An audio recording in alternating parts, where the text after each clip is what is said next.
Hello, everybody, and welcome back to a slightly later than billed episode of Wednesday Night Movie Livestream. We had a few technical issues behind the scenes. Terence will be with us very shortly. He's just sorting out a few things on his laptop. But anyway, as always, it's me, Pete, Playtendoguy, and I'm joined by Andy from Forgotten World of Movies. Hi, everyone. And Mike from Cinema Axeman. Hi, guys. Yeah, as I was saying, we're just waiting on Terence. He's got some technical issues on his laptop, but he should be here in a bit. But we're going to continue on with the stream and get through some of the comments. So, as always with these streams, what are some of the movies that you watched over the past week? Do you want to go first, Andy? Yeah, sure. So, last couple of movies I watched was I watched this Irish movie called Last of the High Kings. It's got a great cast to it: Jared Leto, Christina Ricci, Catherine O'Hara, Gabriel Byrne. Really enjoyed that one. Also watched another movie by John Landis called The Stupids. I hated this movie. I thought it was, God! I thought it was yeah, awful. Yeah. Oh. Yeah. I knew it was going to be bad going into it, but I didn't know it was going to be that bad. Like it was painful to sit through that film, but I kind of like enjoyed the way the movie looked, but yeah, it was just a complete misfire. And I've just finished watching as well on 4K Fright Night, which I love this movie. And seeing it on 4K was just an absolute treat. There is an issue with it. I will say this just to warn anyone who wants to maybe pick it up on 4K. The nightclub sequence, they've omitted the lyrics completely from two of the songs in that nightclub sequence. I don't know why they chose to do that. Maybe that's just an error on my 4K, but just want to warn people if that sort of thing bothers them, maybe just be wary about picking it up. Oh, sounds interesting. I still haven't seen bloody Fright Night yet. I've got it on the shelf. I keep looking at it and I'm like, I'm going to leave it and watch it at Halloween. But I must admit, I'm very tempted to watch it. But isn't it your favourite vampire film? Yeah. I absolutely adore Fright Night. I like its sequel as well. But the first movie it's a childhood favourite of mine. I just adore it.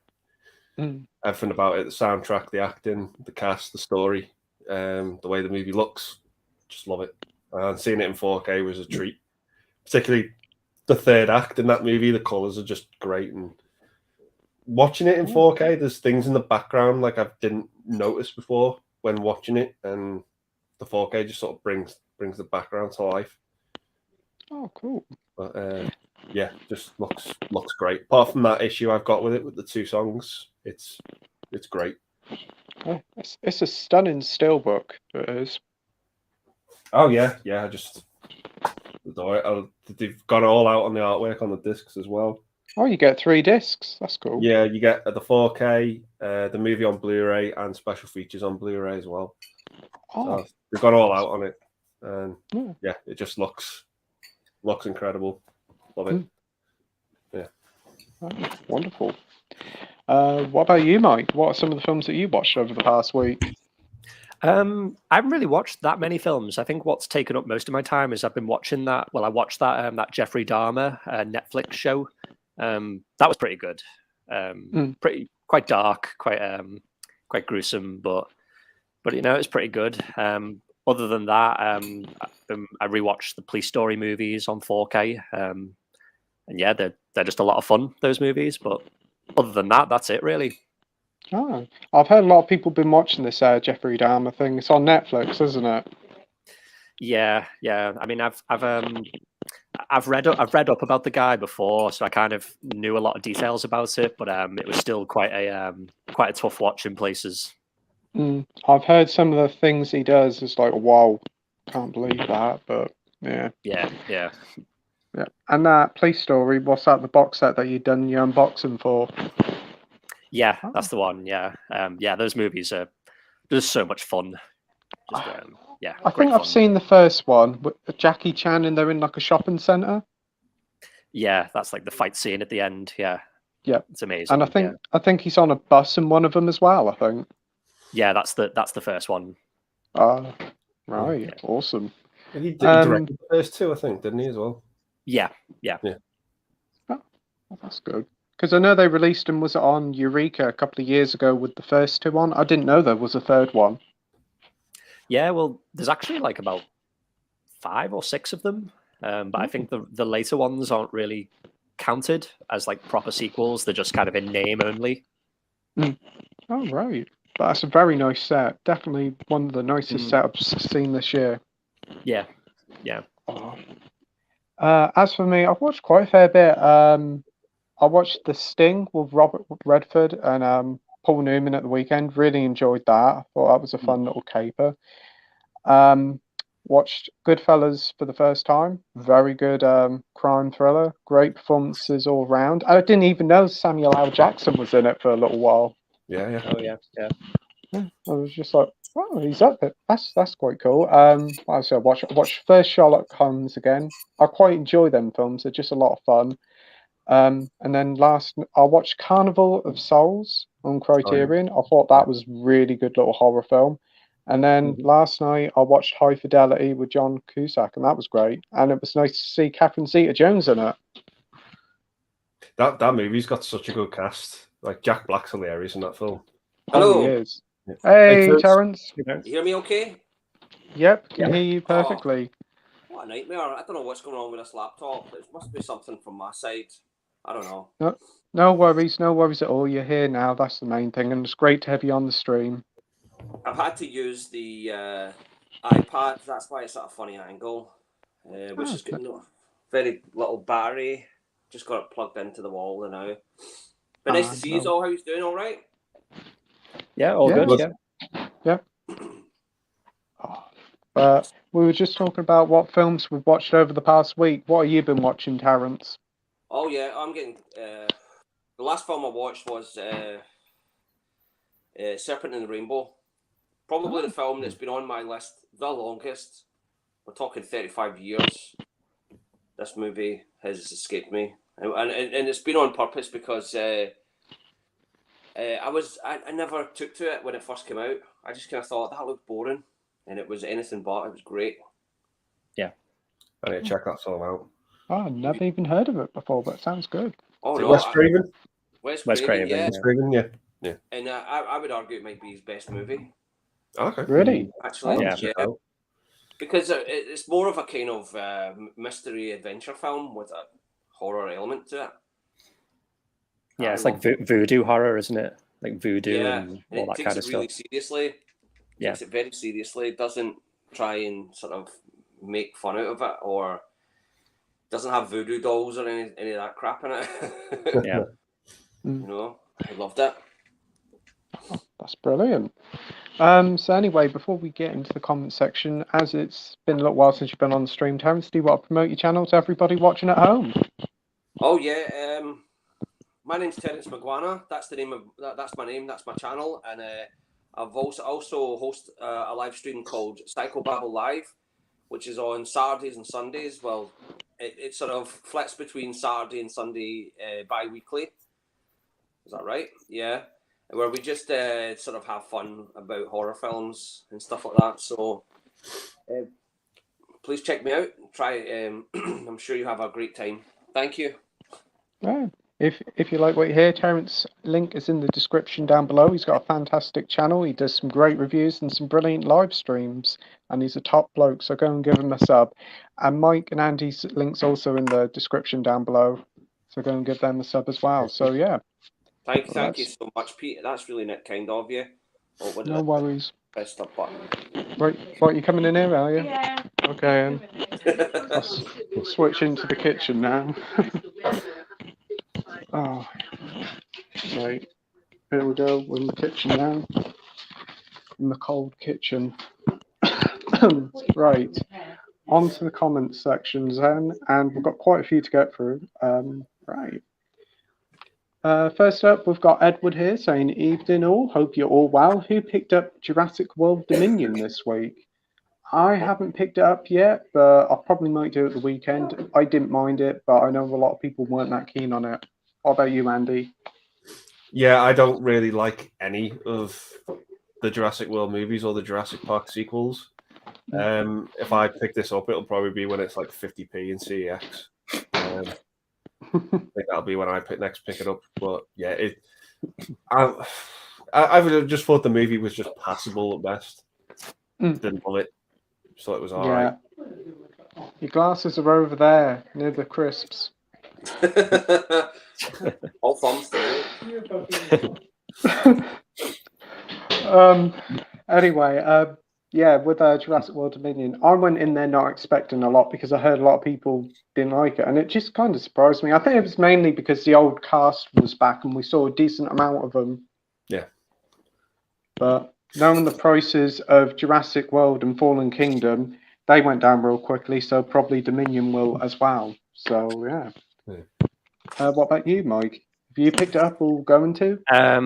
I'm kind of the same as Andy, but I really didn't like the movie at all. So I can't. I won't be paying full price for it. I'll wait until I can get it really cheap. But saying that, I don't know if I'll ever really want to watch the movie again. So I'm not too sure if I even will pick it up, but we'll see. Yeah, I can understand that. It's definitely a long film as well. I think it's like nearly 3 hours long. Yeah. Whoa. Have you seen it, Terence? I've not. I saw Jurassic World, the first in the Jurassic World series. I wasn't too keen on it. It made me think of Jaws 3. There was some good moments in it. I liked when the pterodactyl was like attacking people. I remember it was a while ago. Yeah, it definitely does feel like a remake essentially of the first one, and the next one, Fallen Kingdom, was really, really boring, I thought. Right. Yeah, but I'll probably pick up Jurassic World Dominion. All right, I'm moving on. The viewer Drew says, "Hey everyone, what's up? Hey Drew, hope you're doing well, mate. Thanks for joining the stream." The viewer Drew also says, "Got some excellent news to share. The teaser for Deadpool 3 hit the internet, and it was teasing that Hugh Jackman is coming back as Wolverine." Yeah, saw this last night. Very cool. What did you think of it, Terence? Oh yeah, that's where Hugh Jackman belongs. I don't think you can put him into the MCU after Logan, right? That's like, it's like blunt. It's like that was what we wanted. We wanted Wolverine to be full on. So it's good that it's going to just sort of stay separate with Deadpool. That I'm happy with that. Yeah. What about you, Andy? Yeah, I agree with Terence. I just think if the MCU are going to have Wolverine in it, they probably should recast it. But this is, I think this is an awesome idea to do it with in the Deadpool. I think probably agree with Terence and say it's where he belongs. I think it would just fit so well. Yeah, there's a lot they can do with it. I think a lot of potential to be really funny and really epic. So yeah, awesome. And what about you, Mike? Yeah, I mean, I've got to admit, this might be quite shocking, but I've not seen either of the Deadpool movies. So I've not even seen this trailer for this new one. Yeah, it'd be good to see Hugh Jackman back as Wolverine. Yeah, I agree. When it was first announced, I was like, "Oh, this kind of like after Logan," but it's just like it's a nice little treat for the fans, I think, and it's going to be a lot of fun. Ryan Reynolds and Hugh Jackman together, Wolverine and Deadpool should be a lot of fun, and not too long to wait. It's coming out early 2024, isn't it? All right. Yeah, so it's just over a year to go. So, and it's supposed to be R-rated, so it isn't going to be like 12 plus. So that's good. Sweet. We have Mike from Did You See That saying, "All right, lads, hope you're all doing well." Hey, Mike, thanks for joining. Mike says, "With that collection of physical media Andy has, surely he has contacted Guinness World Records to get his name in the history books. I'd admit the collection." I still don't think it's record worthy yet. I still think I've got a long way to go. That's very impressive, though. It wouldn't look out of place in the Guinness Book of World Records. No, I think so. Mike says, last comment as I can't stay. What's your thoughts on physical video games disappearing like physical media? Do you think it'll all be streaming in the future for gaming too? I'll go first as I know, as I do know a bit about games. With Xbox, it definitely does feel like they're going to focus on the streaming part of it. PlayStation is half and half at the moment. They're doing a lot of digital only stuff with the PS5 digital, but they've still got the disc-based one. Nintendo's definitely still keeping with their physical games, but it is slowly going away. I can imagine within the next 10 years, it will be digital only. It is a shame, but it's the way that these companies are going to go. I think if the only company that's going to stay physical is probably Nintendo, because they just continue to make the sales. But what do you think about physical games, Andy? I don't collect them myself, but I think it's a shame for collectors who do like collecting it. To be honest, I mean, I love collecting movies and Blu-rays and DVDs and all that, but I think it's got to be hard for someone who feels that way about games.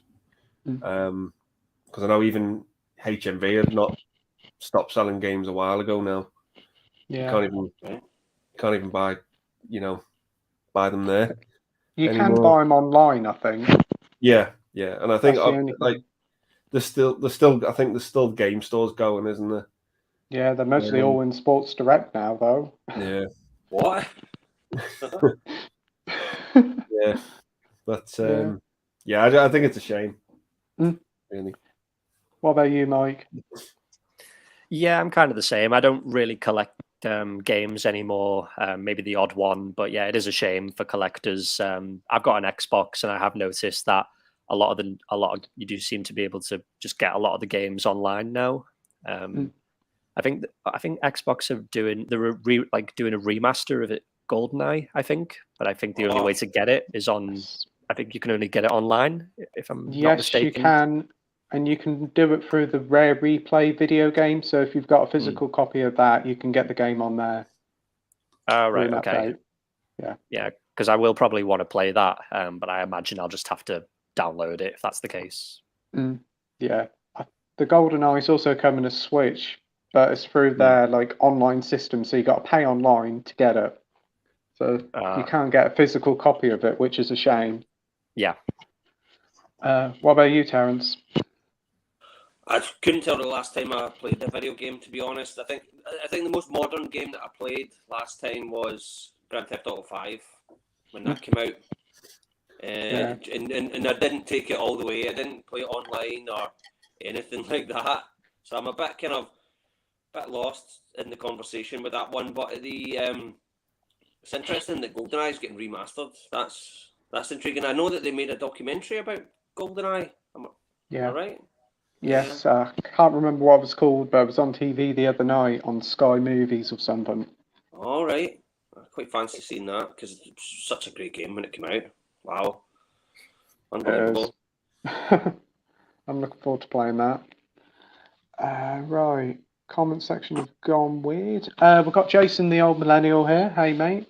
He's saying, how's it going, everyone? Has anybody seen the new Monsters movie yet? I've seen about half of it.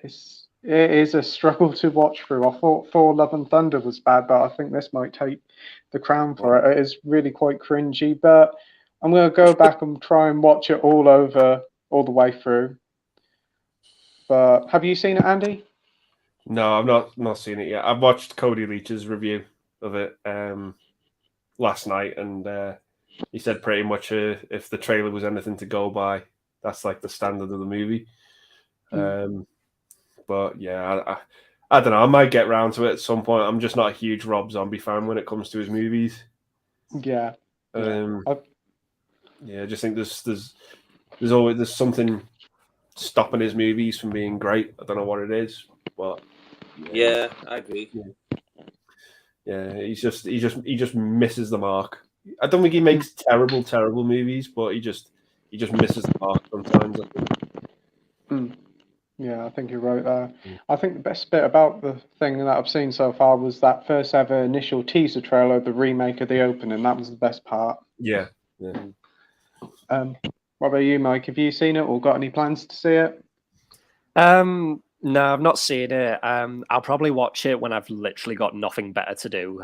I will watch it at some point, but I'm not in a rush to see it. No. What about you, Terence? No, not too keen on it, but it looks like if judging by the trailer, yeah, it seemed kind of, it looked like a YouTube fan film to me, right? Yeah. It didn't look like a feature film, and to be honest, the Monsters, I was more of an Addams Family fan. You know, it was always a toss up between those two as a kid. Which shows were better, and when you look at the Monsters in comparison to the new Wednesday show that's coming out next year, next month. November. That sold me. I'm sorry. Wednesday, I'm more pumped for that. But Monsters, yeah, I'll just leave that to fester. Yeah. I agree with you there about the Wednesday TV show. That does look really good. Yeah. I mean, they've got Luke Guzman as Gomez. Perfect. Yeah. Love Luke Guzman. Great. Yeah. And is it Catherine Zeta-Jones that's... Yeah. Yeah. Yeah. Right. Yeah. Come on. Yeah. There we go. That sold me. Yeah, exactly. Right. I mean, Raul Julia in the original film version is going to be a hard act to follow, but you know, so what? I'm really intrigued to see it. Yeah, it's done by Tim Burton, isn't it? He's going to direct it. Yeah, I think so. Not sure if he's directing or producing. He's got his name all over it. But yeah, I'm totally with you on Rob Zombie.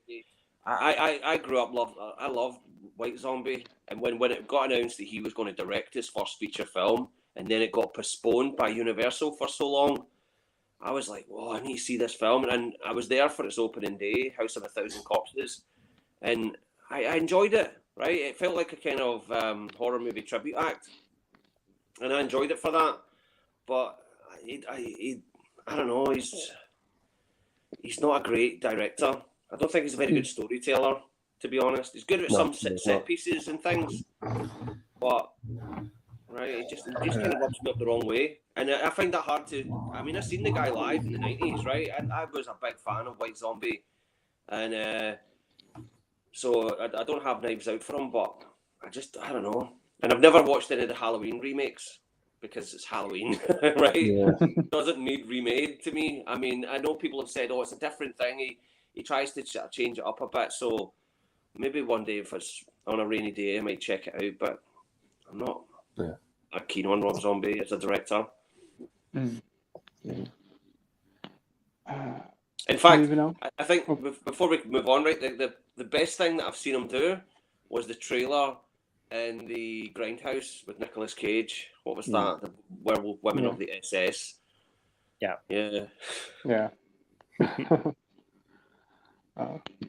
I wonder if we'll get a sequel to The Monsters. Something tells me we won't. David Beach says, "Good evening, guys." Good evening, David. Good evening. We've got Gareth here from Video Tasty saying evening all. Evening, Gareth. Hi, Gareth. Hi, Gareth. Matt H says, "Did you guys watch all the extras and special features on the Blu-rays that you buy?" No. No? Wow. No. Well, when I started buying DVDs, I don't really buy them. I'm more of a streamer myself. That was what I bought them for. Conan the Barbarian. I bought that for the audio commentary. I mean, it was good to see it on.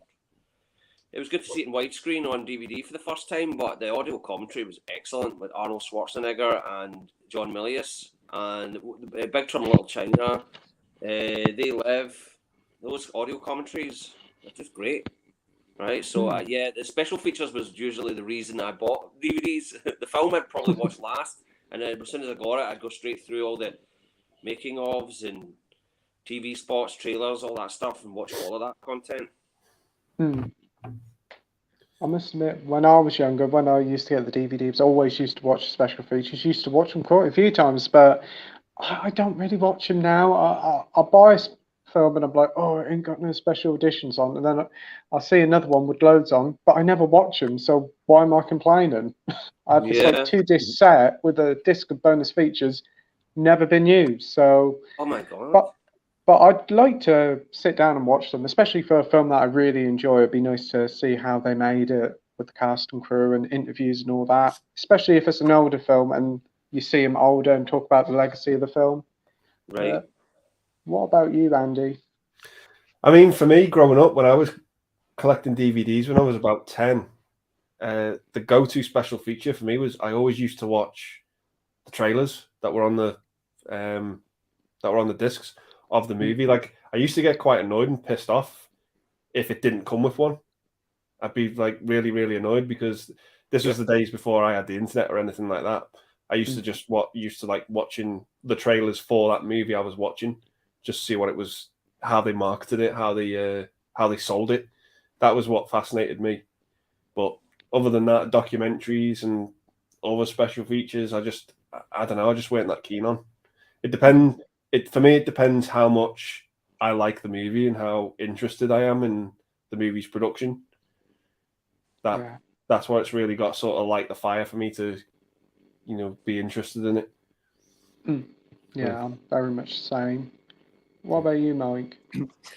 Yeah, I think when DVDs first came out, I remember I did used to watch the special features quite a bit because obviously it was such a new thing, like we'd never really seen it before. But I feel like now with like a lot of new Blu-rays, the special features tend to be like the same that we've seen before. They tend to just kind of port over like existing special features. So yeah, I don't really tend to watch them much anymore. Also, I find that I just don't really have the time to watch special features because I've got like so many movies to watch. I just rather do that. Like for instance, Police Story 3. When I finished the movie last night, I had a quick look at the special features, and there was like additional outtakes because like Jackie Chan movies, there's normally outtakes at the end of the movie. So there was like an additional outtake. So I put it on, and it was like an hour long, and I was like, I don't really want to. I thought it was going to be like 5-10 minutes, but when it was like an hour long, I was like, I don't have time to watch that. I want to go to bed. That sounds like heaven, though. Outtakes yeah. Jackie Chan film, that are not in the post credits. Yeah. See, that's the thing. They recently brought out Shaft, the original Shaft on Criterion, and they've got heaps of extras on that. And that's like, I'm kind of going, I need to get a Blu-ray player. I need to get a player to watch that stuff. I'm not mad on the original Shaft as a film. I think it has its faults as a thriller, as a movie, but its historical importance as a film is very important. And the documentaries on this DVD, I need to see them, right? And so I would probably rarely watch the movie, but I would be binging on the additional content. I love special features. That's what got me into buying DVDs, because I would already own Big Trouble in Little China on VHS, and I was like, damn, if I'm going to spend all that money on a DVD. But then when the special edition came out, I was like, oh, it's got all this. It's got an audio commentary. They've got me. And one that was excellent for me was This Is Spinal Tap. When they first released This Is Spinal Tap, it had almost a whole feature film of deleted scenes, and they put it out in chronological order of when it happens in the film. So you felt like you were watching the whole movie from a different angle, and with all these additional scenes. And they even had audio commentary by Spinal Tap with those actors in that part, acting, like pointing out, oh, that's they've been. This Marty DeBerge director has done a hatchet job on us. He's made us look like idiots. We can't find our way around the stage and all that. That didn't happen. We got lost once. We didn't get lost like 3 times. So it added more depth to the movie. It was just brilliant. That's a must-have. This Is Spinal Tap. I gave it to someone and they never gave me it back, and I don't blame them. Really is great. You can get some amazing special features on films, but yeah, it's like the newer movies, they seem to be lacking in the special features now, especially for the big budget films. It's more like the boutique labels where you get all the audio commentaries and special featurettes. Yeah. But that Shaft edition that you want about for Criterion, that is a nice set. It's like 25 quid, I think. Oof. Yeah, big money. Next up, we've got Dr. Impossible, and he says, "Is Terence in a tangle with the Blob?" Beware of the blob, it creeps and leaps and glides and slides across the floor. Yes, absolutely. Evening, Dr. Impossible. We've got Rogue Reviews here saying, "Hey guys, I've moved into the new house now, but don't know where half of my Blu-ray collection is. It's boxed up somewhere, but I don't know where it is." Wow. I hope you get it all sorted out. That's one thing about moving that I dread, is like putting stuff up. Stressful. Oh, I've only ever moved once, and I was 3 years old at the time, so it wasn't so stressful for me when I was three. I hate moving. Annoying. We've got Bumpers Movies here saying, "Evening all, looking forward to Terence Insight tonight. The guy's forgotten more about movies than most people know." We've got James here from Jim Jam Movies and TV. Hi, guys. Hey, James. Oh, James. He says, "Couldn't believe my bargains today." Oh, what did you pick up, mate? Rogue Review says, "I've also finally decided to bite the bullet and buy the Criterion Collection Godzilla box set, as I can now afford it. It was my birthday yesterday." Oh, wow. Oh, happy birthday. Happy birthday for yesterday, mate. And what a set to get. Very nice set. That's the big one, isn't it? Where you have all the discs lined up in like a massive book. Oh, you're in for a treat there. Right, just got to block someone. Oh. Yeah, that's all done. Right. We've got Coro here saying, "Hey everyone. Hope everyone's well." Hey Coro. We've got Alan Scouser here saying, "Hi guys, hope you're all keeping well." Hey Alan, hope you're well, mate. Hey, Alan. We've got Rogue Review saying, "I've watched nothing except a few films from the 1890s in uni, but can't remember their titles." Wow. 1890s. Whoa. Deal. We've got the Josen one here saying, "Evening guys, hope you have a great stream. Thanks for joining, mate, and awesome username."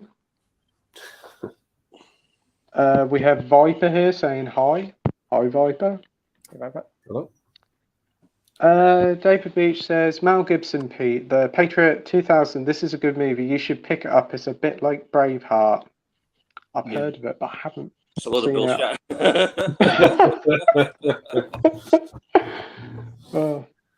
I did pick up Braveheart the weekend, but I haven't seen it yet. It's like 3 hours long. We've got AP here from the Movie Cheer podcast. Hey, mate. Thanks for joining. He says, "Evening, everyone." Cora says, "Andy, does the nightclub scene still have the extremely erotic dance? All I care about." Yes, it does. Yeah. Oh, boy. Didn't you tell me this sooner, Andy? I would have watched Fright Night ages ago. Yeah. No. I've just finished watching it, and all the scenes are intact. It's just that audio that's been tampered with in the 4K. Yeah. What film is this? Fright Night? Yeah. So I picked up the 4K Wow. steelbook of it, and 2 of the songs in the nightclub sequence have had the lyrics removed from the songs in the 4K. I don't know why. The Evelyn Champagne King song.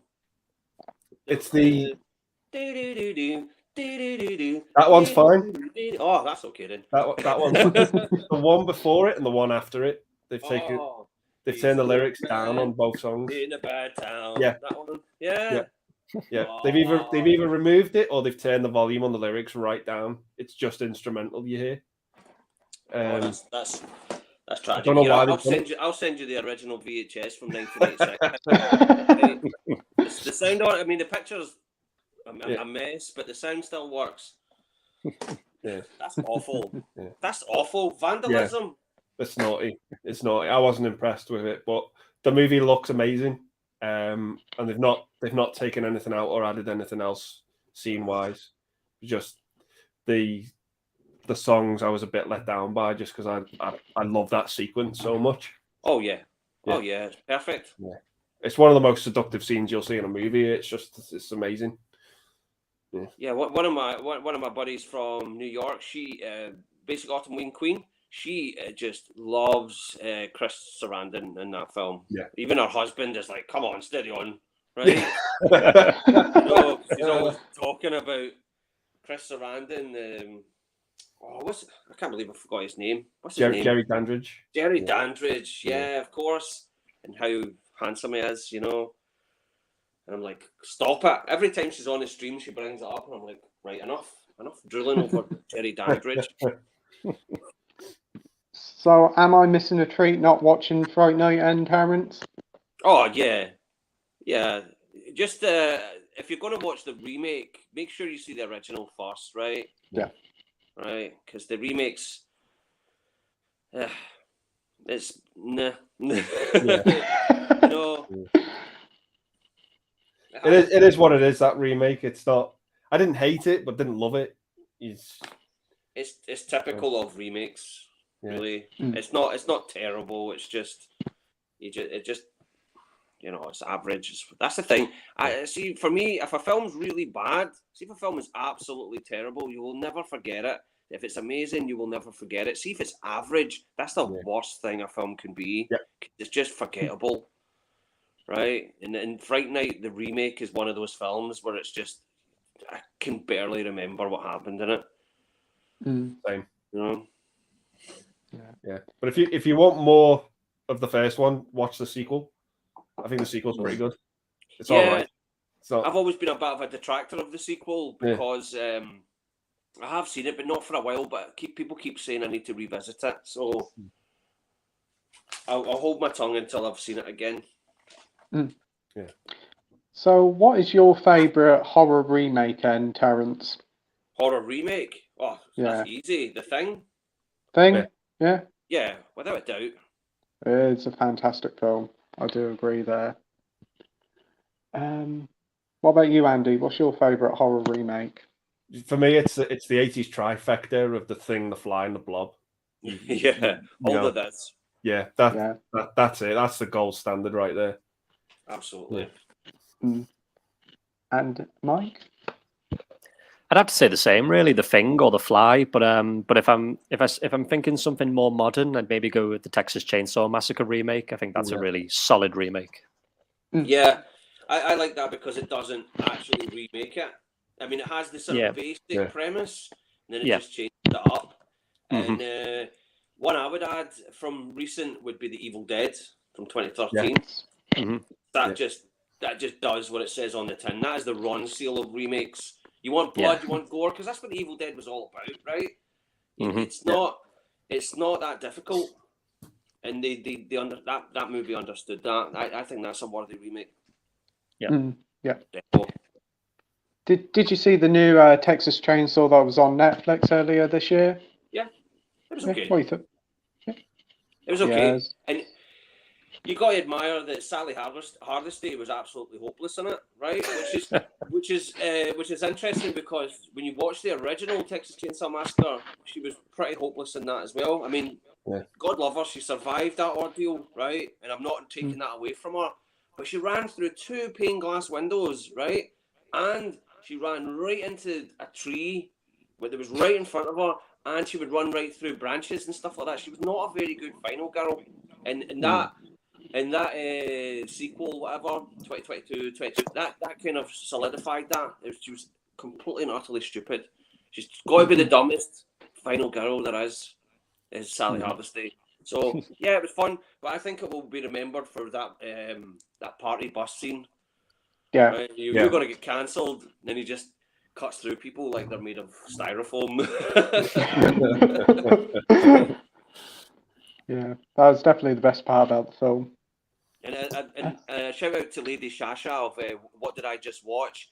She said in her review, it's like, finally we have a Texas Chainsaw with an absolute massacre in it. Right? Yeah. You know, and that scene was brilliant fun. Right. Excuse me. Next up, we've got Rogue saying, but watch the first film But watch the first film to have sound titles, 2 men dancing to a band, directed by Thomas Edison. It's only 30 seconds long, and the audio was inaudible anyway. Oh. Yeah. Quite interesting. I know Thomas Edison, he was no Lloyd. No. No. Right, Dr. Impossible says, you'll have to be stupid to watch The Stupids, but I'll forgive you, Andy, just this time. You're back in my good books now. Fright Night, you're a genius now. What's wrong with The Stupid? The Stupids is good. Well, yeah, that was. I watched it because it was John Landis, and I was like, well, it's a John Landis movie I've not seen, so I'll give it a go. And yeah, just fuck my life with that movie. What was he thinking with that story? Like, as much as the title films, you're either going to love it or you're going to hate it. I think. Yeah. I thought the movie looks great. Like, it looks awesome.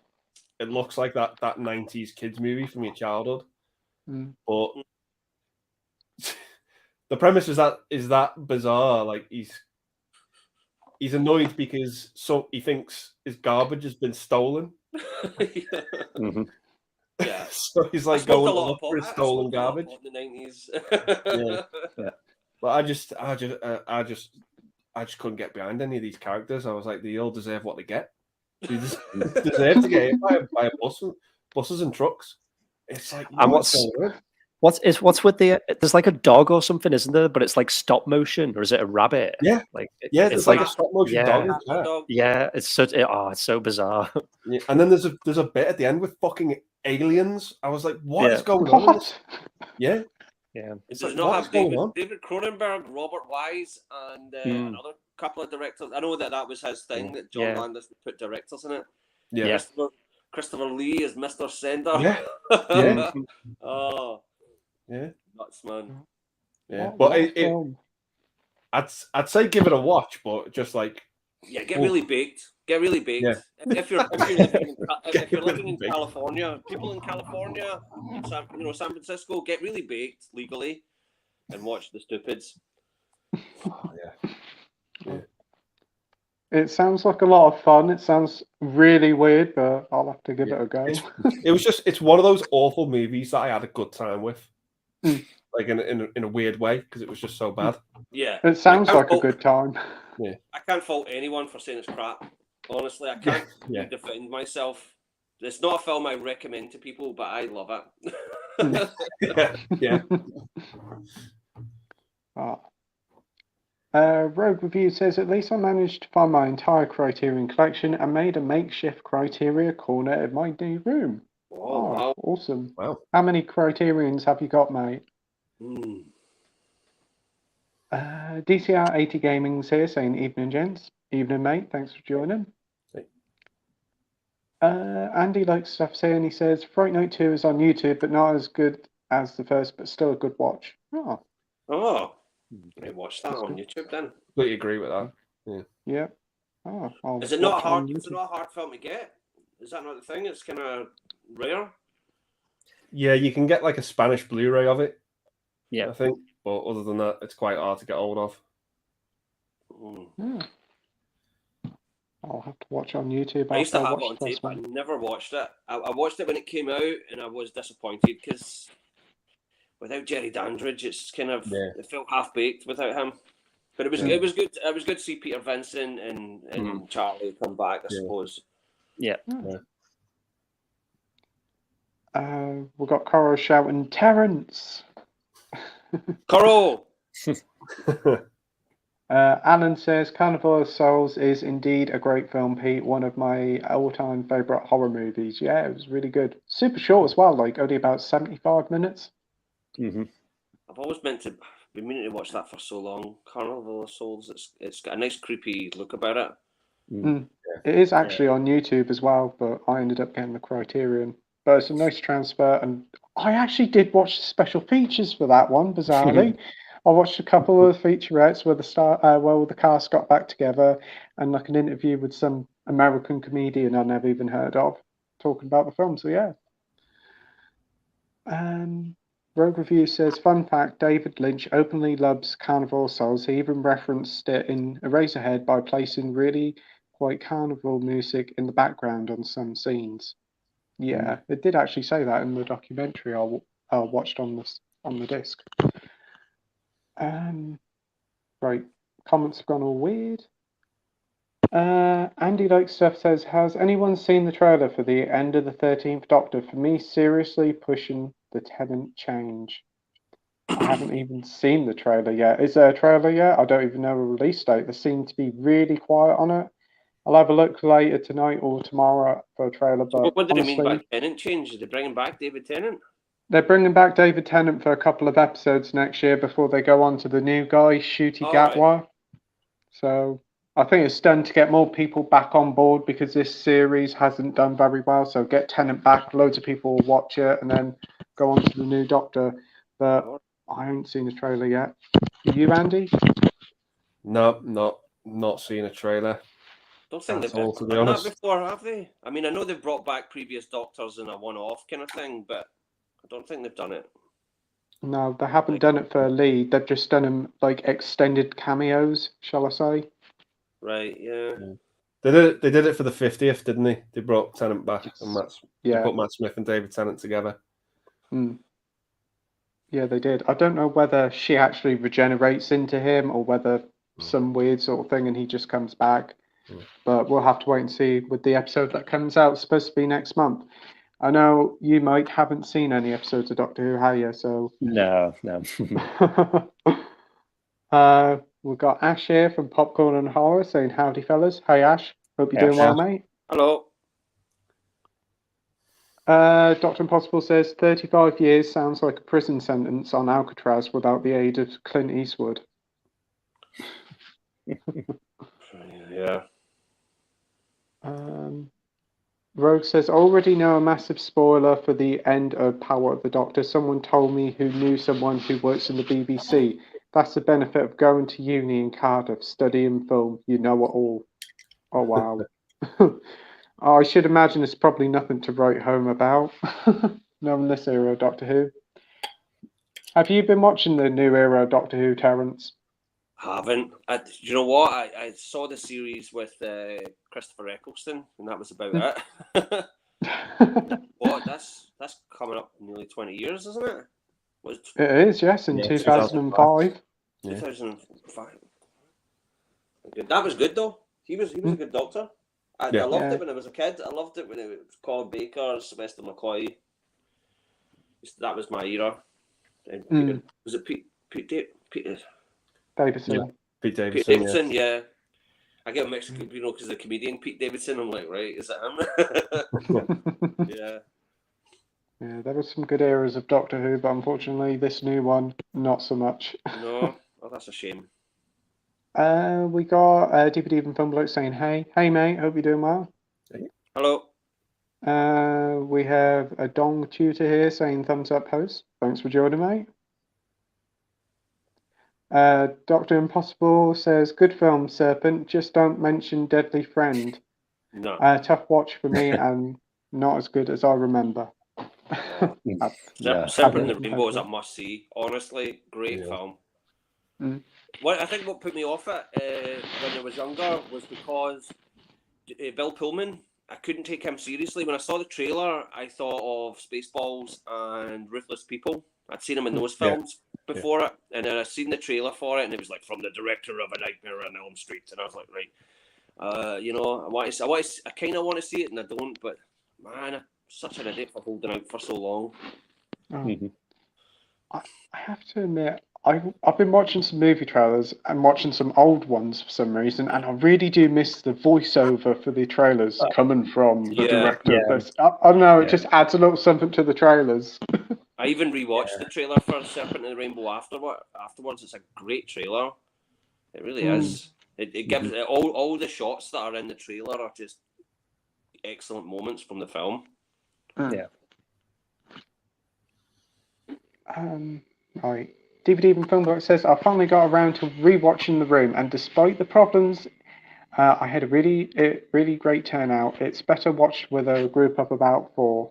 Yeah. Awesome. See, when a friend of mine went to see The Room in Glasgow at the Glasgow Film Theatre, and he said, don't ever go and see it with an audience, because the whole audience participation part of it just ruins. I mean, I know it's a terrible film, right? But it just ruins the experience because people take spoons and stuff and throw spoons at the screen, and they're all saying the lines out loud. So I'll spread that on. Don't ever go and see The Room on the big screen.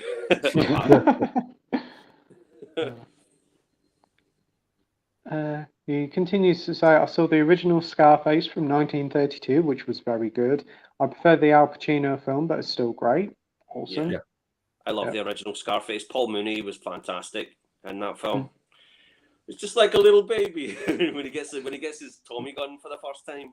And do you know what's weird? I seen the Pacino one first, but when I saw the original Howard Hawks Scarface, I was amazed that it still kept the incest sort of stuff. Oh, okay. Yeah, you know, the sister incest Yeah. element that was in the original. Wow. Oh, wow. Probably back then it was, you know, it was just the violence that annoyed people, not that they were just like, never mind that stuff. But yeah, if you've not seen the original 1932, wow, Scarface, it's great. It is. It's brilliant. Great. There's a great moment where it shows the passage of time, where it shows one of those sort of flip chart calendars, you know, where it's like you tear off the date, and it just has a Tommy gun shooting at the dates as they all fly off. So it's like, this is his kind of push it to the limit kind of moment. Great. Oh, I think that one's available on the H&V Premium Collection, I think. It's been a long time since I've seen the 32 one. Oh, it's great. DVD from Film Bloke says, I saw Conquest with the Planet of the Apes, which is probably my favourite one behind the first one. It was great and really grim. Awesome. Very grim. That's just, it's a tough watch that as an adult now. It's just the torture scenes in it are just a bit too much for me. It's just, it's, I don't know, it's really, really unpleasant. Like the humans in that film are just played like absolute scum. And they're just nasty bastards, the humans in that film. What they do to the apes and that, they just treat them like slaves and they torture them. It's horrible. Yeah. It's a good film though. It's the one I watched the most as a kid. Because the previous one before it, you only have like 3 apes in it, and this one you've got hundreds. So that's probably why I watched it the more. Watched it the most, but just as an adult now, it's rough. Is that the one where they all revolt at the end? Yeah. Right. With you. We've got Joe here from Geeky Hijinks. Evening, chaps. Evening, Joe. Hey, Joe. Off to see Smile soon, only showing 1 time a day. What horror are you looking forward to for the remainder of this year? I've seen the trailer for Smile. That looks quite good, to be fair, so I hope you enjoy it. What are you looking forward to, Andy? Probably Halloween Ends, I think. Probably the one I'm looking forward to. I was someone who didn't actually mind kills, but it's probably the obvious one with Halloween Ends for me. Yeah. Did you see the trailer yesterday? No, I'm not gonna watch any more trailers. I think after the first one I saw, just want to go into it blind, to be honest. Yeah, I saw a trailer, and to be fair, thankfully they've kept it to the minimum. You don't really know a lot what's going on. Thankfully, they've learnt the lessons from Halloween Kills. Yeah. What about you, Mike? Probably Halloween Kills for me as well. Yeah, looking forward to that one. Yeah, you seen the trailer? No, I'm the same as Andy. I don't really want to see anything. I just kind of want to go in as blind as possible. Yeah. What about you, Terence? Well, there's a few. October is absolutely stacked. I mean, I've not heard a bad word about Barbarian yet. No, I haven't. Anyone say a bad word against that film? So that's kind of got me excited. Halloween, but at the same time, Michael Myers is known to disappoint, right? So I'm not allowing myself to get too excited. And Hellraiser, the fact that Clive Barker is producing that's got me excited. But with it being sort of dumped on streaming like that, I'm not sure. But yeah, and Terrifier 2. I love Terrifier. I love Art McCloud. It's just crazy. I've heard a lot of people say the new one's really good. Right, okay. I'm excited for that. But yeah, there's a lot of good horror films coming out. And Evil Dead Rise, well, that's not this year, that's next year in April.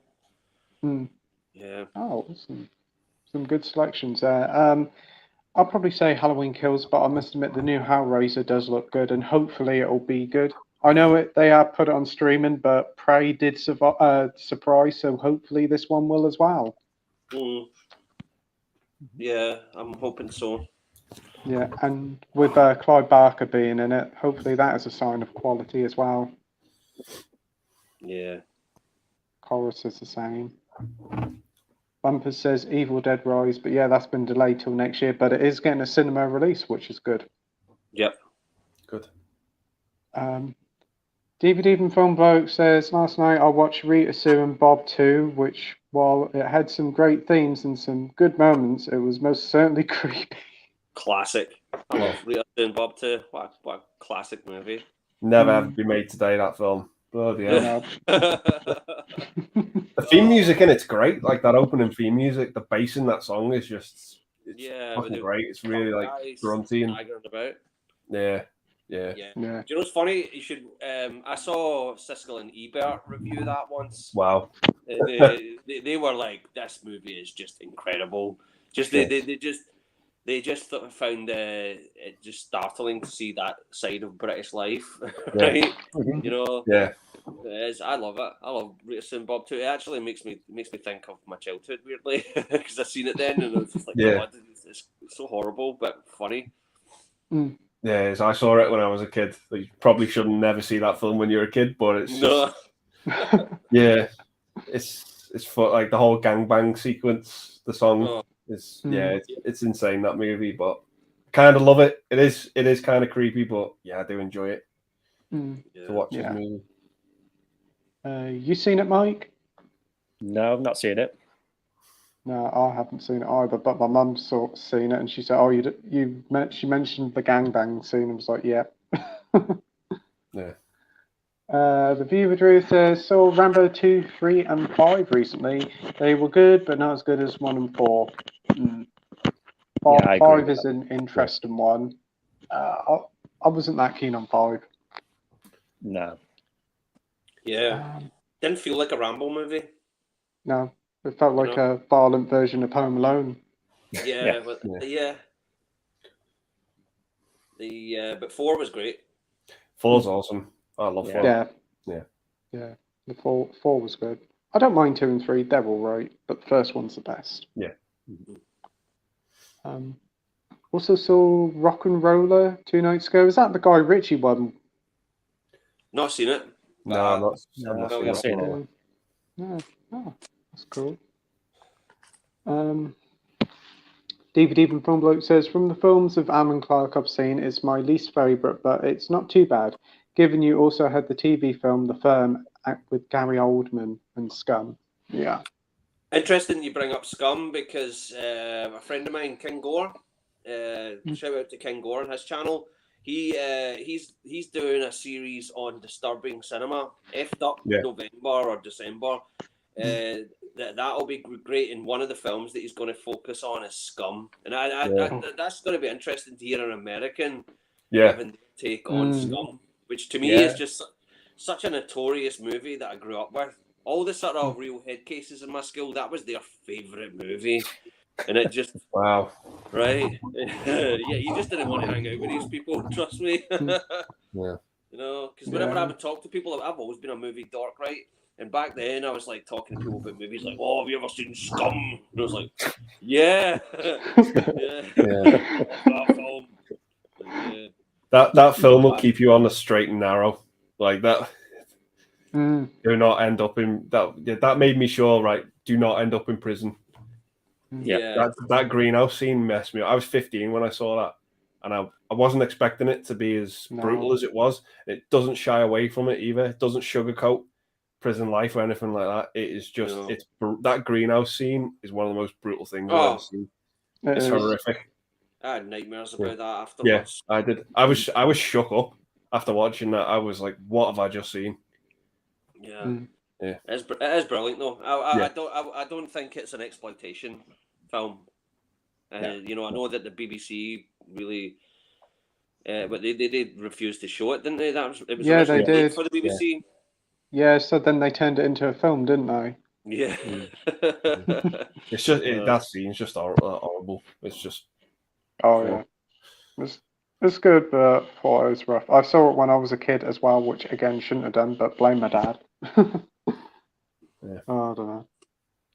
Rogue says, Andy, imagine having to move house and pack up that collection. For me, it was bad enough with only 400 titles.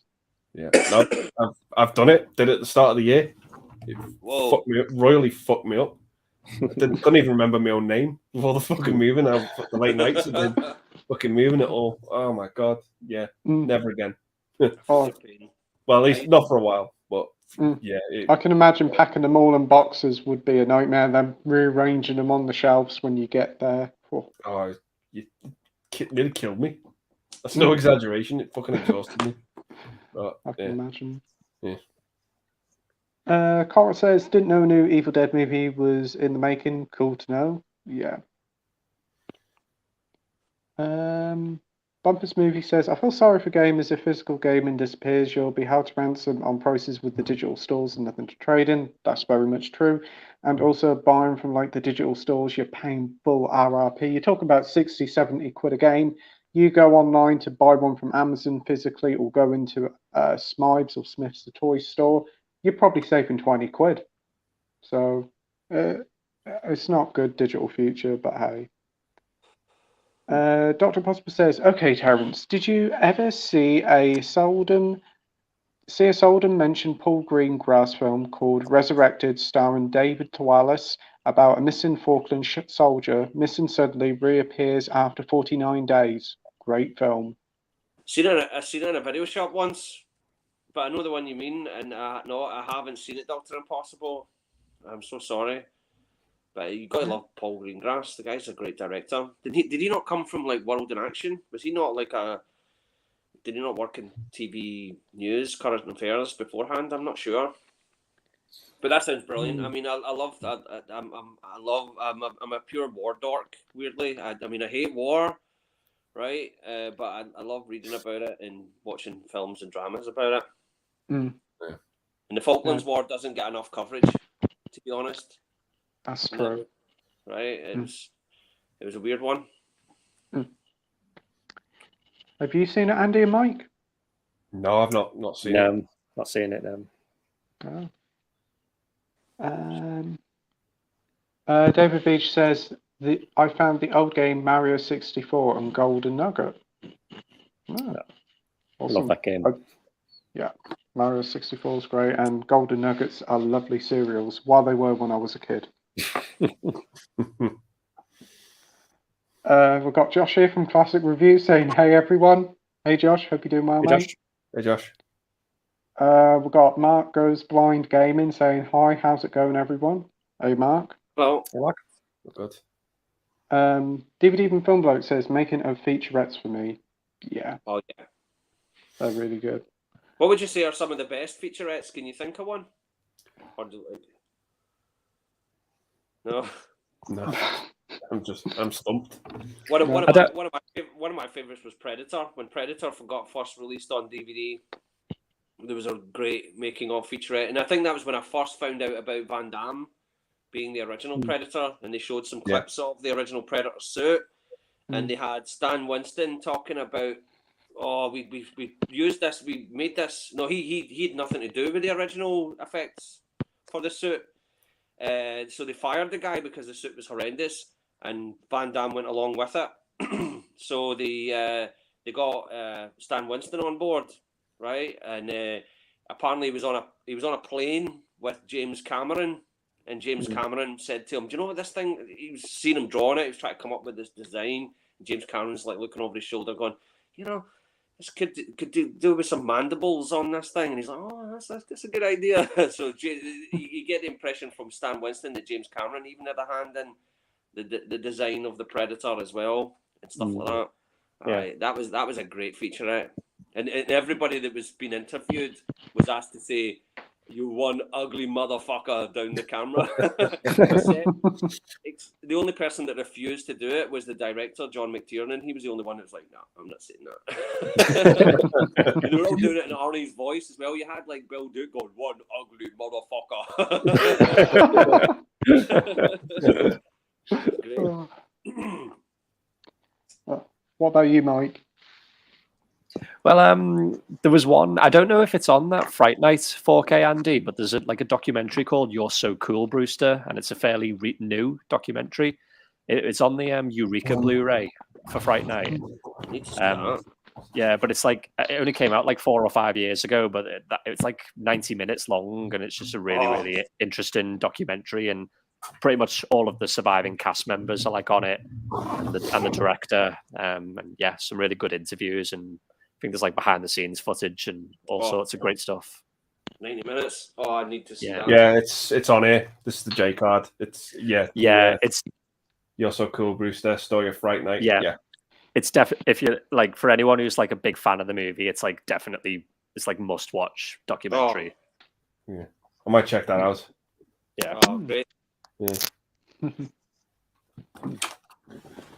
Have you got any, Andy? No, I'm at a loss for me. I can't answer that one, I'm afraid. Yeah, same here. I have to admit. I know when I was a kid, I used to like watching some of the featurettes on the Star Wars Revenge of the Sith bonus disc. I used to watch that no end. I think it was like looking back on the whole trilogy of what they've done and the previous trilogy as well. The Bond, when they brought out the remastered versions of the James Bond films, they were really good. I think Spy Who Loved Me was really good because they went into the whole miniatures that they used to construct Stromberg's, and the whole set. Yeah. They had to build a whole new soundstage to house that set and all that stuff. And one of the interesting things was that what's his name? Oh, the guy that did the production design on Bond. He also worked with Stanley Kubrick on a lot of his films.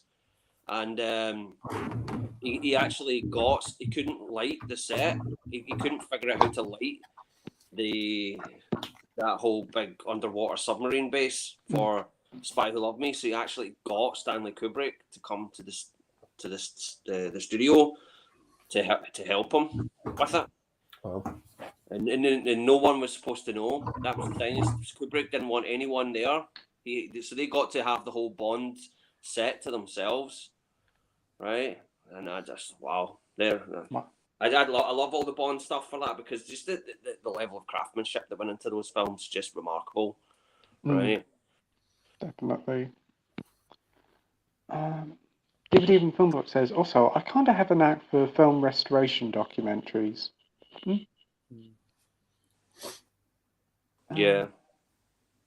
Bumps Movie says, I watched some of the special features on the collector's set, but I never watch a movie with an audio commentary. I must admit, I've never watched an audio commentary, listened to it.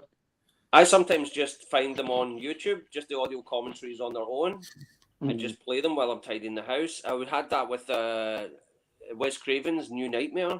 I just played the audio commentary, I didn't watch the film, and he talks about a lot of sort of existential stuff in his commentaries. He doesn't just go like, "Oh, that was a good day." Yeah, that was. He doesn't. He kind of drifts away from talking about the film and talks about other stuff.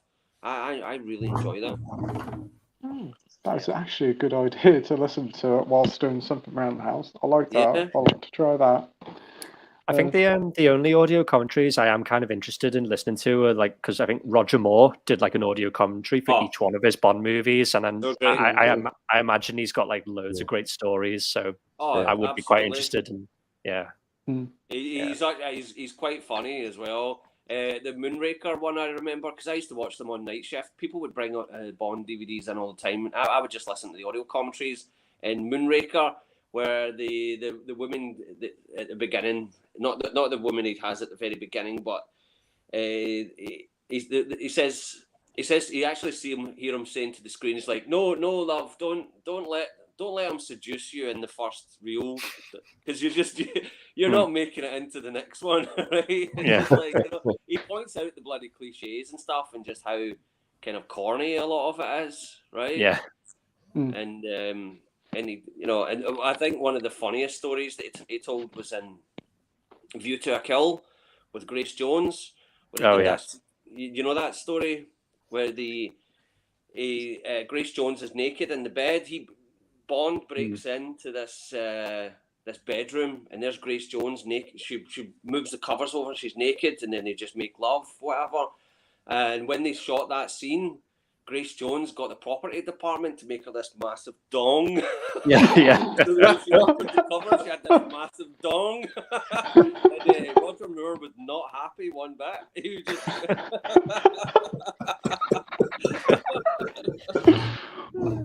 Yeah, I think he really hated her, didn't he? Like he just didn't get on with her at all. Yeah. God, I love her though, man. Oh. Oh wow. Is there any audio commentaries you can remember you liked, Andy? Yeah, not so much with films though, but I went through a phase of binge watching The Simpsons on DVD because they all came with audio commentary for every episode, and some of the stuff on there was fascinating. I remember once there's an episode from season 6 with Winona Ryder was a guest star on it, and I think they were saying all the guys working there were trying to get a phone number while she was there. Yeah. It was just quite a funny little anecdote, but it's just the whole series was just full of stuff like that, and just really enjoy the commentary on them. They're quite funny. I kind of find it funny when you're watching it and you can hear the people laughing when they talk about stuff, and you get caught up with the laughter as well. Yeah, it's just it's a lot of fun. Mm-hmm. So were this the writers of the show that were doing the commentary for the season? It was. You'd have the odd one with Matt as well. All right. And the writers as well, and sometimes Dan Castellaneta would come in, Nancy Cartwright would come in, all right, Harry Shearer would come in. You'd have the odd actor as well, but yes, mostly it would be the writers, maybe Matt Groening as well, and some of the cast. Yeah. The one with the Mark Hamill actually did the audio commentary as well for the Star Wars one. All right. Good. Yeah. So he was on. They got him back to do the commentary for that one. Oh, yeah. Terrific. Yeah. Oh, that was cool to listen to. Yeah. I think the only audio commentary I actually ever heard of was bizarrely in a game. I got a game last year called Alan Wake Remastered, and I played the whole game with audio commentary on because it was a standard, and you could just hear them talking about how they made certain set pieces and what happened with certain parts of the game. It was quite cool, and it was a different way to play the game, I suppose. Yeah. But I probably should start listening to audio commentaries. I can imagine there's some fun stories that happen behind the scenes of various films. Yeah. Yeah. And next up, we've got Deeper Deep from Blog says, I mean, I usually watch the ones with the classic Doctor Who range, such as how they restored the colour to a lot of the John Pertwee ones, which only survived in black and white. I didn't know that. That's cool. We've got Mark from the 4K Lowdown here saying, what's up, guys? Hey, Mark, thanks for joining. Hey. Andy Lake Stuff says, for me, Lord of the Rings, James Bond, Star Wars, Indiana Jones are my go-to for film documentaries. Yeah, some top ones there. Yeah. Add Back to the Future as well, when you've got a good selection. Yeah.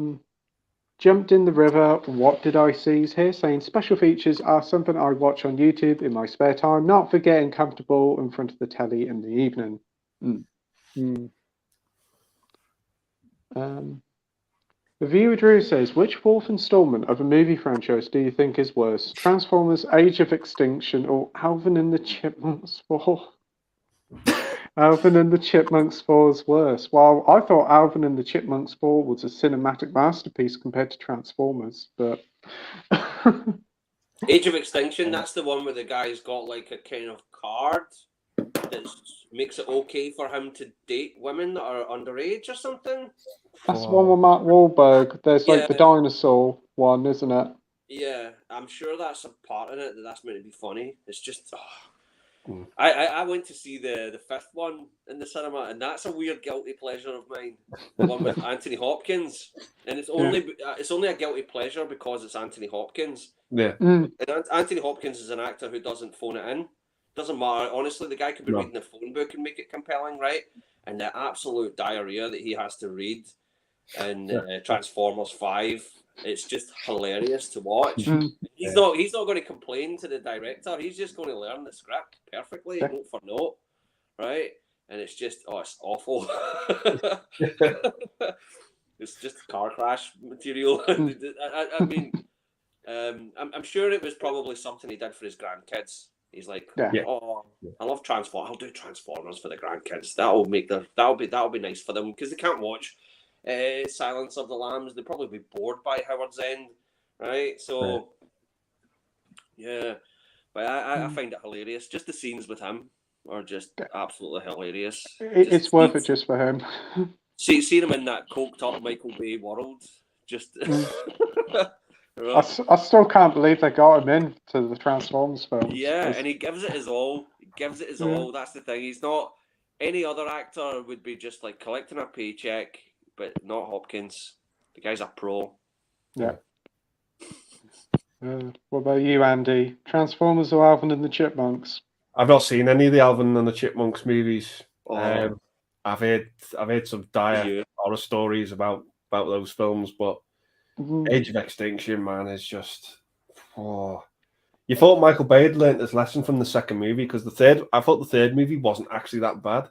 I thought it was a massive improvement from the second one, and then he just went back into dire filmmaking with the fourth one.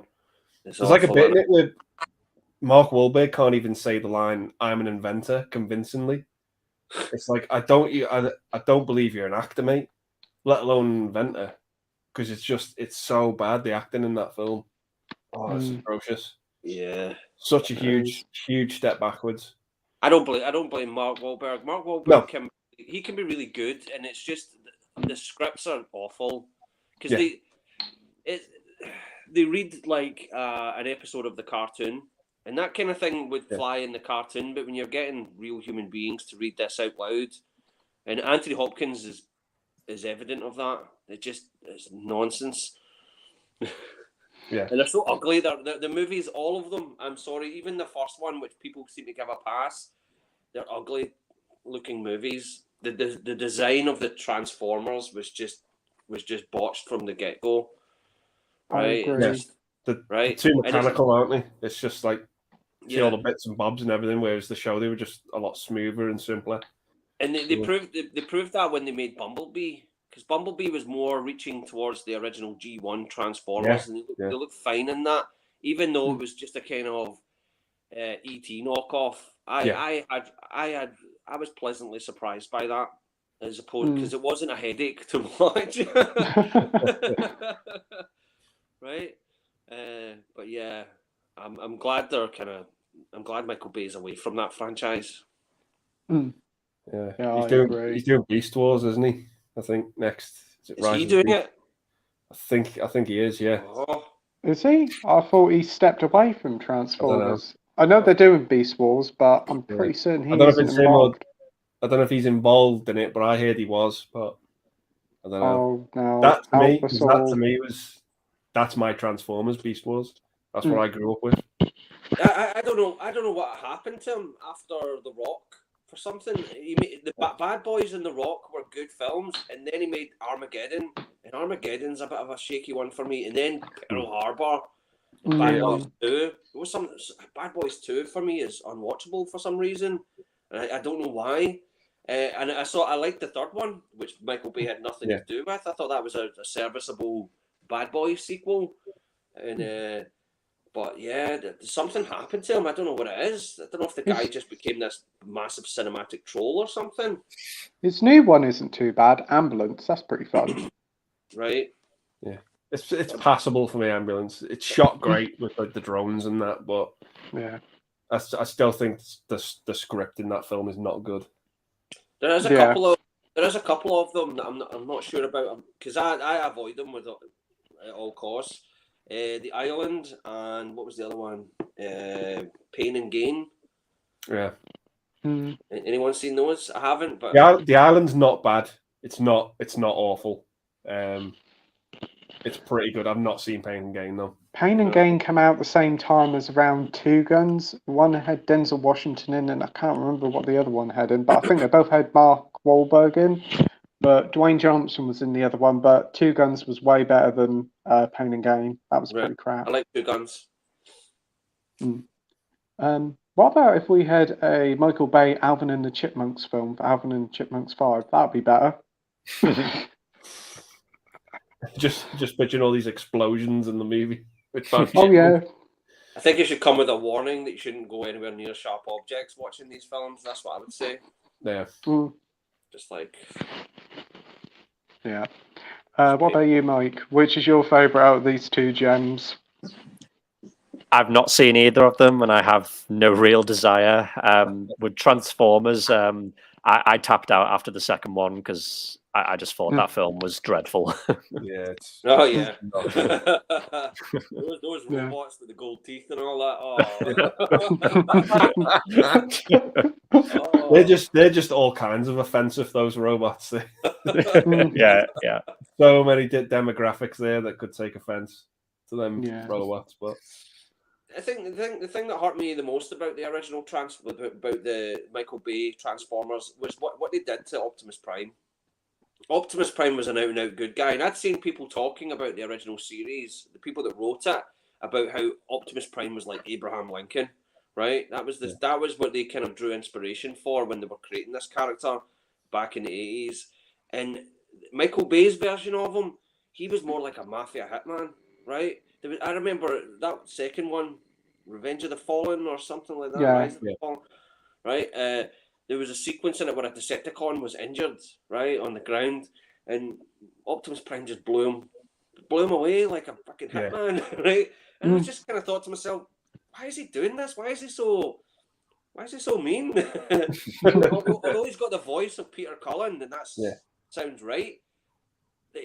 His actions were always kind of mean-spirited, and I'm like, that's not Optimus Prime. You know, you're adapting this character, and you've just completely lost his essence, right?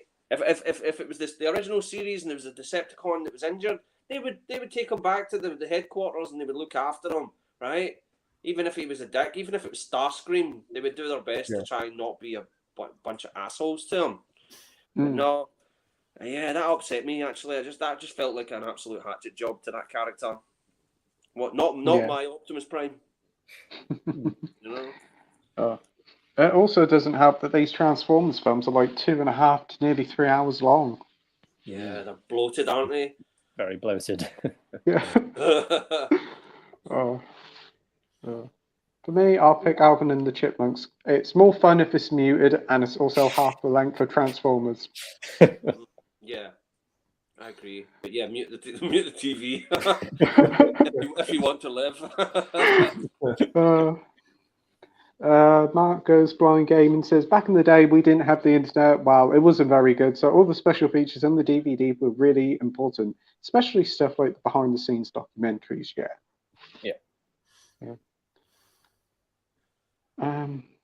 The viewer Drew says, because at least Age of Extinction was at least trying to tell a story.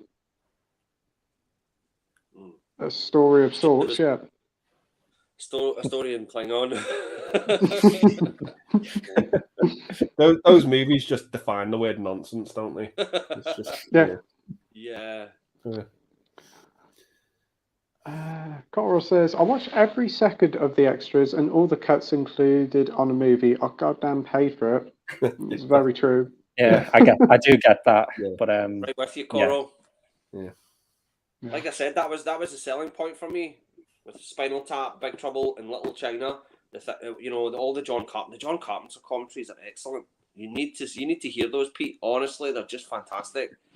And especially the They Live with Roddy Piper and John Carpenter together. Great.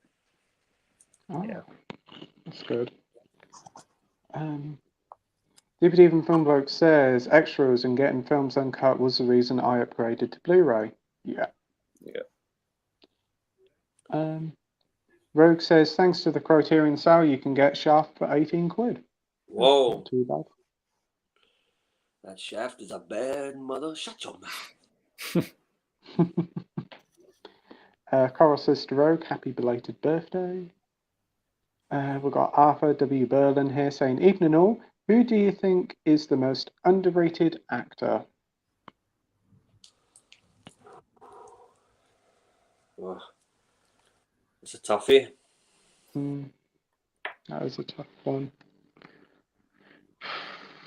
There's two I absolutely love.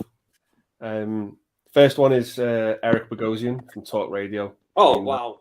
That performance is just magnificent. Yeah, should have been. That is a performance that's worthy of an Oscar. Oh, definitely. Definitely. Yeah. It's actually my favourite Oliver Stone movie. Yeah, it's mine too. It's mine too. It takes place in one room, and you may have the odd flashback or the odd bit where it's not in the room, but that movie's amazing. And there's another actor in that movie that I absolutely love, Michael Wincott. Oh, he has such a great sounding voice. Yeah, it was nice to see him in Nope. Yeah.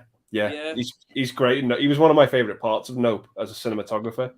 He was great as Guys Gisborne, and he's great in everything. Every time he's in something, he's great. Even a sort of disappointment like Metro with Eddie Murphy, he's the main villain in that. I thought he was excellent in that. And Top Dollar and Top Dollar, the Crow. Yeah, the Crow. Yeah, absolutely. Three Musketeers. I love him in that. Robin Hood, Prince of Thieves. Yeah, he's great. He's great in Talk Radio as well as Kent. Just like Kent. Yeah. He's just insane in that film. Yeah. You're funny, man. Yeah. Yeah, and he does some of the other voices on the radio. The radio shit. Yeah. He used multiple. They used like 3 or 4 actors doing multiple parts because we recognize the same voices phoning in. But Talk Radio was a great movie. Oh, it's so underrated.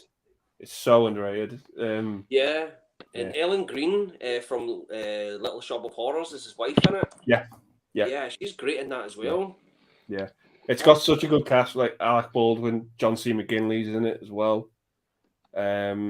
Just an awesome shit, awesome movie.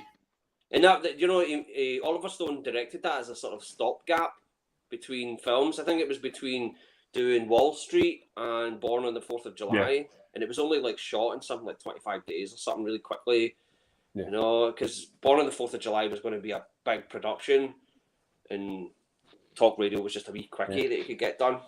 Great movie. you can tell it was such a smaller movie when you watch it because of the setting and everything, but it's the script and the acting that make that movie.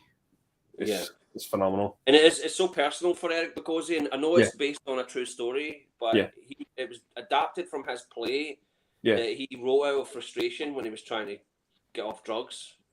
I think that's where he kind of got inspired to, because that's why he's so kind of he's so pumped up in it. He's pumped up. He's not afraid to say what's on his mind in that film. That is great. But it's powerful, that film. See, I think a lot of actors get a lot of praise. That's the thing. Who is underrated? That's the thing. That's a good question. Yeah. You got any ideas, Mike? I might say someone like Jason Patric. Obviously, like he's in The Lost Boys, but I feel like maybe Speed 2 kind of ruined his career a little bit. But I think like he's made some other like fantastic movies. Like Rush was a fantastic movie with Jennifer Jason Leigh, and that Narc was pretty good. And he was in a film called Geronimo with like Robert Duvall and and Gene Hackman. I think that was a really good movie. Yeah, that's the one. Yeah. I think he's a really underrated actor. He's made some great movies, but they're just not really that well known. See, one that I would recommend of Jason Patric's is After Dark, My Sweet. It's a sort of I've got that on my watch list. Yeah, it's really good with Bruce Dern and Rachel Ward. It's a film noir, and it is a great one. He's great in it. Actually, he's the sort of it's that whole kind of simpleton. This guy is a bit dense, right? Mhm. And and the woman's going to like seduce him kind of movie, and he's really good in it actually. Yeah. But yeah, Jason Patrick, yeah, he's highly underrated. I think Michael Biehn as well, like is an underrated actor. Like obviously Terminator and Aliens and The Abyss, but other than that, like, but he's been in some great movies like Tombstone. I think that's probably his best movie that he was in. But yeah, he doesn't really get that many much recognition.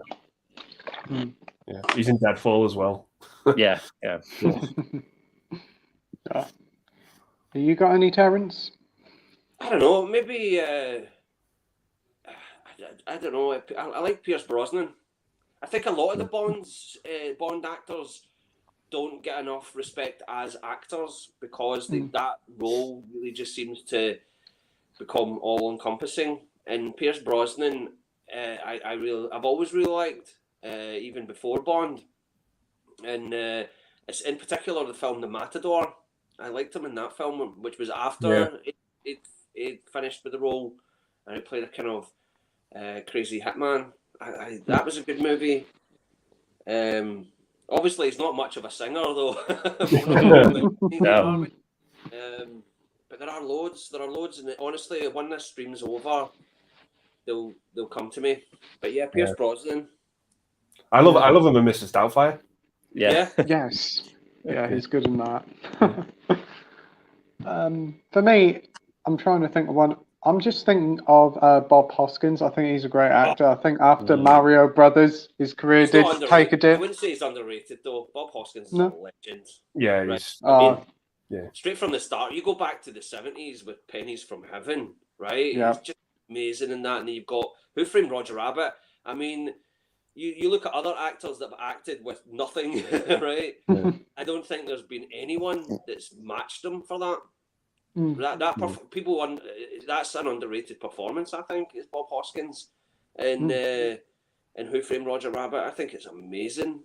It really it sells all the shit that's going on, right? It makes you believe in this Roger Rabbit character.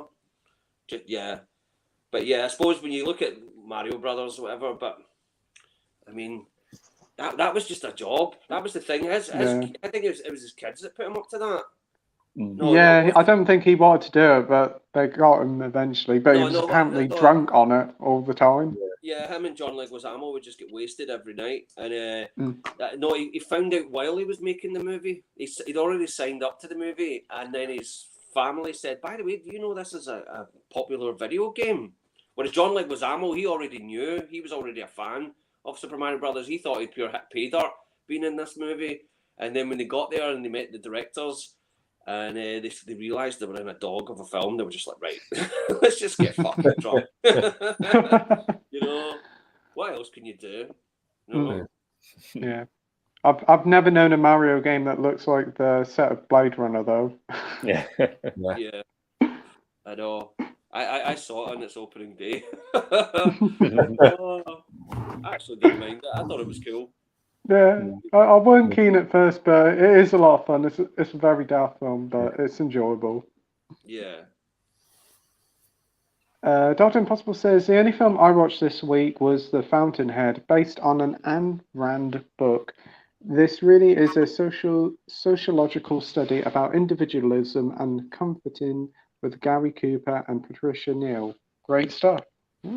Yeah. Isn't Zack Snyder trying to do a remake of that? Because he's really into the individualism sort of belief. A lot of Wall Street bankers as well. Not surprised.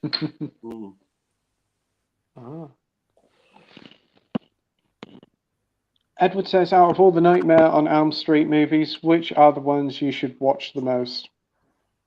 So I always gravitate to 3 because 3 is like a sort of popcorn horror film. It's more like a kind of action comedy. But yeah, that's the one. When I was a kid, I would watch the first 3 repeatedly. But 3 was the one that I would always enjoy the most, even though the first one was just perfect, right? And it is the best one, right? But yeah, definitely number 3 just for like repeated viewing. What about you, Andy? Yeah, it's 1 and 3 for me. Three is the closest, I think, to probably actually being asleep in a dream, because it just feels like the way it transitions from scene to scene and the characters get their powers, it genuinely feels like you're in a dream because it's that trippy. Yeah, Right. it's the one you get more Freddy as well. You get a lot, Yeah. not too much of them. I think with 4 and definitely Freddy's Dead, you get too much of them. I think 3 was just the right amount. Whereas the first one's great because they keep them to a minimum. That they really up the creep factor. By 3, you're not scared of Freddy anymore. He's just a kind of just a crazy adversary, right? Yeah. The scariest scene for me in the first one doesn't even involve Freddy. It's the bit where Nancy falls asleep in class and you see Tina in the body bag. That fucking scared the shit out of me, that as a kid. It's just horrifying. Absolutely horrifying. Creep the fuck out of me. But the third one is just so much fun. So much fun.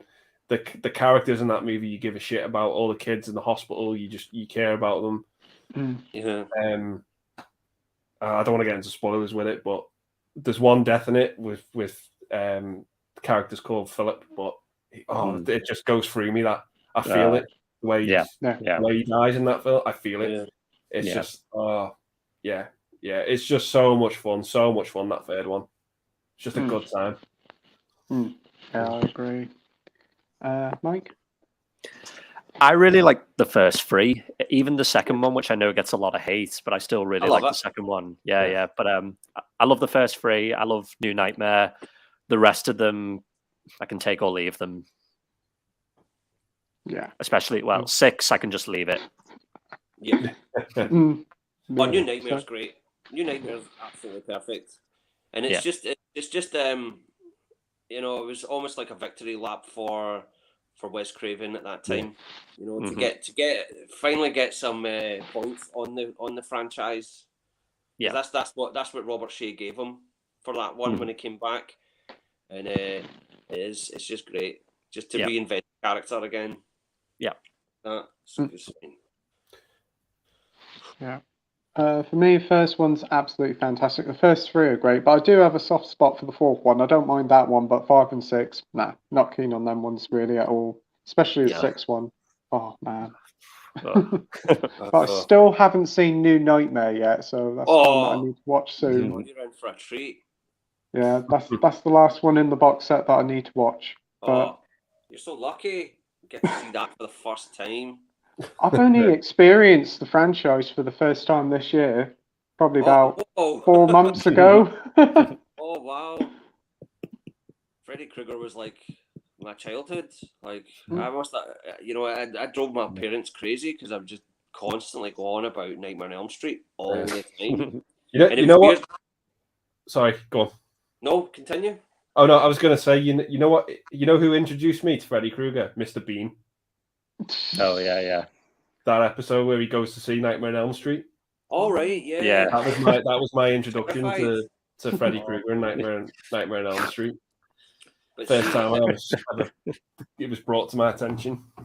Yeah. When Dream Master was coming out, number 4, because I was just after Dream Warriors number 3. After number 3, that was it. Freddy was my guy. That was like my favorite rock band at the time. Yeah. Right, it was Freddy Krueger, and then number 4 was coming out in Box Office America, which used to be on late at night. That would show you what was coming out in America, and that went straight to number 1 in the American box office. They showed that clip of him coming out of the ocean, right, with the sunglasses and all that, and I was like, "Oh, can't wait for this."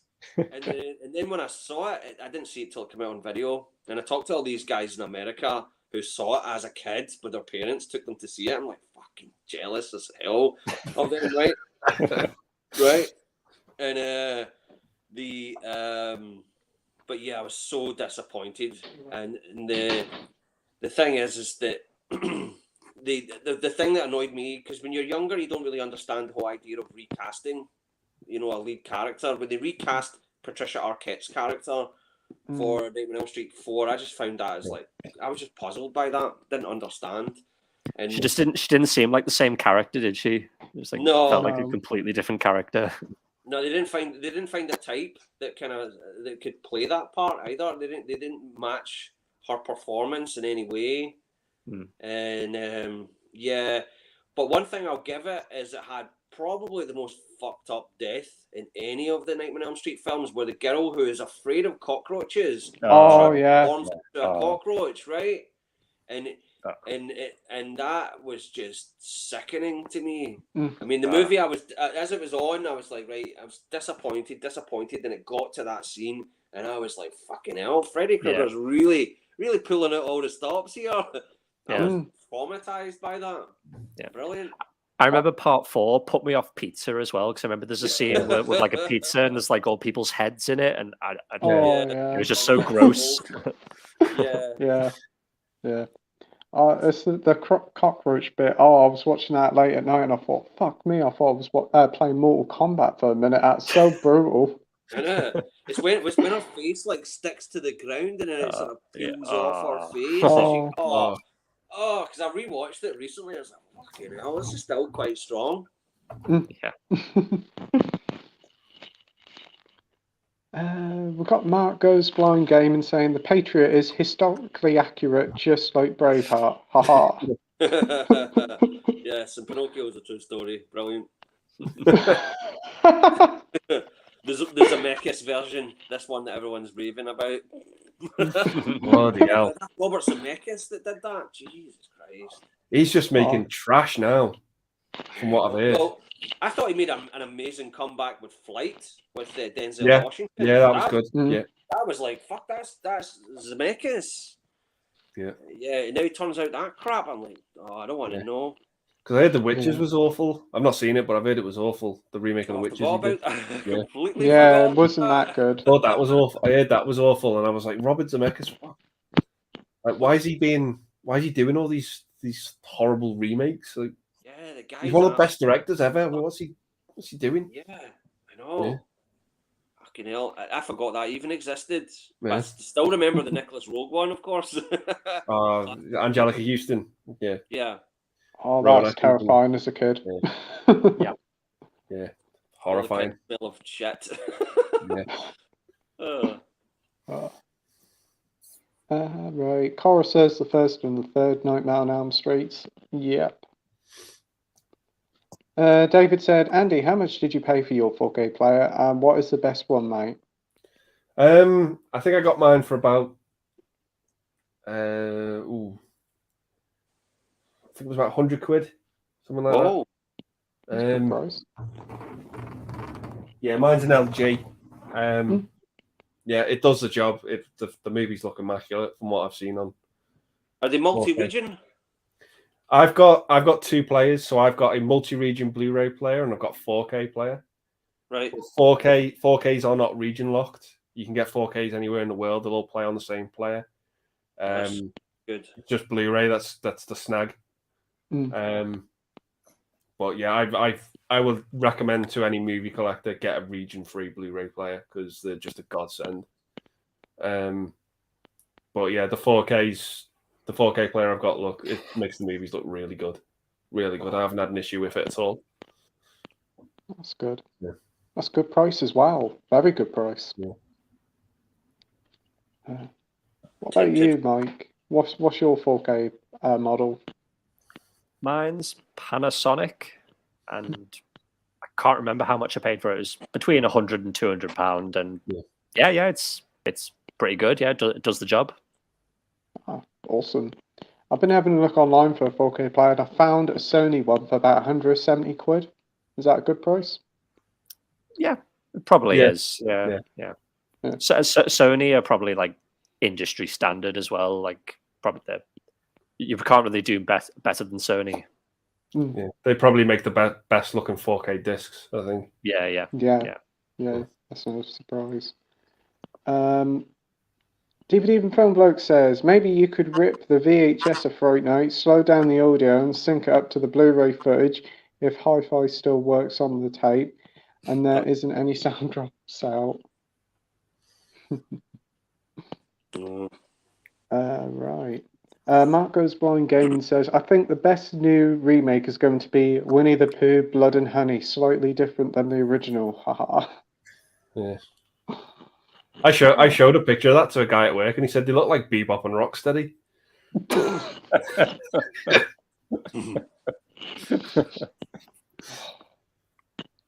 I've watched the trailer and like the Winnie the Pooh, they look like they've just been to Sainsbury's and bought some crappy mask and said, "Let's go and make a movie in the woods." Yeah. Oh. Is this getting a cinema release or is it just going to like streaming? Probably streaming, I would imagine. Hope so. Right, let's move on to the next comment.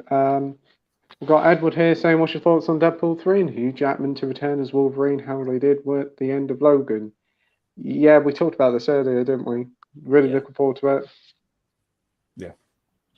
But when superheroes die, I mean, it's really not finite, is it? When you know, you look at Joe Pesci and Goodfellas, he's not coming back, right? Sorry, spoiler alert, right? Joe Pesci is not coming back in Goodfellas, but Iron Man, Spider-Man, Wolverine, come on, right? Yeah. That's the thing I find hard to get invested in when characters die. I'm not convinced. And Freddy Krueger is a great example of that, right? All it takes is a fucking dog to piss on his fucking bones and he comes back, right? It's just like, you know, or any slasher character. I mean, Halloween Ends, yeah, right. Pull the other one. Right? That's all I've got to say. Should be Halloween Ends ? That should be the real title, you know. But yeah. And that's the same with these superheroes. They'll probably bring them back through the multiverse or something, because that's the thing they're all talking about now, isn't it, with the Marvel films? But it's good he's back. Didn't Deadpool establish there was time travel in the last one? Yeah. So yeah, I think so. Yeah, and that's the character not to be really get too invested in, right? It's more like a kind of, I mean, it's so self-aware, meta.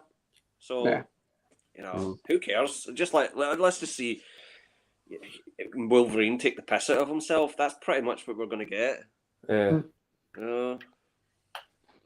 It feels like you can take Hugh Jackman's Wolverine out of any franchise and put him in anything else. Like he's just interchangeable as a character with franchises. Because the X-Men timeline's fucked as we know it. You know that's just a whole mess. You know, but I think for me, you could stick him in the MCU. You could stick him in the Fox film. You could just swap him anywhere. He's interchangeable with all these movies, to be honest. And whether he lives or dies, he's done it all now. Right? Yeah. This is just a sort of victory lap. This is like, here you go, just have some fun, right? Yeah. You know, and that's all we want. I just want a film that's fun and Wolverine gets cut up a load of people and swear his head off. Yeah. Right? I mean, probably good fun. Bradley says, "Hey guys, hope you're well. What's the best looking 4K Blu-ray you've seen?" Not seen one yet. For me, it's Beetlejuice. I mean, that movie looks that good. I can see the cracks in the special effects. Like I'm almost annoyed at it because I can see things I couldn't see on the DVD and Blu-ray. With like how the waiting room scene. You can pick out like the guy who's got the cigarette and he's all but you can kind of see that that's a head behind the couch with like the body attached to it. You can make out the effects a lot more, right? Okay, with it, but I heard you could do that with 2001 as well. That you can actually see the brush strokes on the matte paintings and things like that. Yeah. That's probably like a downside to 4K. It's that good. You can see the flaws. You know, it's. But yeah, I'd say Beetlejuice and Total Recall for me. I mean, the reds on that disc of Mars are just like wow. It's just it's like blood red. It's just gorgeous to look at. The colors of Mars in that film they're exceptional. Yeah. Awesome. What about you, Mike? Yeah, I think Beetlejuice is a really good shout. I think Batman Returns looks amazing on 4K. But I also think The Shining, like the original Shining, that 4K is stunning. Like when it opens and it's like on the lake and you see the mountains. Like that movie is like pretty basic, like no special effects or anything, but you literally feel like you're in the hotel when you're watching that movie. It looks, the detail is incredible. Such a god. That's good. Would you say that there's substantial leaps from the Blu-ray?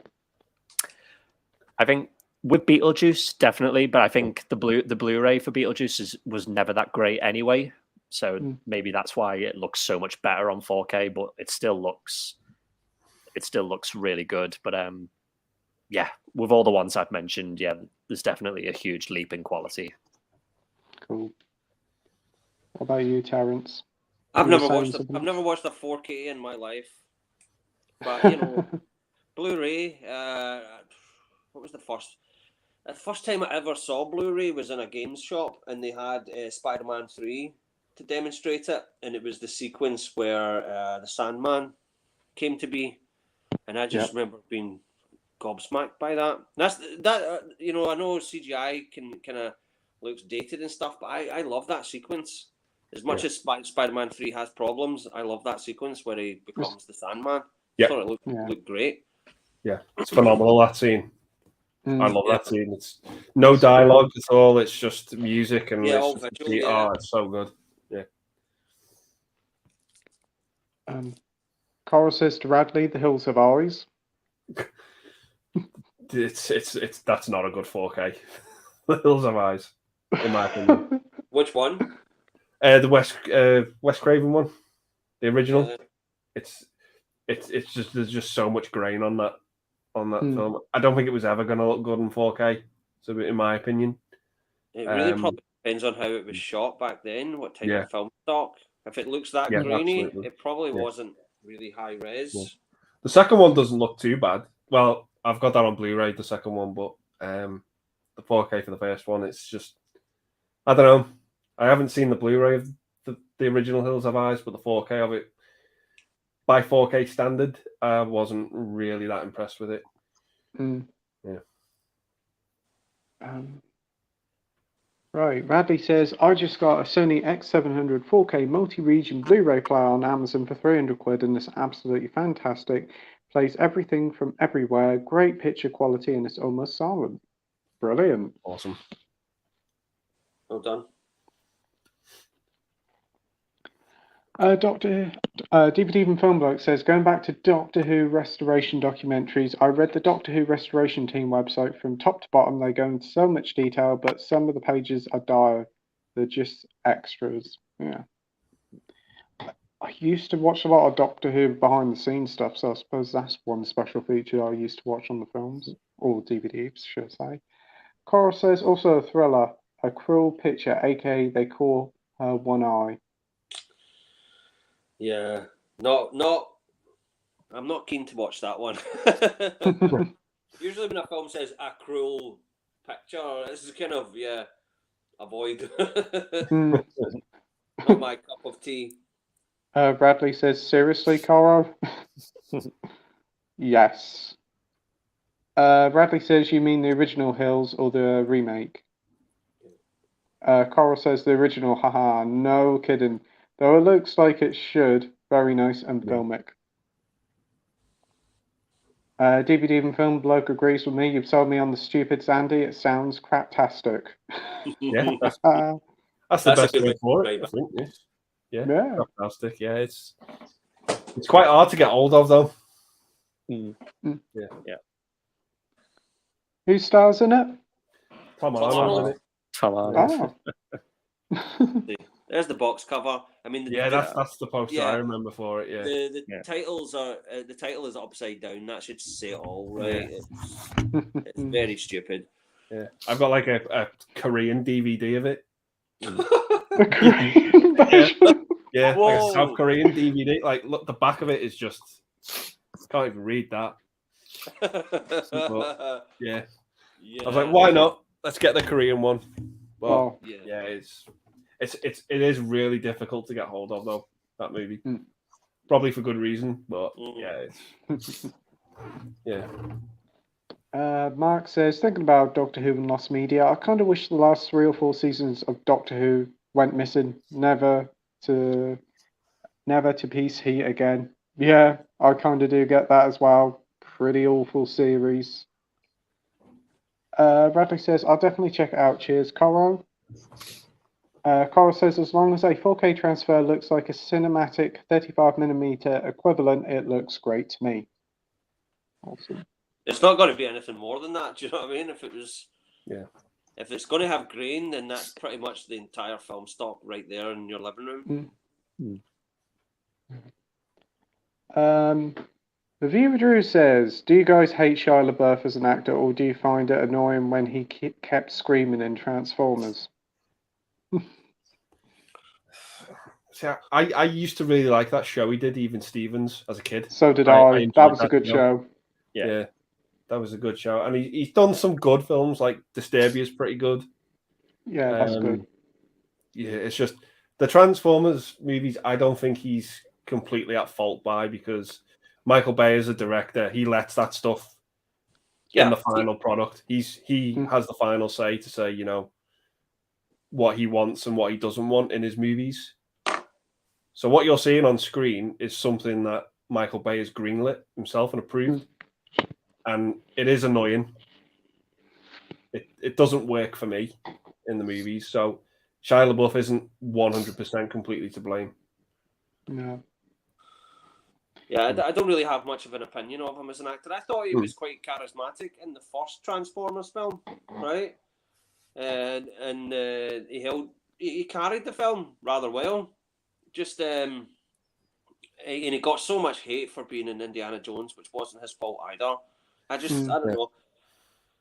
I've not seen him in a part. I've not seen Disturbia, so I've not seen him in a part that I've really seen him do. Really steal the movie or whatever. So it's hard to say. Yeah, Mike. Yeah, I'm kind of the same, really. I don't really have much of an opinion on him. I don't think I've really seen an awful lot of the movies he's done. But I did quite like that Fury with Brad Pitt. Yeah, that was a pretty good movie. Yeah, but no, I've not really seen much of his newer stuff. But yeah, I can't really forgive him for Indiana Jones 4. Was he in the Peanut Butter Falcon? Yes, he was in that That's one as a great well. film. Yeah, that's awesome, that film. Yeah. I always remember him from Even Stevens. I just really enjoyed that show as a kid, but he has been in some good stuff. Even before Transformers, he was in that Disney film called Holes. I enjoyed that one. That was pretty good. Obviously, Disturbia was really good. But yeah, the Transformers stuff isn't great, nor is Indiana Jones. But I don't hate him as an actor. I think he's okay. He was also in Constantine, wasn't he? Yeah, I think he was. Yeah. He was in that god awful Dumb and Dumber prequel as well. Oh god. Yeah, he was in that as well. Yeah. Oh man. But I don't think there's been a recent film with him in that's been that noticeable, shall I say? I think there was one called Honey Boy that came out in HMV. I don't know whether that was any good or not. It was all right. His personal problems not just kind of got him semi-cancelled anyway? I don't know. I don't really follow him, but I know that he's had issues. I know he was supposed to be in that new film, Don't Worry Darling, but there's a whole drama behind that, whether he got sacked or not, but that's the only thing I've heard about him of late. But in truth, it's rare. It's a rare thing for a child actor in Hollywood to come away unscathed with with their marbles intact and not being an addict of some sort. Jodie Foster being like one of the few that I can think of who's not had a serious drug problem as far as anyone knows, and has not been had to be sectioned, right? You go way back, there was just so many horror stories going all the way back to Bobby Driscoll from Song of the South. Just so many tragic Hollywood actors that are children. It's clearly not. It's not healthy. No. Right. Dr. Impossible says Chris Sarandon starred in Lipstick with the wonderful Margot Hemingway playing a rapist. The scene is pretty brutal, but it still has some impact. Lamont Johnson directed. Yeah, I've heard of that. Never heard of it before. Have you heard of it, Andy and Mike? I think I've heard of Lipstick, but I've not seen it. Late 70s, I think it came out. Okay. So I remember him in Dog Day Afternoon. Yeah. It's like the, Oh yeah, of course. Yeah. And what's the one where he's the? Is it Running Scared? Is he the villain in Running Scared, or am I getting mixed up with another movie? I'm not sure.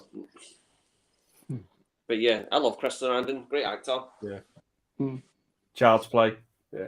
Oh, Child's Play. Of Oh course. Yeah. Nightmare Before Christmas as well. He's in that, is he? Yeah, he's Jack Skellington. He's the spoken. I didn't even know his voice. Yeah, I didn't even know that was his voice actor. Yeah, he does the talking for Jack Skellington, and Danny Elfman does the singing. Ah. Yeah. Cora says to Radley, Andy thought it looked awful. THHE, so that's that. Hills So of there's Eyes, that. yeah. Rogue says, I've got 37 Criterions plus one, which is Godzilla. I'm waiting to arrive. That is a really good collection, Rogue. Yeah. DVD from Phone Bloke says to Mark, yeah, damn you, BBC for junking Troughton. A lot of his stuff's gone missing. Radley says to Cora, that's strange. I thought Andy liked absolutely everything. That's why he has about 3 million Blu-rays. I don't like everything. I just don't get rid of the stuff I don't like. DVD from Phone Bloke says, I only have 3 Criterions because very few of the films interest me and I'm not made of money. Yeah. Yeah, you need a mortgage for some of those Criterions, especially, is it the Before trilogy? It's like 60 quid. Yeah. We got Andy Berry here. I am watching Degrassi Junior High and Kleenex. I have a cold. Oh. Sorry to hear that, mate. Hope you feel better soon. Get well soon, mate. Carl says to Radley, haha, he didn't like the 4K transfer. Not sure if he liked the actual movie. Oh. How can we forget The Princess Bride? Prince Humperdinck from The Princess Bride. Oh, yeah, of course. Yeah. But yeah, the movie I was thinking of, it was Collision Course with Pat Morita and Jay Leno, not Running Scared. For some reason. Okay. Yeah. Right. That's what it was in. So I had to Google that. It was annoying me. Bradley says, I've seen the original movie, can't remember anything about it. It was a long time ago. There was some weird bald dude in it. That's The Hills of Eyes. Yeah. I have to admit, he was probably the best character in it and probably the dog because everybody kept screaming in it. Yeah. That's another one of those horror films where the remake's actually really competent. Yeah. Yeah, people keep telling me that it's actually mildly better. Yeah. In some parts. I love Michael Berryman. Who you're talking about. He's an absolute legend. And do you know that he was almost in The Crow? The fact that Brandon Lee died scuppered his chances of being in The Crow because he was supposed to play some sort of skull figure that was going to guide him in The Crow. But they only did some test footage of him in the suit, and they had to just completely excise the character because of Brandon Lee's death. It's a good. There's a good series on Shudder, Cursed Films. Yeah, it's a mixed bag. It is a mixed bag, and the episode on The Crow and the episode on Twilight Zone the movie, they're the only really good ones in that first series that they did. And Michael Berryman features in it quite a bit, talking about The Crow. But yeah, that would have been something. Yeah.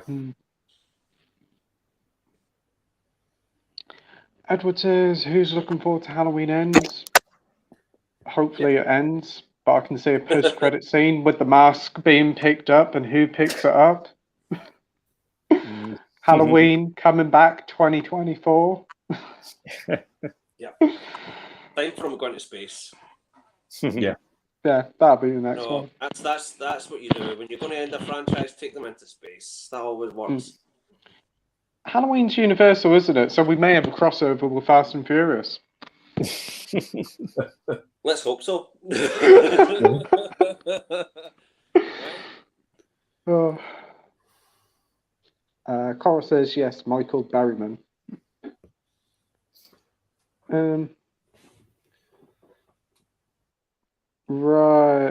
Right. There's a spoiler for the new Doctor Who, so I'll just skip past that. But thanks for telling me, bro. But yeah, I kind of thought that'd happen too. Cora says, "Wait, what? That? Yeah." Cora says to Rogue, "Wait, that's considered a spoiler. Like grass is green and the sky is blue." I haven't put it up because in case somebody's watching this and really is looking forward to it, I don't want to spoil it for them. We've got the classics. Ace here saying hello. Hey mate, thanks for joining. Hey. DVD and Film Bloke says maybe the Tenant thing might be something like a multi-Doctor story. I still think my favourite multi-Doctor story is The Three Doctors for the 10th anniversary in '73. That was a great episode.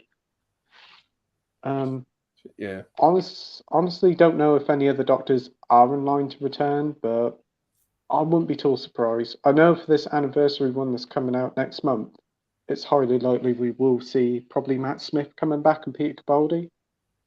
Yeah, seeing Tom Baker for the 50th was something special. Oh, it was. Because he's the earliest one that's still alive. Like it's just he is. He's one of the big favourites as well, isn't he? Yeah. He came back for the Sharda one because they had to do some animated for it, and he did some voiceover for it. And I think the final clip of the final episode, he actually returns dressed up as the Doctor, but obviously aged. Yeah. And that's a really good little scene. DVD from Filmbloke says, really because Pertwee and Troughton playing off each other. Also, it's bittersweet seeing Hartnell in it, knowing his health was really poor. He died only 2 years after it was broadcast. That's a shame. Radley says, I think that the bald dude from Hills Have Eyes has hit record too. Something about beds burning. Okay. We've got the DVD from Filmbloke saying, hi Liam. DVD from Filmbloke says, I think a smaller group, The Room is really fun. I still haven't seen it yet. Yeah, if you've got a group of friends watching it, taking the piss out of it, but don't go to the cinema and watch it. Because it'll just be... This is what I've been told, right? I haven't experienced this myself, so it's second-hand information. But apparently, if you go to a screening of it, people just ruin this film. It's just forewarning you. I mean, I couldn't imagine going to a sing-along. You know, they do like Grease or The Sound of Music or Rocky Horror as a sing-along. Oh, I can have that. That'd be awful, wouldn't it?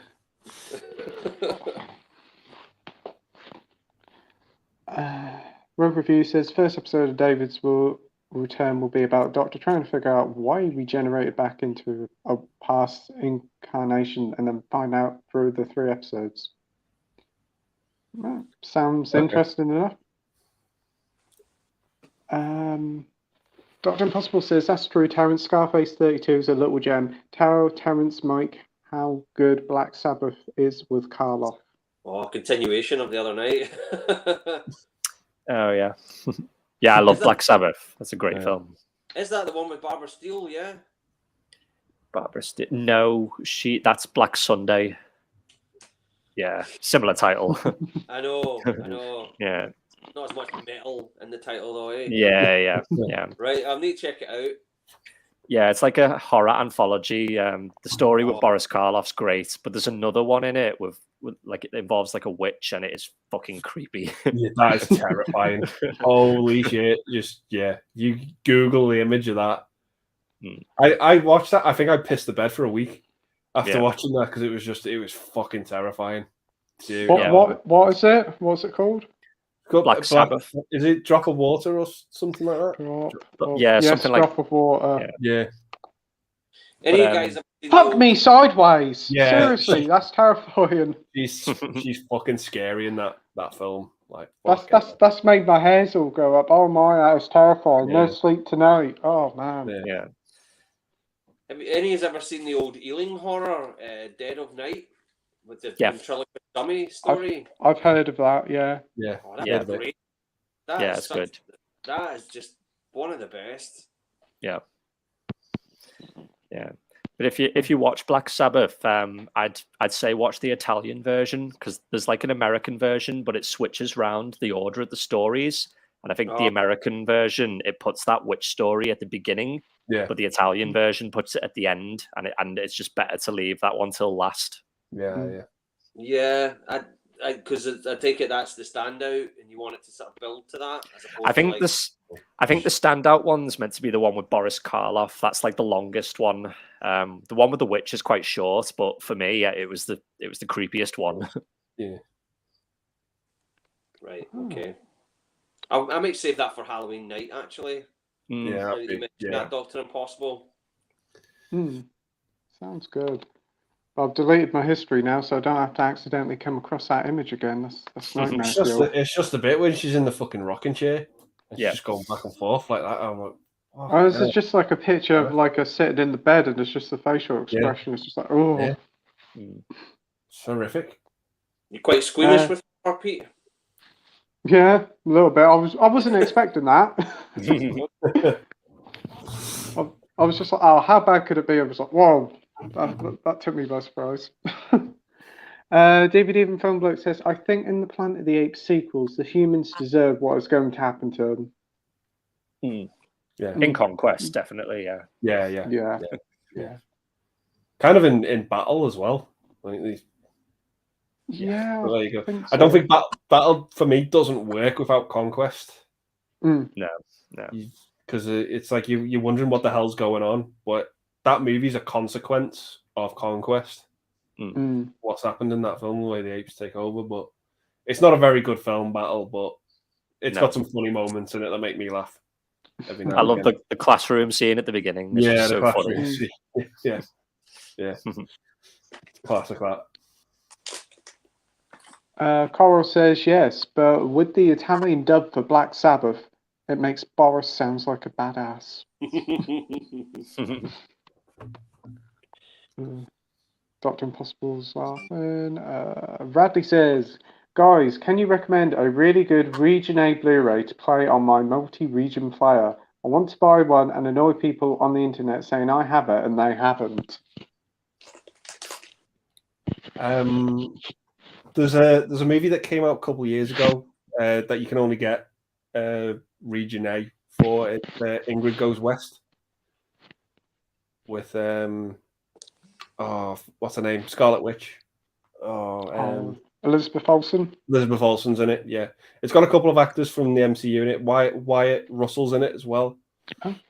That's a really good film, like about someone being obsessed with someone through social media. It's quite creepy and unsettling at times, that movie, but it's really good. But you can only get an American Blu-ray of it, and it looks great. So I fully recommend that one. Good pick. Mike? I can't really think of anything that's just Region A. I'd probably just have to say something like maybe like In the Mouth of Madness, the John Carpenter film, because I don't think you can get it here on Blu-ray. I know you can get it in America, but I don't know if maybe you can get it like from France or Spain or somewhere like that. I'm not sure, but yeah, I'd probably just say that. Yep. Terence, have you got any picks? I'm not really one for Blu-ray players. I'm honestly, No worries. I'm at a loss with technology. I mean, hence why I had to use the iPad tonight, because once that went down, I was just like a chimpanzee trying to open up a packet of cards. Just completely. I'd add as well the Scream Factory box set of Friday the 13th, because that's Region A locked. That set's wonderful. Yeah. Most of the Screen Factory sets are really nice, and again, you can only get them from America. Yeah, so again, Screen Factory stuff. I think you can get it in Germany and France, but Everything Everywhere All at Once. I know it's released in America. It's not released here yet, so that's another one. Mark Goes, Blind Gaming says, I think he means Barbarian is awesome, and I'm looking forward to Hellraiser. Yeah. I've heard Never heard nothing but about that Barbarian film. Yeah, is that America only at the moment? I don't think it's got a release date over here yet. Oh. Same with Pearl as well. I've heard nothing but great things about that. It's See, a shame though. I'm always a bit nervous about new horror because I feel it's kind of, you know, you're used to things being sort of average for so long that when something comes out that's above average, people are like, that's the best thing ever. And I always get really hyped up about it and I watch it and I'm like, it's still kind of average. And so I'm always a bit nervous when I get that amount of praise thrown at a horror film. No. Did you see X? Did you see X when it came out this year? No. I might just wait till Pearl's out and watch them both, throw them back to back. Yeah, sounds quite good. Right, the Classics Array says, out of the Planet of the Apes films, I've only seen the bits from Rise and Dawn. Funny how the Tim Burton remake was such a failure, yet the prequels are really good. Enough said about the important one. It's just, gee. Yeah. It's just a complete misfire, that movie. It's just doesn't work. He just didn't understand Planet of the Apes. That was it. Yeah. I mean, I think I'm hoping that he'll get the Addams Family, because a lot of people assume that Tim Burton made the original Addams Family. Yeah, they do. It's such a Tim Burton vibe to it. But it was such a misfire, wasn't it? Yeah. Like I said, but that's what I'm saying. It's not really bad to the point where, wow, remember that terrible, terrible film? It's just average, and there's nothing. I think there's nothing worse than being average. Yeah, but like Tim Roth's performance in it is pretty good. That's like the standout. But I think after that, it's maybe Paul Giamatti's. I don't know what he's doing in that film, but he's crazy. But it's just the way the apes act in that film. It's just weird. I don't know. It is. It's a bit of an odd one. It is. It's one that I never revisit from the Planet of the Apes. The ending is just confusing. It's just what? Oh God, yeah. Sorry, I just got a wee sort of trauma flashback there. Everyone like, what the fuck was that all about? Yeah. Abraham Lincoln, what? Yeah. Oh, Abraham Lincoln. Yeah, it's just like what is this? Yeah. I think I had to get mad drunk to get over that day. Oh, I just forgot about that. I had forgot about that. Wow. Yeah. Oh, poor Abe Lincoln.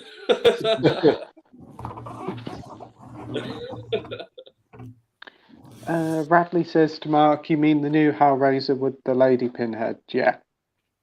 Trans pinhead.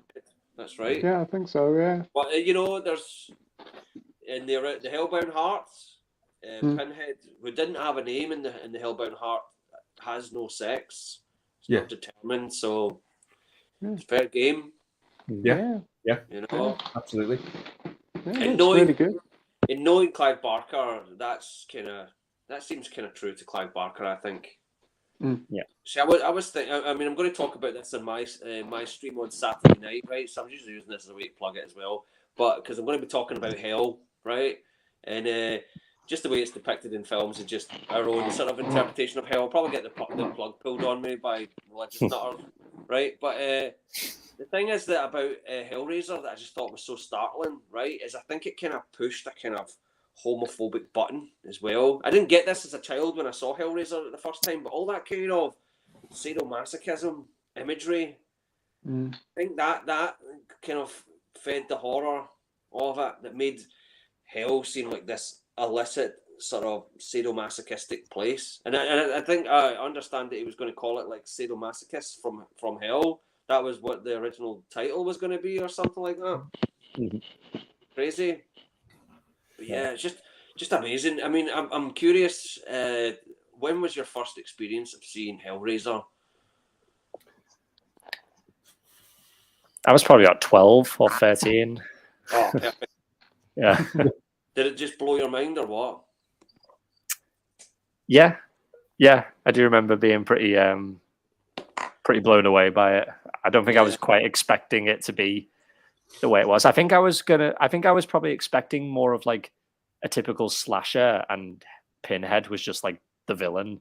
But Right, yeah, same. but he's not really in the movie all that much. It's more about what's his name, Frank. Frank. Trying to rebuild his body, isn't it? And I remember I wasn't expecting it to be like that at all. Oh, it was just such a gift at the time. I mean, you look back at the history of British cinema, right? The 80s was just a complete ghost town for horror in this country. And I remember when Hellraiser came out, and it was everywhere, right? And it was on, I think it came out on the New World video label, right? And it was not a big budgeted film, but the publicity behind it. I remember Clive Barker being on talk shows with Doug Bradley, like regular talk shows. They're talking about this horror film at a time when horror films were completely bastardized by talk shows and things about the video nasty scare. And funnily enough, I watched an interview with Sam Raimi from 1987. There's this talk show he's on, and people are just attacking him for making the Evil Dead. There's, it's just like, what? He's just about to bring out Evil Dead 2, and these people are like, you're sick in the head making that film and all that. I'm like, fuck off. So it was just amazing that Hellraiser came out at this time, and people really got behind it in a big way, and it totally delivered the goods for me. I was like, wow, I've never seen anything quite like it. And it's funny that you said about him being a slasher character, and I guess you probably got that from the poster because it's like Pinhead. I got the same vibe. When I was 6 years old, or 7 years old, I walked past a video store and they had the poster for Fright Night. And when I saw that woman on the front, I thought she was the slasher character. I thought she was the main villain of the film. And in all honesty, I was disappointed my first viewing. This crazy, scary woman with the pointy teeth. No. Oh, such an idiot then. But yeah, Hellraiser, it was just, and it's still great. I know it kind of has its flaws here and there, but it is so original. There was nothing quite like it. Yeah. Sorry. I've seen the first and the third one, but I haven't seen the second one yet. But I've heard a lot of people say the second one's good. It's not bad. Yeah. I've only seen the first and third. Oh. Yeah. I kind of like the second one for its creativity. It's different than the first. And it's still pretty solid. I was late to the party with Hellraiser. I think I must have saw it for the first time in my late teens, early 20s. But yeah, I just, like you guys, I thought seeing the poster, the video artwork in Blockbusters at the time, as a kid thinking that must be like a slasher film where he's like the main star, the main focus. Same. But he's not even in the movie all that long. No. Yeah. It's a bit like Beetlejuice. He's there to do a job, but it's not for long because they're like the Cenobites are sort of like the Satan's police, like trying to recapture Frank. That's all they're really there for. Like they're not there to cause shit. They're there to do a job. Green Lantern. Yeah. Oh. But yeah, it's the human characters in Hellraiser that are the villains. Yeah, like Frank and the woman he's having an affair with, whatever. Yeah, it's but yeah, it's the effects in it are great though. Towards the end. Yeah, the whole bit where he's rebuilding his body is so good. The practical effects there. Yeah, the whole the Jesus wept. Yeah, Andy Robinson. He's great. See it's definitely one of the very, very few films where the author has directed the film and and he's knocked it out the park. Because whenever you always get that thing that's like, oh, they really screwed up Stephen King. Stephen King should have gotten there and directed it. But then when Stephen King actually got in the director's chair for Maximum Overdrive, right? You know, that's what we get, right? So it's not always a good idea, but Clive Barker and the guy just completely exploded. That was it. He was in the horror A list because of Hellraiser, right? And it was. People were always quick to assume that this was an overnight success. You know, he worked hard to get to that stage, right? And it's just great. And I'm excited for it. I wasn't at first, but then when I saw Clive Barker's name on the credits for this new one, I was like, oh, I hope he's not there just collecting a bag of cash like James Cameron does, where he's like, oh yeah, this is the best Terminator since Terminator 2. Ka-ching, bye. Right? And we're all like, oh, let's go see Genesis. Fuck off. Yeah. Right? We just feel completely. We just feel like we've just been conned. I don't expect he'll do that. I don't think so. No. We ain't got long to wait. It's only about a couple of weeks until it comes out, so that's good. It's the 7th of October. Yeah. We're going to get a lot of great horror content coming. DVD and Film Book says, I'll be gone for about an hour and a half to watch Battle for the Planet of the Apes. See you later. Well, I hope you enjoy it, mate. I'm just going to go for a number one. Yeah, I'm the same. Yeah, I won't be long. No worries. Right. We'll get through a couple of these comments then, Mike. Mark says, Winnie the Pooh, Blood and Honey. Yes, that film. Yeah. I don't know what to think of it. Have you seen the trailer for it? I've not seen the trailer. I've seen is this the Winnie the Pooh horror movie? Yeah. Yeah, because I didn't think it was a real thing. I thought it was some kind of, it was just like an April Fool's Day thing. Yeah, but it's actually a real movie. I couldn't believe it when it came out. I was like, "Oh, come on, you're taking the piss here." When I saw it on Facebook, and then these trailers come out, and I'm like, "Oh no!" But it looks so cheap. It does the masks and that. Yeah. I mean, it could be quite entertaining, I suppose. It'll be one of these so bad it's quite entertaining films, but not one to rush out for, I think. The Classics Release is saying, see you, James. We've got Alan here, Alan Scouser, saying, have added 2 more 4Ks to my 4K collection, Aliens, 79, and Demons, but only because I've heard these particular 4Ks really are worth upgrading from Blu-ray. Demons, that's the Argento one, isn't it? Yeah, I think Argento, I think he produced it. I've got them on 4K and they look really good. Especially Demons. Demons looks really, really nice. Oh, nice. Yeah, because I know in Arrow they do. Is it like the special slipcover one that you lift off and it got Demons 1 and 2 in? Yeah. Yeah, I've got the limited edition one where it opens up from the sides, but it's not the best packaging. It's a bit awkward because when you try and take it off the shelf, you just kind of end up pulling half of it off, and the other half is just stuck on the shelf. It's not very well designed. That does sound awkward, but I enjoyed Demons. Demons was really good. I haven't seen the sequel. Would you recommend that? It's not as good as the first one, but it's still decent. It's it's okay. Yeah. I went into Demons thinking it was going to be like a typical Argento film because everybody says it's an Argento film. I was like, whoa, this is quite brutal compared to other ones I've seen. Yeah. That was very entertaining, being set in the cinema as well. Mm-hmm. Welcome back, Terence and Andy. Talking about Demons, yeah? Class. Yeah. Radley says Aliens is great in 4K. Prometheus is pretty stunning too. Yeah, that was a really good looking film, Prometheus. Yeah. I think what let it down for me was the need to tie it to the Alien franchise. I know that was what got bums on the seats, but I think it would have been a better film if it wasn't an Alien sequel or prequel or what have you.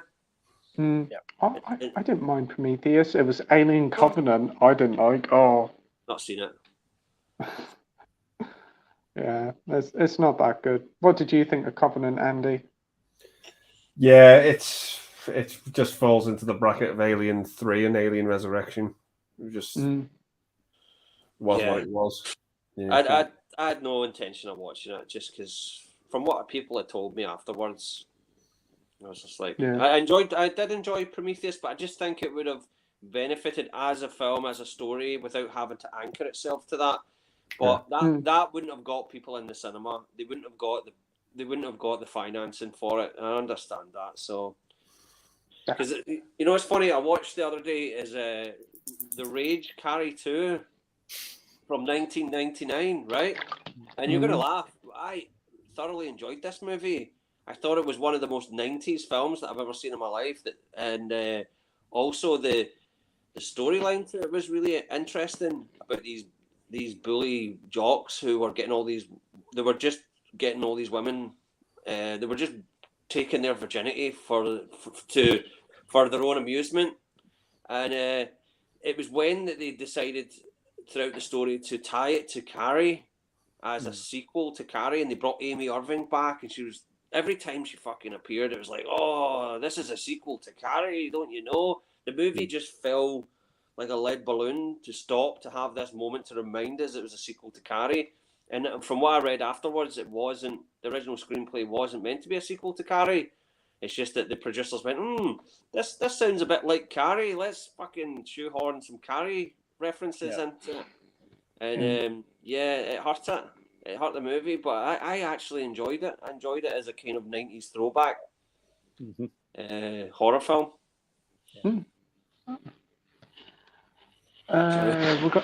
got Josh here saying, watched Blonde today and have so many thoughts. I'm going to rewatch it tonight to see if I can truly see if I like it more. That's the new Marilyn Monroe sort of kind of biopic, but not really a biopic.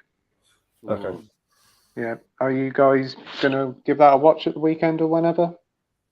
Whenever for me. Yeah, same. Not in a rush. Terence? I'd never heard of it before. Yeah, it came out today on Netflix. I think it's got Anna de Armas in it from No Time to Die as Marilyn Monroe. Yeah, it looks pretty good, but I've heard it's mixed in opinion. Some people either love it, some people hate it, but I'll give it a watch as well eventually. Biopics are a bit of a mixed bag. Yeah. I'm really not happy with these sort of. I mean, I would call them like jukebox biopics. The Queen one, especially. And as soon as that Elvis one came out, I was like, I'm not interested. Did you like Elvis? Did you watch that one? I haven't seen it. I just avoided it. I like Baz Luhrmann, right? I like him as a director, and I can see what they're going for, right? But it just looks to me, right, from the outside, and I may be wrong, but it just looks to me that the Elvis brand, and he has a brand, right, has not been selling as many units as it used to. So Priscilla Presley's thought, you know what we need? We need a big jukebox movie to go along with that, just to get more people into Graceland, sell more Elvis tat, right? And apparently, just like a lot of these biopics, they skirt past a lot of the controversial aspects of these characters.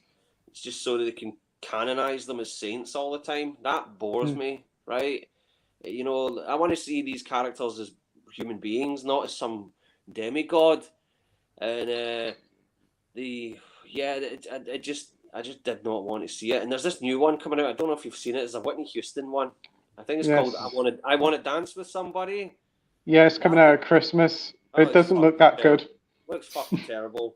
It just looks like, right, see all this sort of crack pipe and lesbian stuff? That's not going to be in there. Bobby Brown, you know, he's not going to be in there. It's just going to be like just a way to sell more records. I'm pretty certain the screenwriter or the writer of it is the one who done Bohemian Rhapsody as well. So that pretty much tells you. We're fucking doomed then, aren't we? You know? Because you're just getting this sugar-coated version of someone's life. We're supposed to actually be getting a Priscilla Presley biopic as well now. Cool. Excellent. I think after the success of like Bohemian Rhapsody, it's been a new money trending machine now, trying to do a biopic of this person, that person. Yeah, What did you thought of Rocket Man? I liked Rocket Man. You did? Yeah, That's- I actually did because unlike I felt what Bohemian Rhapsody did, and I think why it really went over with Middle America was it sent out this dangerous message that what Freddie Mercury really needed was the love of a good woman, right? That's what I got from the end of it when he's playing "Love of My Life" and she's in the crowd. It was almost, and all these fucking gay guys fucked him over throughout his life. Now he's got freaking AIDS as a consequence as well. That being gay was like his punishment. He was being punished for that. And I thought Bryan Singer was fucking trolling gay people somehow, you know. And that's what I got. That's what I got was the message from that movie, right? Even though it probably may not be intentional because it's just garbage. But Rocket Man, on the other hand, same thing happened to Elton John. He was being bullied by this guy, this lover of his. But the movie made a point at the very end of the movie that, yeah, and luckily Elton John found the love of his life, David Furnich. Right? He actually went into that and explained that, at least in text form. Well, yeah, not all gay men are bastards, right? Right? So at least it left you with that information. But the one thing that fucking annoyed me about Rocket Man was it nicked a moment from one of the most underrated biopics ever, Sex and Drugs and Rock and Roll, the film about Ian Jury. Yeah. Any of you great seen that? film. Yeah, great film. That's a great movie. And there's a scene in it where they do Hit Me With Your Rhythm Stick and under the pool. It's under the water, yeah. Yeah. And I was like, when they did that in Rocket Man, and it was the title track, I think it does Rocket Man under in his pool, they pretty much just took that scene shot for shot. I mean, Dexter Fletcher, you're a good director, but hey, you know, a bit of a plagiarist right there. Sorry. Hey, get the press gang onto you.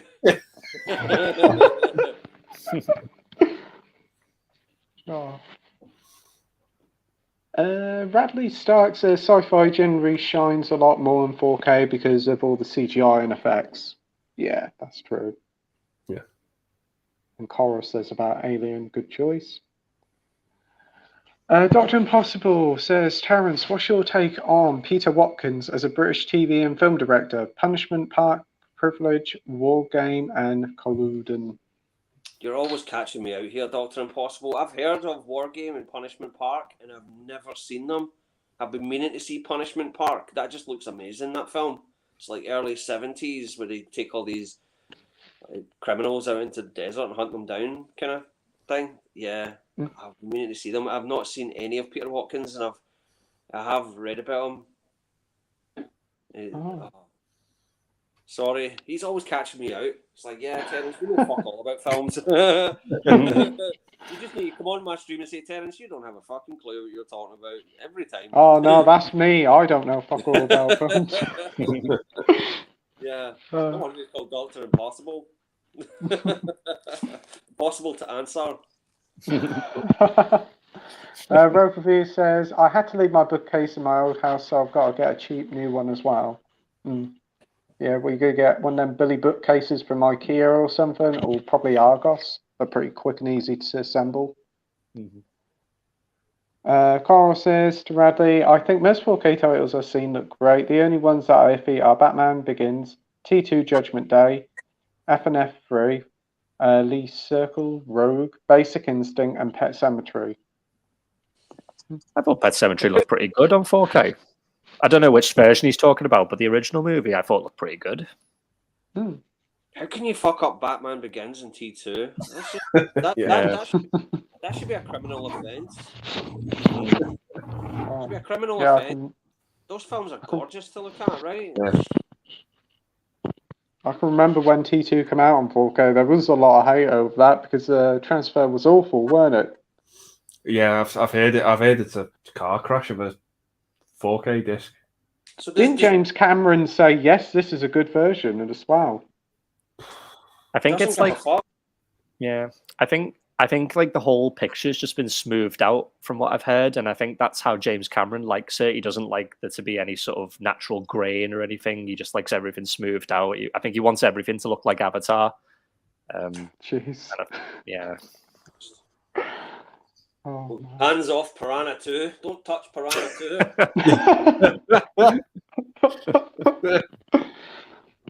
See, the thing is, though, everyone's been clamouring for years to get the Abyss in T2 on a high def format, and if he's going to do that to them, it's fucking worth it, isn't it? Yeah. No. Dr. Impossible says he did, Terence. Greengrass worked with Granada TV on War in Action. Yeah, guess I'm right once. Oh, shows you how far away the comments are, isn't it? Yeah, I think we're about an hour and a half behind. Coral says, Radley says to Coral, I thought the original Pet Sematary looked great in 4K. I can see the remake, can't remember it, but yeah, most things look great. Problem is, normal Blu-rays then look so dark with no HDR. Because you did say, Mike, that the Pet Sematary looked pretty good. Yeah, I think it looks pretty good. Yeah. Considering the type of movie it is, yeah, I think it looks really nice. Coral says, Radley, if you thought it looked, then that's all that matters. Most people seem to find 4K HDR titles darker than the SDR equivalent. Yeah, I've noticed that. Radley says they must have bad TV sets, Coral. I probably do have a bad TV set, or I haven't set it up properly. Radley says 4K titles with good HDR is almost blinding. It's so bright. I know it is very blinding using Disney Plus in 4K, especially at night time. You need sunglasses on. Carl says maybe, though most 4K titles have a lower APL compared to Blu-ray. I'm personally not bothered by it. Radley says, yeah, the main problem is I have a switching from 4K back to standard blue. Can really see the drop. Then I don't watch a 4K for a while and it's all fine again. I'm a picky sod. Yeah, I kind of get that. Yeah. Dr. Impossible says, also, Terence, what's your take on Dennis Potter? Have you seen any of his TV or film adaptation? One comes to mind is Dream Child, an exceptional look at the real Alice in Wonderland, Alice Hargreaves. I've never seen Dream Child, but I love Dennis Potter. Pennies from Heaven, The Singing Detective. Oh, they were just magnificent. I also really liked Karaoke with Albert Finney. I love that. And Lipstick on Your Collar. That was great television. Just back in the days where they used to make stuff that was actually a bit provocative. I missed that. Dennis Potter's an absolute legend. Absolute legend. I can't stand any of the... I've never watched the remake of The Singing Detective with Downey Jr. And I was not a fan of the Steve Martin Pennies from Heaven remake, besides the moment with Christopher Walken dancing. But Christopher Walken dancing in anything's always great. But yeah, love Dennis Potter, Dream Child. I need to see that. That's a must. Cottle says to Radley, haha, very relatable. I watch most standard definition content, but when I do watch something in HDR, I always watch it in complete darkness for maximum effect. Awesome. Radley says, I also think 4K streaming kills all the benefits of HDR. Going from streaming to disc is like night and day.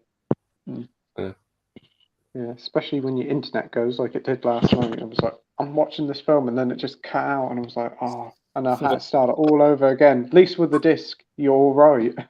What film were you watching? High Fidelity. Oh, love that. Yeah, first time watch, really, really enjoyed it with John Cusack. Jack Black was in it. Great cast in it, as you said, Andy. Oh, yeah. Soundtrack was brilliant too. Yeah, Catherine Zeta-Jones, fucking great movie. Yeah.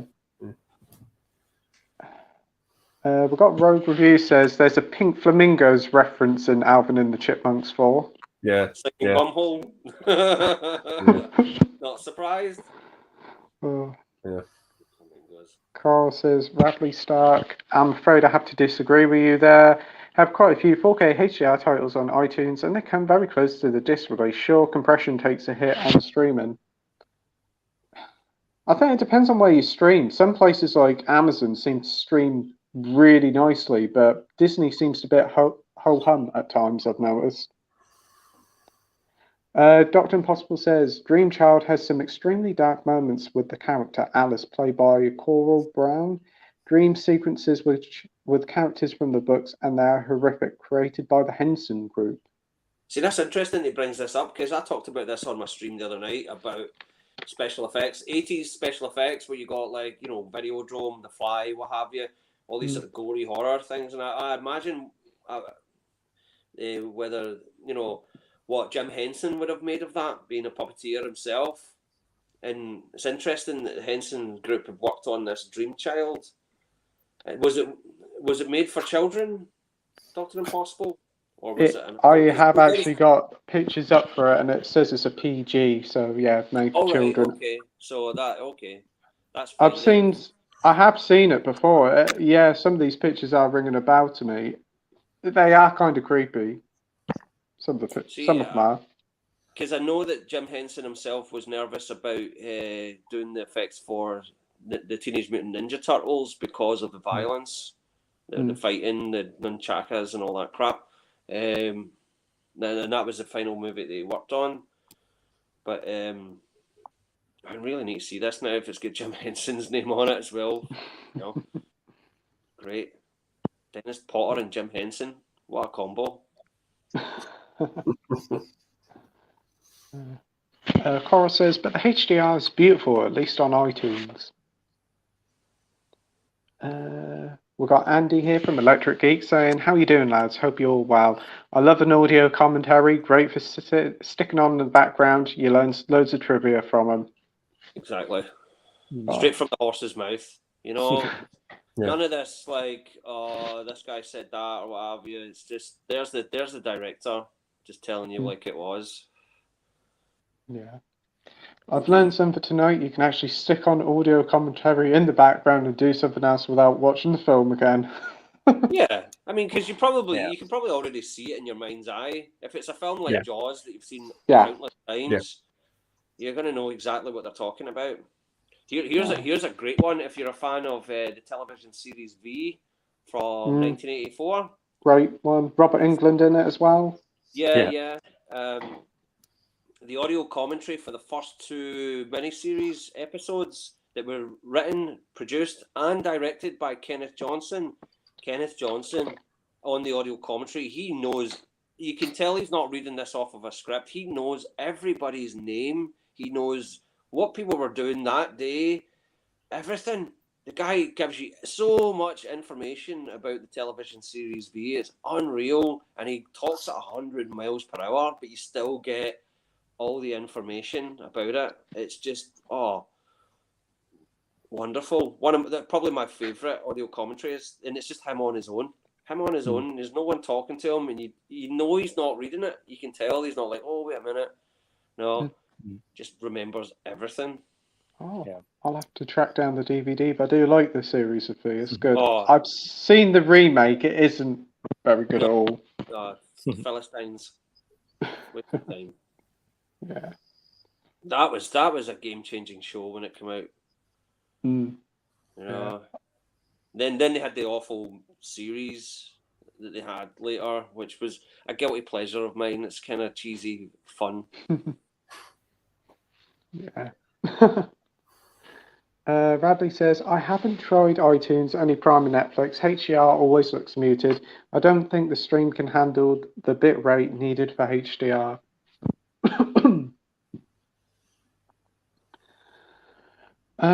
Electric Geek Andy says, what's your thoughts on the Deadpool 3 announcement? Sounds like great fun. We're all looking forward to it. Yeah, on board with that one.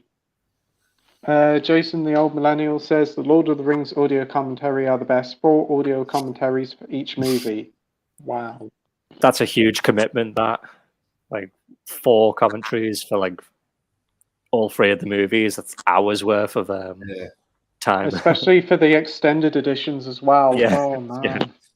Do you know what would really make Deadpool 3 really, for me? If they got Patrick Stewart and Ian McKellen back as well, just let them take the piss out of themselves. So I kind of felt that they were kind of sending up Patrick Stewart and Logan a little bit. right? When he was being he was doing a lot of swearing and stuff in it. Yeah. That was fun to watch. I'd like to see them back as well. Oh, You know, that would be fun. Yeah, to get a few of them back, that'd be a good idea. yeah, because I mean, they're only going to be as good as whatever antagonists they're going to put in there, right? And I'm sure that, I mean, the thing is, now that they've got all the Marvel characters now, apart from Spider-Man, because Sony's still got them, the sky's the limit.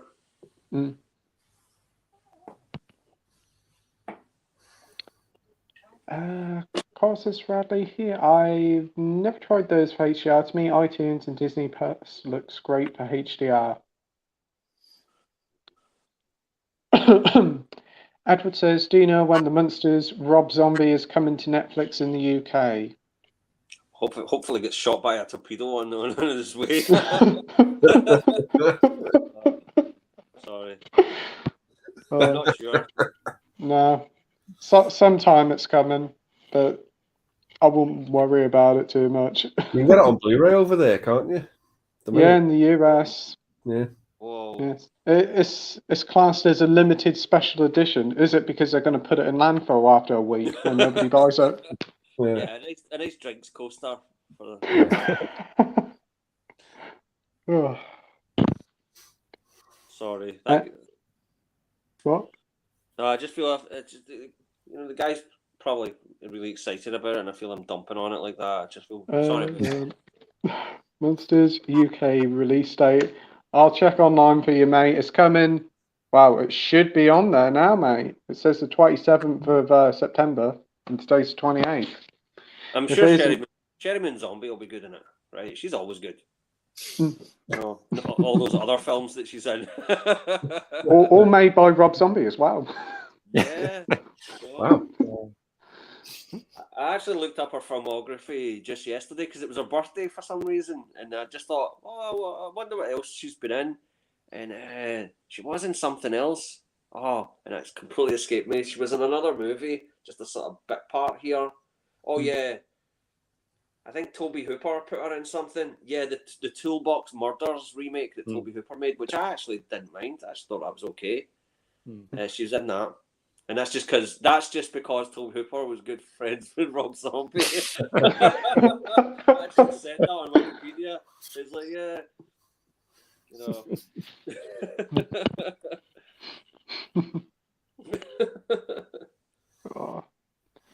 Radley Stark says, Coral, top tip, stay away from now. Watch Dexter New Blood last night and it was littered with adverts. Thankfully, my wife's daughter's account was used, so no money lost. Oh, that's a bit crap to have adverts, but I think Netflix are doing that now, aren't they? Bringing in a new tier of adverts. Yeah. See, the thing is, the more streaming services fuck up, and they seem to be fucking up quite a lot. I heard that the stock for Netflix is really going down. The more that happens, the better for you guys, the better for the pro physical guys, right? Because I don't know, there's I think the bubble's starting to burst here with them. Yeah. Too many of them, that's the main thing, and people can't afford to have them all. Yeah, and it I don't know. Yeah, it's kind of naff. And I think people are getting wise to the fact that, okay, this movie's not getting theatrical released, so I'm a bit doubtful. I'm not the only one that's a bit nervous about Hellraiser, right? I'm not alone in that. And it is because I think streaming platforms seem to be a bit of a dumping ground for content. Yeah. It's the new straight to video, essentially. It really is, yeah. And that's the thing as well, that horror films, I mean, even the new Halloween films, they don't cost $100 million to make, right? But that one that Netflix put out last month, Day Shift, with what's his face, Jamie Foxx. That was so dull. I'm sorry, right? It had some decent fight scenes in it, and it had an okay kind of concept which they didn't really follow through with. But everybody was dialed up to 11, and everybody was the funny person, right? And if you want to do a horror comedy, look at something like Fright Night or look at something like The Lost Boys, right? And The Lost Boys, You've got the Frog Brothers, you've got Corey Haim, and you've got the Grandpa. They're the funny guys. Everybody else is deadly serious.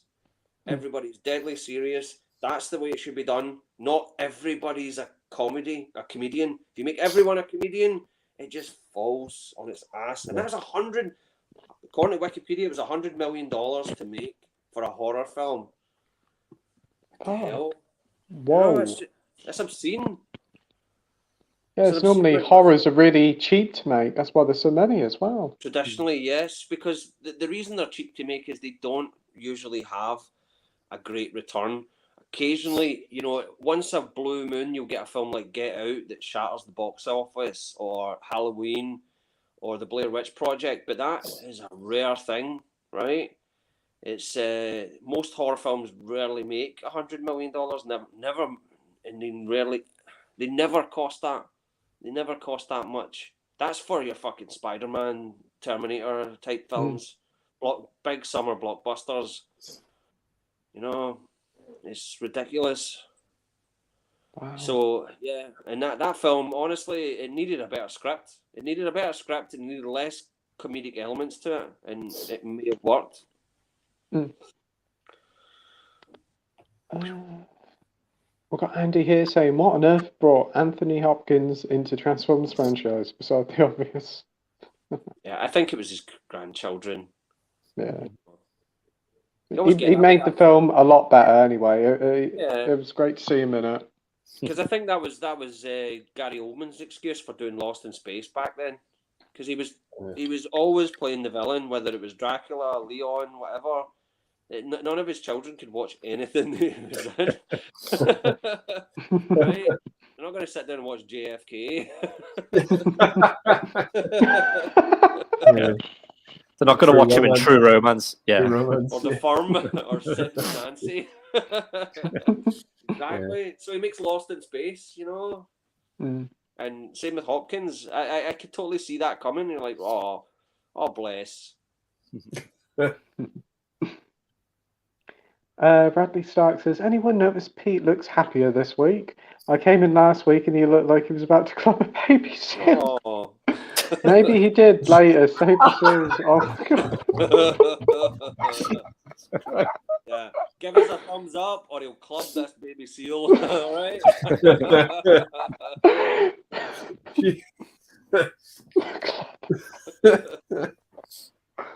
I was not expecting that, Brad. Oh, I honestly can't remember. Yeah, I was all right last week, I think. I honestly can't remember. We've got Cara saying, what is Now? Now TV is a UK thing. I think it's owned by Sky, isn't it? It's dreadful. It's dreadful. You have to pay for it to be HD.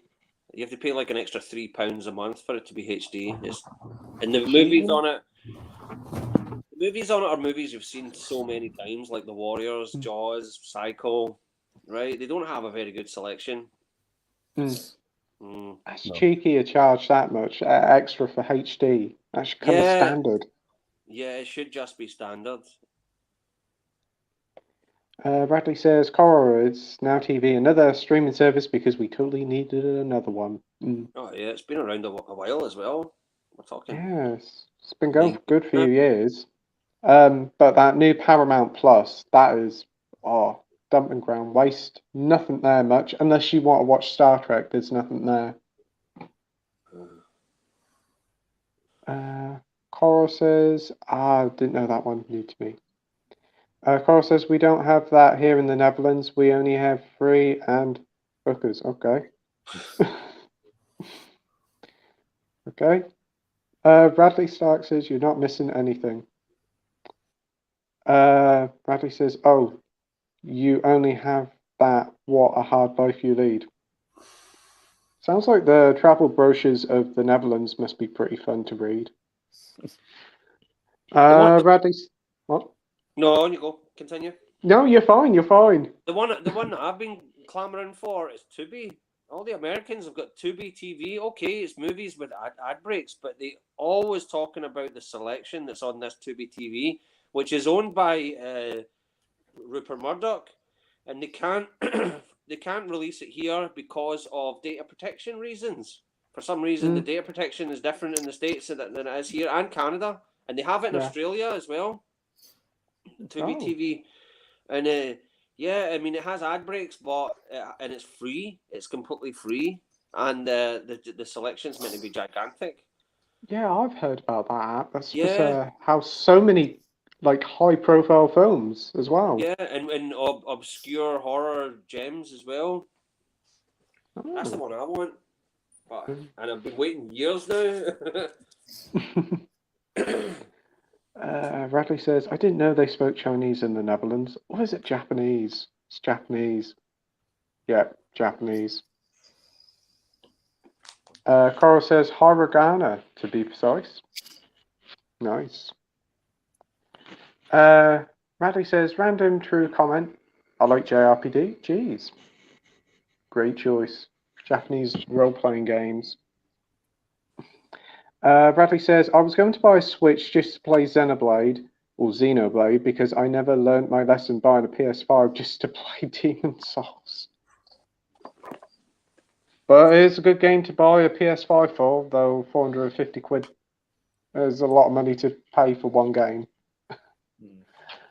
Dr. Impossible says, and there was me thinking Chippendale had been on the drug speed, but Alvin and the Chipmunks. I saw the second one, the Squeakquel. Oh, never again. That was torture. They must just have that on a loop in Guantanamo Bay because it's just painful. Seriously, it's just torture. That's the real torture porn. That stuff. I watched Alvin and the Chipmunks when it first came out. I was like, yeah, this is a great film. This was about 8 or 9 year old me. And I watched it about 5 years ago. I thought, what the fuck did you like that for? Okay, the first one's not so bad. Right? It's the second one. It just, There's like female Alvin and the Chipmunks, isn't there? Like Chipettes or something. And then there's like one where they go on a road trip and then they get chipped wreck. Oh my god, I know all the titles. I dare people to watch that. Isn't there an animated one based on the actual show? There's like an animated movie that's actually pretty good from what I've heard. There might have been an old animated film, yeah. I can't remember what it's called, but I've heard that one's actually pretty good. Well, all I really remember from Alvin and Chipmunks by those fucking voices is Jason Lee. Poor guy, he's got stuck with them after doing My Name is Earl. Oh, he's gone from Almost Famous and My Name is Earl to fucking Squeakquel. They made money. Those films were hits. I'm sure his bank balance didn't complain. True. Yeah. They're all on Disney Plus as well. Probably remastered in 4K as well. There's an afternoon you'll never see again. Disney Plus is a fucking waste of space, isn't it, man? Yeah. Honestly. Disney Plus is fucking awful. It really is. Yeah. Embarrassment. There's a lot of like iconic Disney movies or forgotten Disney movies that are not even on there. I don't think there's even a Herbie film on there. Is there? The Love Bug, the original one? Don't get me started. There's actually a website where it just lists all the films that are not on there. And TV shows. Right? It's just ridiculous how they won't release their own product. Yeah, Brave Little Toaster. No sign of that anywhere. No. No mobile denied. What the fuck? I had it for a week. And honestly, alright, okay, they had X-Men, Star Wars, all that stuff, right? Simpsons. But as soon as I got it, for that free week or whatever, I just went looking for stuff and I couldn't find anything. I was like, right, fuck this.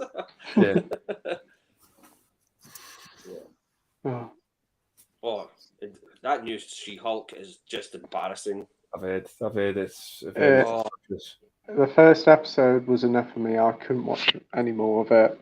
And then I keep seeing bits and pieces up on social media of it, and I'm just like, I did the best thing not watching it. I think so lucky.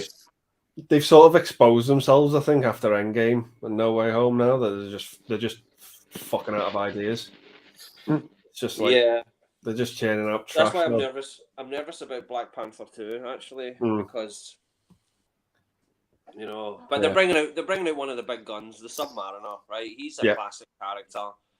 if they fuck him up, they're fucked, right? 'Cause, I mean, there's only so much goodwill they can get by on Chadwick Boseman's passing, and I can see that they're milking that in the trailer. I know I sound so cynical when I say that, but they are, right? They are still a big corporate juggernaut. They don't give a fuck. And I know having the Submariner coming into it, that's interesting for me. And the possibility of Doctor Doom. Yeah. You know, but, you know, still, I'm not letting myself get excited. Black Panther was brilliant. And the Infinity War, when that came out, I think that came out in February. Infinity War came out at the end of March. That was just great. That was great. I was like, whoa, they're really, really hitting them out now. And then, I don't know, I have problems with Endgame. So, yeah, it's not perfect. Yeah. It's not. It's not. And it's all to do with Thanos. It's the fact that you've got this great villain that you've built up, and he stole the whole show when it came to Infinity War, right? Oh, yeah. Right? And then they have his head cut off in the first 10, 20 minutes. I mean, it's probably longer than that, but, the first act of the movie. Yeah. And then they go up against Thanos from the past. Yeah. So they're not really facing Thanos. Yeah. They're not facing the adversary that defeated them. There's no real animosity besides his original plan, and that felt like a cop out for me. Yeah, it loses that weight of the stakes. It goes, and you. I felt a bit disappointed and a bit deflated because they made that decision. It's a younger Thanos. Also, sorry, go on. No. See, with the Thor, when he goes back to Asgard, now as we know, Asgard's destroyed. He goes back in time, and he meets his mother. And it didn't have any weight to it because Renée Russo's character in the Thor movies was not a well thought out character. She wasn't hardly in it much, was she? Exactly. And also, his brother we saw get killed in front of him, right? And that was a well done scene.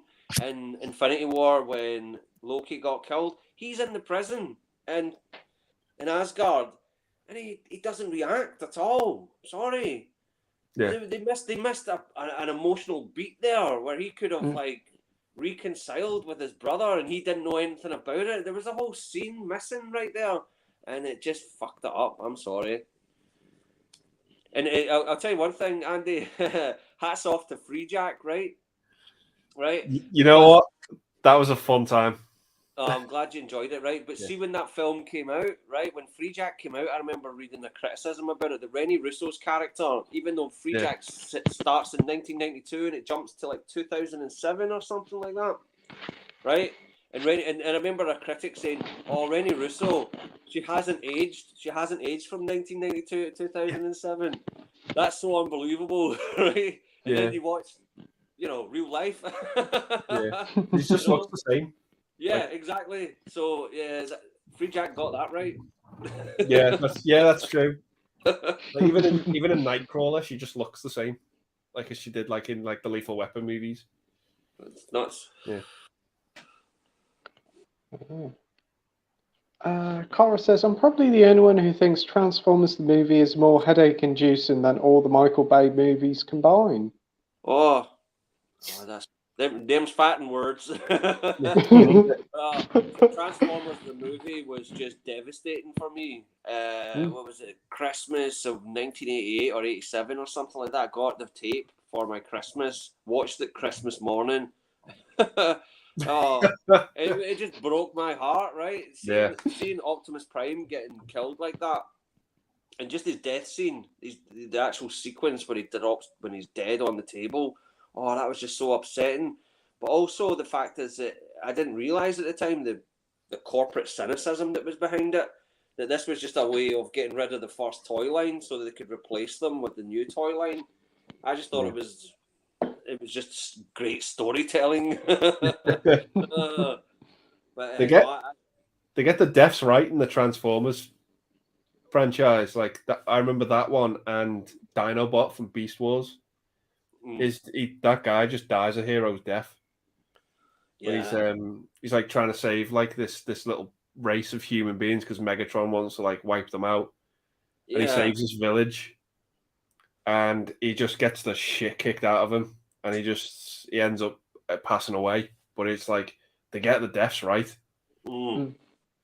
See, the thing that surprised me about Transformers movie, I love it. I think it's a classic. Right. What got me was that I used to watch the series when it was on TVEM. They used to show it in parts every morning on TVEM. Couldn't go to school until I'd seen this part of the Transformers. And when I seen the movie straight away, I was like, "What the fuck is wrong with Megatron? Is he on PCP or something?" Because he was just fucking. He could have been this brutal from the get-go, but no, when he invades that ship, he's just fucking taking them all out, right? It's just like, right, I'm fucking sick of this shit. I'm just going to take every one of these Autobots right out. And that just shocked me. I was like, God, I didn't realise it was going to get that violent. Yeah. Brilliant.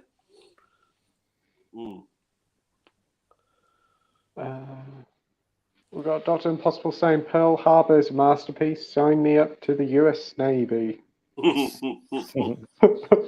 Is it not one that's got this terrible speech that Alec Baldwin does in it? Where it's like, you're not coming, some of you are not coming back alive and all that. And it's just laughable. Yeah. It's just an insult, that movie, isn't it, to everyone that fucking died in that tragedy. Pretty much. Yeah, fucking awful. Like the way they have some of the sailors shouting, "I can't swim." It's like, you're a sailor. Apparently, Winston Churchill knew it was going to happen. He knew that Pearl Harbor was going to happen, and he let it happen because it was a way of getting Americans into the war. Fucking hell. Well, gee whiz. Well, I know. And people go on about being racist.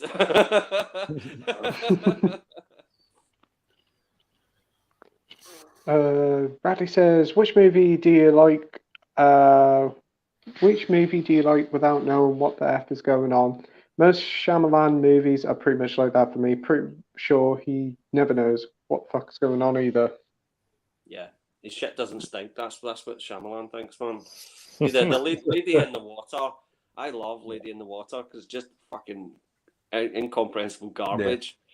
Yeah. Especially the scene with Bob Balaban as the film critic, and he's standing there, and the creature's coming at him, and he's just talking about the cliches of what is going to happen to him. He gets fucking killed. That is just marvelous.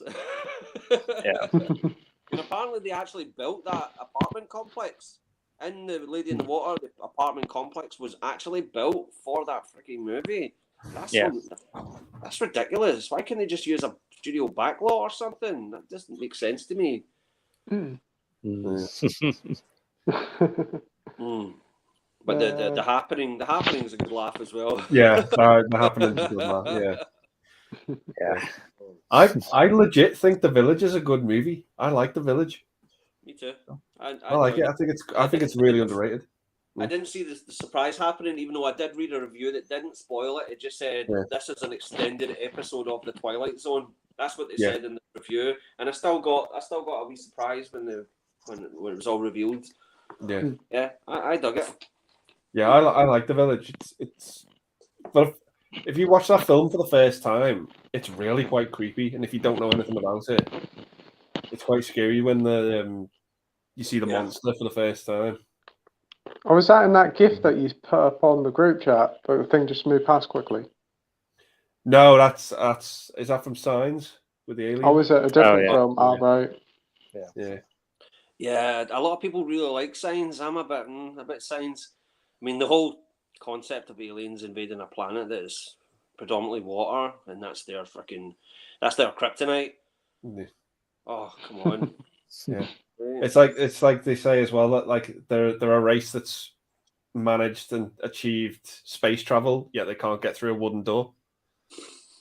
It's a bit.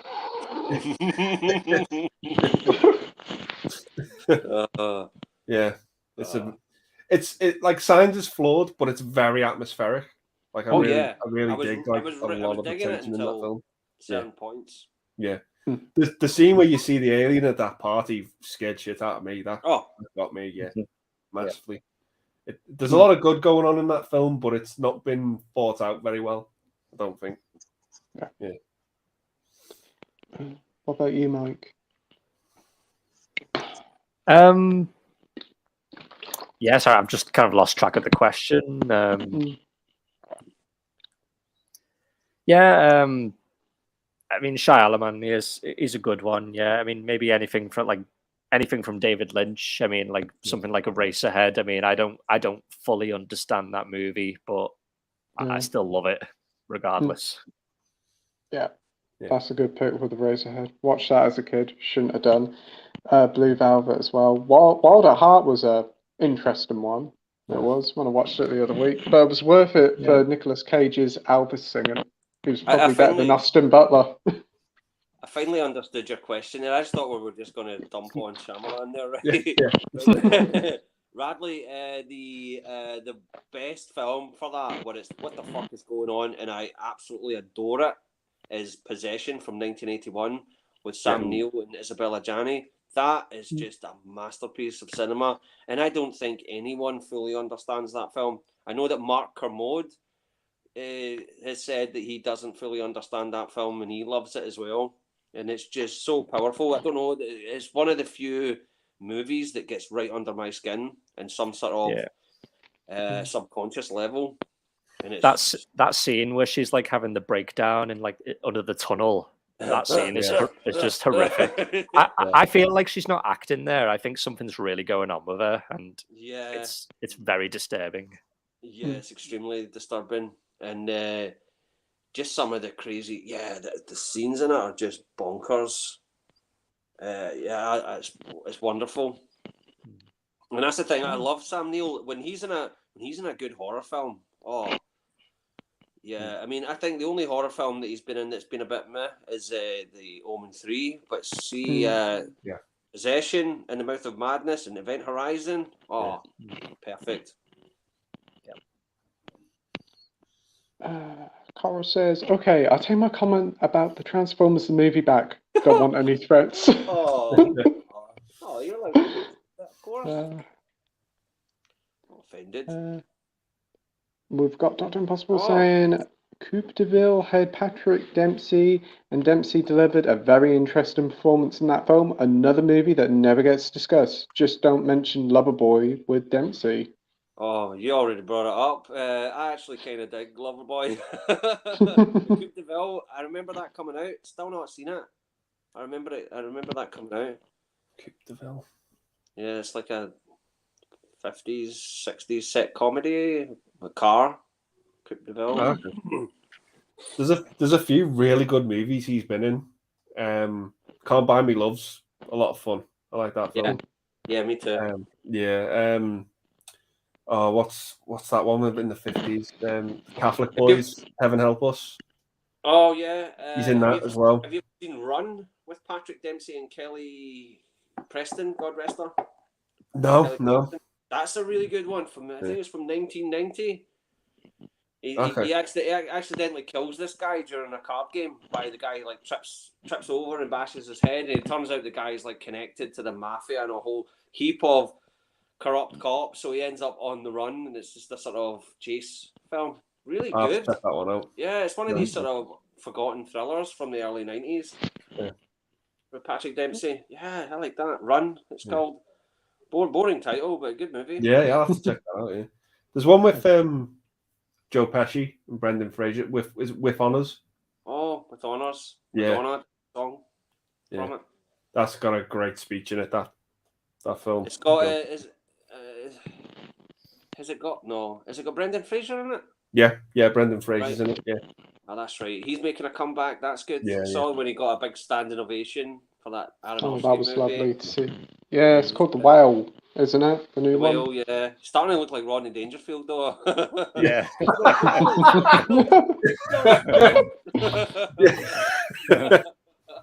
So that's it. Back to School remake. Yeah, Caddyshack. Yeah.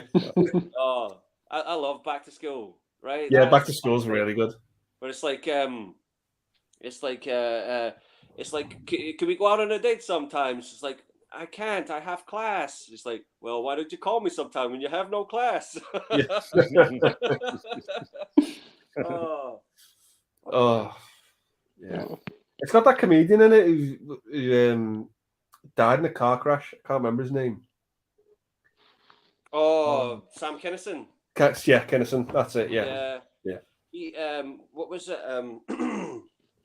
Rodney, you were talking about underrated actors. I would say Rodney Dangerfield. I would have loved to have seen him do more dramatic stuff, especially after his short, his brief but memorable part in Natural Born Killers. Yeah. See that sequence with Rodney Dangerfield? That's really fucked up and creepy as hell, right? The way it's done is this messed up sitcom. That never forget that. And that was not in the Tarantino screenplay. Quite a lot of the midsection of Natural Born Killers is not in the Tarantino screenplay, and I think it's better. I've read the Natural Born Killers script, and it's not all that. Great movie. Rogue says the Criterion Godzilla set comes with 15 films, 2 alternative cuts, a 50-page booklet, and lastly 2 weeks worth of special features. Sounds like you're getting your money's worth there. Oh, yeah. Wow. After watching all that, you'd be like looking up at the sky, like, where the fuck is he?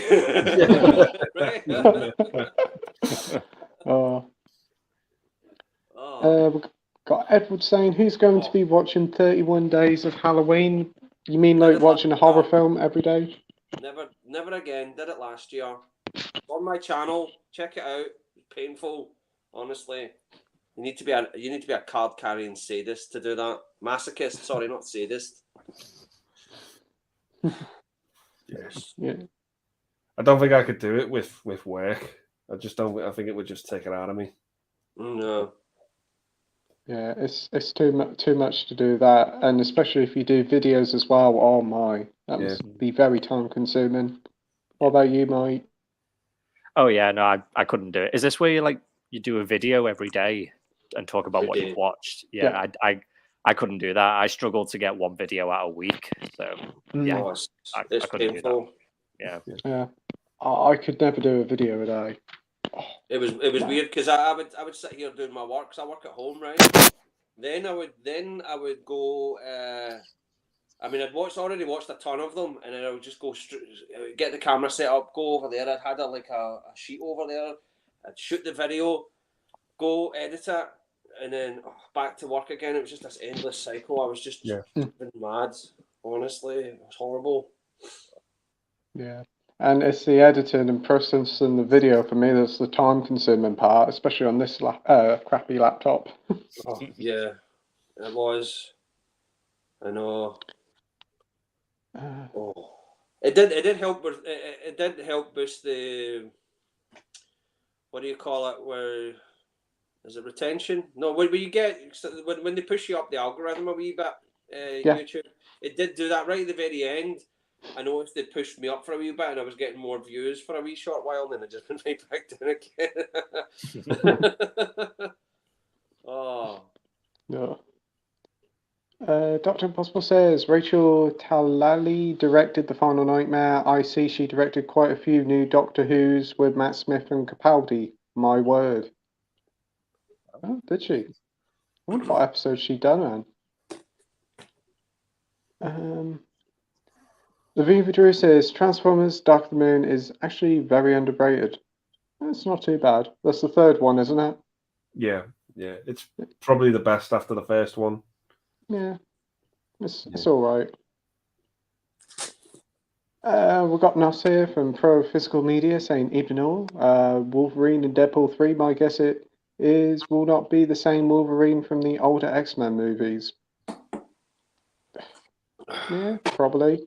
It will. It'll just be full of fan service. It'll be pure like, oh, remember that bit in X-Men 3? That was shit, wasn't it? We'll just pick apart, because I can see what they're going for. You're right. Same what they did with Logan. The audience for the X-Men movies grew up with these films. By the point But if you were 10 years old when X-Men came out, and you were a good enough age to go see Logan as an 18-rated movie or R-rated movie, and that's the same here. This is your reward for sticking with this franchise for a great length of time. So they're just going to throw lots of fan service and jokes in there. You know, if they have any sense, that's what they'll do. And X-Men Last Stand, that deserves it. And same with that other fucking one, the Origins Wolverine, or Oranges Wolverine, what they did with Deadpool. They're going to pull them apart. Why not? Oh, yeah. Because it would just it would just encourage people to go back and rewatch them. You know, and might make them better because you're going, oh, remember when they took the piss out of this part? Oh, great. I hope if they have any sense, that's what they'll do. Yeah. There's a lot out of Origins Wolverine they can take a mick out of. What was the part? The blob bit? That always got me. Bob. Yeah, bring him back.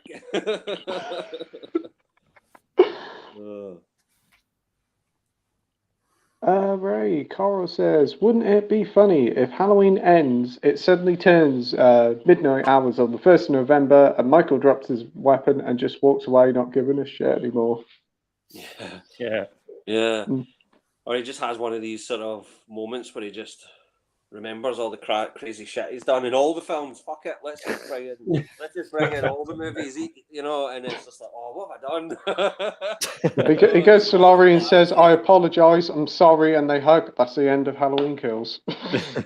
Yeah, Andy is the only person who'll get this, but like that bit in The Stupids where he like sucks on the battery and he gets that moment of clarity. He's like, I'm putting the whole battery at risk, great.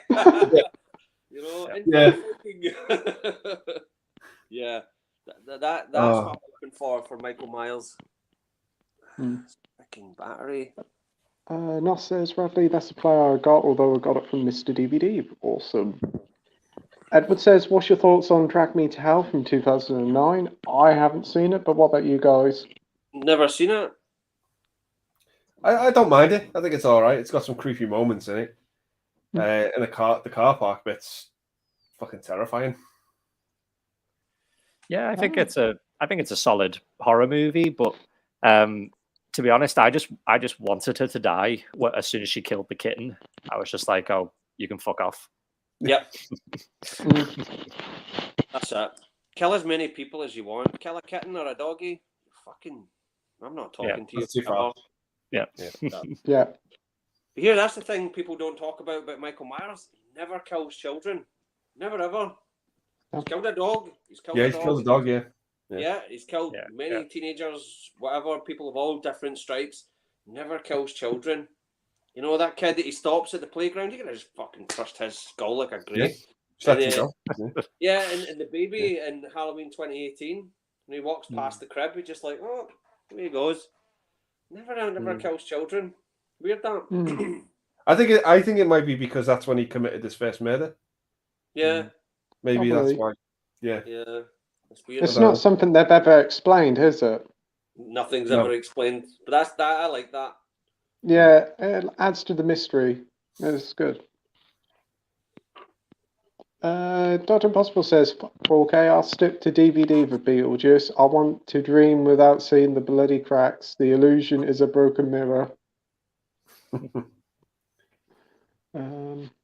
Edward says, what's your favourite Hugh Jackman film? I'd probably say Prisoners. Aside from the X-Men movies, I really like Prisoners. I love Eddie the Eagle. I love sport movies. Yeah. That was good. Yeah. Andy? Fucking hell. Yeah, but I'd have to say Prisoners as well. It's a fucking dark movie. Eddie the Eagle's a lot of fun though. A lot of fun, that film. It's nice to make a wee reference to Cool Runnings in it because it was the exact same Winter Olympics that they were at. You hear it on the tannoy. It's like, next up is the bobsleigh team from Jamaica. You're like, oh, whoa, cool. We're in that universe now. The Winter Olympics of 1988 cinematic universe. Wow. Eddie Eagle was a lot of fun. I'm going to say about the X-Men, when I was a kid, I always used to like the Aardman film Flushed Away. I think he voices the main character in that, don't he? Yeah. He's great in Les Mis. He's fucking great. Yes, very good in that. The Prestige. Liked Yeah. him in The Oh, yeah. Prestige. Yeah, greatest I showman. know. Yeah, a lot of people love that film. I've never seen it. Yeah, I quite like it. I think it's all right. I thought it was massively overrated when it came out. People fell in love with it and thought it was like the greatest Everybody thing was ever. talking about it. The album reached like top of the charts every week, and the music was everywhere. Yeah. Can't forget Swordfish. Oh yeah. Coro says, Terence, you go and buy Still Thriller, a cruel picture now. You're a naughty, naughty man. Okay. No chance. Coro says, I like Shire and Nymphomaniac. Did he not wear a paper bag over his face at the premiere? Yeah. I think so, yeah. Did it say I'm not famous anymore or something like that? Yeah. Yes, I can remember that in the papers. I know. You don't just write wanker. That would You be might as well have. awful. Yeah. It's like,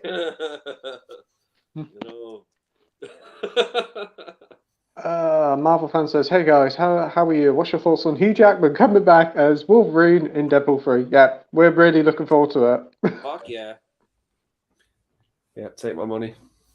Edward says, I love Shia LaBeouf and Evan Stevens and Holes. I did not know he was in iRobot. Oh wow, I haven't seen iRobot in years. I didn't even know he was in it.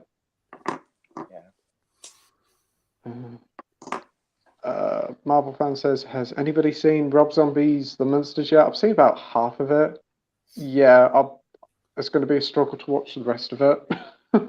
No. Nos says, I have one criterion. Is this Night of the Living Dead? Yeah. Oh, Awesome. nice. I love that film. If you're going to have one, then that's the one. Yeah. That's a good pick. Right. David says, Andy, do you own Terminator Jasmine Day? I didn't know there was a spin-off called Jasmine Day. Judgment Day 4K. How did you buy it? Do you own a complete collection in a box set for movie collection?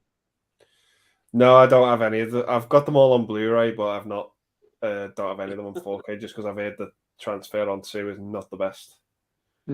But yeah, those after 2, just watch the first one again. Jasmine Day. I'm kind of disappointed now there isn't a Terminator film called Jasmine Day. Doesn't feel as much of a threat, does it? No. Nos says, I refuse to buy T2 on 4K until we get a proper transfer. Yeah, I get that. I agree.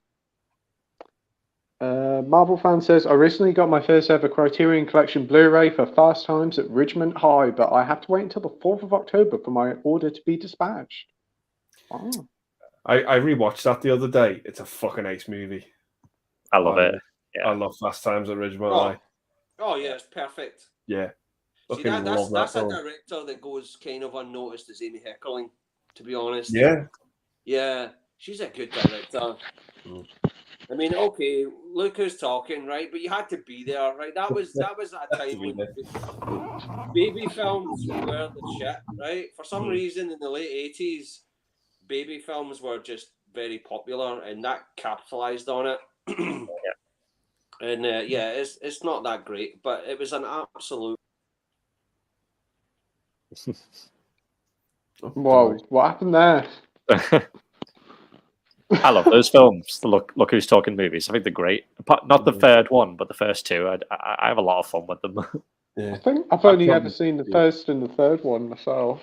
Yeah, the second one's probably my favourite. Yeah, I like the second one. It's very short, but yeah, they're not the best, but they're not boring either. In a weird way. I don't know what's happened to Terence. Oh damn! The battery died on his iPad. Oh, cute. Well, I don't know whether he'll return or not, but probably not if he can't get his computer to work because he's been having some issues. But it's been great to have Terence on. If you come back, Terence, it's no problem. But no worries. We've had a lot of fun with you, and we'll hope to get you on in the future, mate. Yeah. I'm going to have to pick up Fast Times at Ridgemont High. It does sound a lot of fun. Isn't that Sean Penn in that? Yeah, Yeah, there's so many people in it. Like it's insane. Forrest Whitaker's in there. Is it? Yeah, what's her name? Jennifer Jason Leigh. Yeah. Mm. And Phoebe Cates, of course. Phoebe Cates. Wow. Yeah, just wow. Say no more. Mm. I remember actually finding a copy of this film in Poundland for £2. I thought, it'd be rubbish and left it on the side, and I wish I'd never left it on the side then. What's that actor? Is it Judge Reinhold? Yeah. Yeah, isn't it? Yeah. Yeah. Mm. I always forget he's in Gremlins as well with Phoebe Cates. He did that after Fast Times. He's back. He's back. Yeah. Yay. Sorry, I had to switch to my phone there. That for some reason the battery wasn't being charged. For some reason, I was watching it as well, and it was just dropping. Yeah. Sorry about that. No worries. It's great that you're back. Good. Right. We've got Rogue Reviews saying James Cameron seems to be happy with the 4K restorations of T2 and seems to think that we're the problem by not being happy with it. Yeah. Well, he's too busy with his avatar at the moment. Stop vandalizing your own films. Honestly, it's like drawing on your own face. That's what it's. Honestly, it's just a joke. Carl says, I wouldn't have. They already fucked up the sound as well on Terminator, and that not T2, but Terminator 1 has had all its audio stripped away for the DVD release, and it's just why? Yeah, it's like all the gunshots and things like that, isn't it? They've all updated the sounds for them. Doesn't fit. Just doesn't fit anymore. No. Apparently, the best audio version of the Terminator that you can get is the Laserdisc, the THX Laserdisc from the mid-90s. Where you're getting the original sound mix from the original film, and it's in its best format ever. It's just a joke. Carl says, wouldn't hold breath for a 4K release with its grain added back. I don't know why James Cameron just let that go out for the payday, I suppose. Dr. Impossible says, now, have any of you, including Pete, seen the rather intriguing Cloak and Dagger directed by Richard Franklin, Psycho 2 with E.T.'s Henry Thomas? I've heard of it, but I haven't seen it. Richard Franklin's an interesting director. I did a review on my channel of his film Link from 1986. It was a mixed bag, but it was a really good looking movie. And I love Psycho 2. Psycho 2 is one of the best sequels ever. Yeah. Really. He did a good movie called Patrick, like a Australian horror movie. That was quite creepy. I really enjoyed that one. And Road Games, that was a good one. Got Edward here saying, do you think we'll get a Ready Player 2? I think they did a book, didn't they? A Ready Player 2? Yeah. We'll probably might get a film. I thought Ready Player 1 was a bit meh. Yeah, I did. I watched it not long after it came out, and I was like, I wasn't a big fan of it. I thought it was a bit overhyped. Yep. It was just like fan service in a movie. It's like, oh wow, we're just going to mention movies and show you bits from other movies, sort of played into it.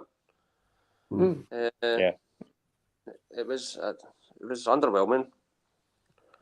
Yeah, and I hear that the novel is like that. The novel is just like, here's a whole page of text where we're just going to mention all these video games and movies, all this pop trivia. Like, wow.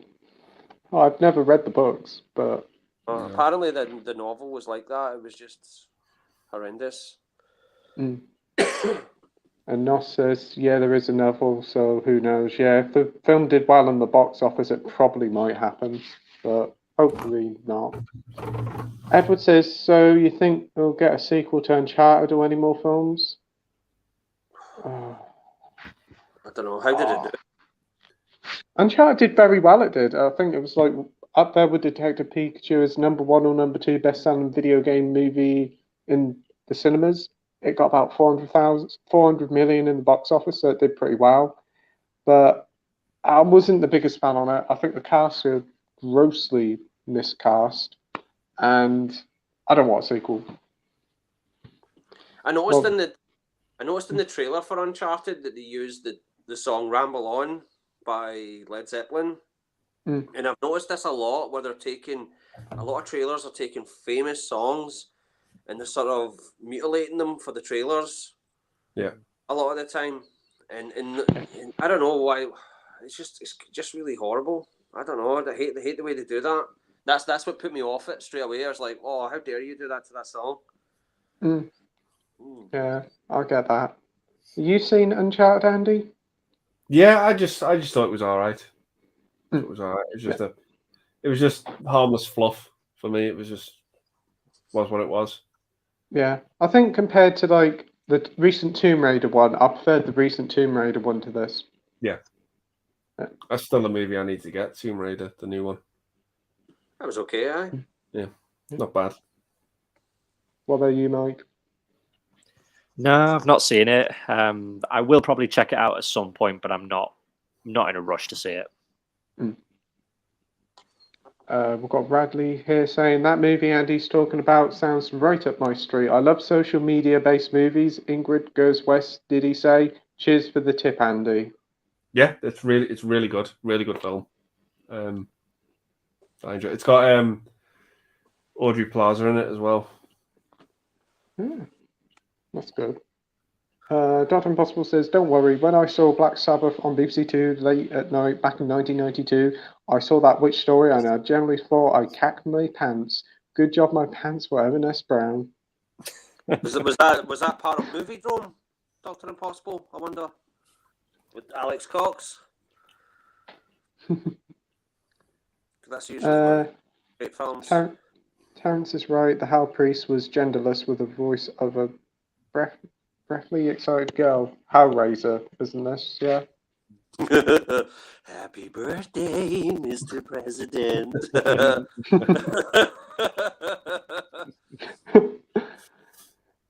Carl says, okay, fuck it, going to watch Hellraiser after this stream. Oh, sounds good. Dr. Impossible says, only good thing about the Burton films of Planet of the Apes is that the ape makeup by Rick Baker. The rest can go in the bin. Same can be said for Burton's Big Fish. I could not get into Big Fish. Couldn't get into it at all. I know loads of people who they love it, like absolutely love it, and I just don't get it. No, I don't. Can't get into it. Never got into it either, and a lot of folk. There are a lot of people that really champion it. And yeah, it's one of the Burton films I haven't seen, but I know that it's very mixed with a lot of people. Some people I've heard it said they love it so much, and others just say it's like they couldn't get hold of what it's supposed to be about. I think when I think of a Tim Burton film, I don't automatically think Ewan McGregor and Albert Finney. No. It's just it doesn't work for me. Johnny Depp straight away. Yeah, Johnny Depp. Depp's in it, right? Yeah, it's just for me. It didn't work. I don't think the movie's garbage or anything like that. I just don't get anything from it at all. I just put it on and I just get this numb feeling. I just don't get anything from it. Yeah. Radley says, Dinas, just saw your comments. Still can't get over how silent the X700 is. I was watching Blu-rays on a PS5 before that. Oh wow! If it's like watching Blu-rays on a PS4, it's like a jumbo jet taking off. Dos says it's a great player. We have the Blu-ray and DVD collector here, William. Hey everyone, I've been watching The Crown Season 1, which I found on DVD for £1 in the Heart Foundation. I'm on episode 5 next and enjoying it so far. Oh, that's great to hear. I've heard a lot of people really like that one. That's the one on Netflix with Claire Foy, isn't it? Season 1. Yeah. You guys seen it? Nope. 4 hour mark. 4 hours. Yeah. Yeah. Edward says, what's your favourite Mighty Ducks movie? I've only ever seen the first one. I didn't even know there was more. I've never seen any of them. Yeah, I've only seen the first one. Yeah. There's like a TV series now, I see. They're supposed to be doing another season of it as well. So yeah. Bradley says, funny they all expect Pinhead to be a slasher villain. He wouldn't be anywhere near as effective if he appeared too often. Much better horror icon than Freddy and Myers, in my opinion. Yeah, same with Candyman. Mm. That's why you forget about the original Candyman, is he hardly ever appears, but when he does, but it's like his presence is throughout the whole film. When I rewatched Candyman, which is going to be 30 years old next month, and it doesn't look a day old at all. Yeah, and his presence is just throughout the whole movie. Even though, and you forget that. I hadn't seen it in so many years, but then I just watched it. I was like, where is he? Where is he? You know? Yeah. But yeah, Pinhead's one of those types of characters, and it's interesting. They came from the same mind, you know. Yeah, It's true. Dr. Impossible went to see Hellraiser the 87 at the cinema in London. Never saw the end of the film due to a mini riot in the cinema due to a couple having sex during the film. A word without a lie, them days. Wow. Wow. Wow. So jealous, so jealous, and I've got feelings of pity and envy at the same time.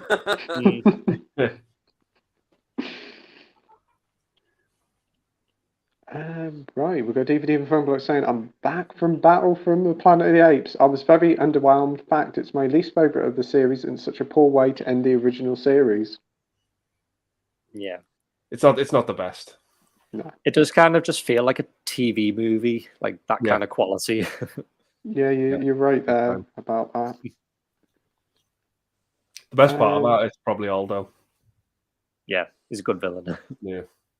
Okay, I'll put somebody else in. DVD and Film Bloke says, given just how great Escape and Conquest was. Yeah. We have Pro Nos saying Hell Satan for some reason. Bradley says, the messenger, I'll just go to confess before he arrives, all will be forgiven. What? DVD and Film Bloke says, well, I'm going to hell anyway, so folks, I really don't give a shit. Oh, yes, it's the comment I blocked. That's what they're replying to. Nos says to DVD and Film Bloke, all the best musicians have ended up there. It will be one hell of a festival when we get there. Oh, yeah. So, yeah, says Nos. That's it. The Viewer Drew says, how would you rank all the actors playing superheroes in non-MCU Marvel films? Too many, isn't there? We'll be here all night. Yeah. Who's the top? In non-MCU films. So would we just talk about DC because Disney owns pretty much all their Marvel stuff now? Marvel movies. So they're not in the MCU, the Marvel universe as we know it now. Yeah. But it could be. Oh, you like Wesley Snipes in Blade. Yeah, that's a good one. Hugh Jackman. Yeah, Tobey Maguire. Yep. Yeah, Garfield. Yep. Oh, it's got to be Willem Dafoe as Green Goblin. Oh, it's a shame about the costume. The costume kind of let him down, but wow, he was fucking excellent as the Green Goblin. Yeah, Alfred Molina as well as Doc Ock. Because I'm with Curly Girl at the movies, and big shout out to her. When we were talking about Willem Dafoe, it's like, why didn't they just paint his face fucking green? You know what I mean? You know, he just painted his fucking face green, and we would have had the perfect Green Goblin. That's what she said, and I am 100% in agreement with that. You know, or J.K. Simmons is fucking J. Jonah Jameson. Oh wow. yeah. When he perfect casting there. Like, wow, that was the comic book right there. Yeah. Patrick Stewart as well, like just perfect casting as. Yes. When they announced that, it was just like, yes, sign me up. Yeah. Right? Because you're just getting Captain Picard as. I mean, that's pretty much what you got, right? Yeah. You know? That's true. And that was what we got, and it was just perfect. Yeah. Even back then, they did do some top casting for Marvel films. We've got David saying, Andy, do you own The Lion King on 4K? No, just Blu-ray. Which version though? Both the 94 and the 2019 version. Oof. 94 all the way though. Oh, damn right. Yeah, definitely. That remake. Oh, There isn't a live action remake I'd choose over the animated one. I'd watch the animated one all the time if I felt like revisiting that story. Yeah. No matter what it is from Disney. Yeah. They've got the Snow White soon. Yeah. Yes. You've got Little Mermaid coming out and all, but We've got Hercules as well. I think they're doing that one. I think the only chance we'll have as a live action one being better than the original one is probably if they did a live action Chicken Little. Yeah. That was awful. Yeah, some of those Disney ones are hard to sit through. Yeah. yeah. Marvel fan says, watch Jackass Forever the other day. I enjoyed it. Yeah, it's a lot of fun. Yeah. Edward says, what's your favourite Jim Carrey movie? I'm going to say The Mask straight away because I rewatched that the other night. Had a lot of fun with that. Such a great film.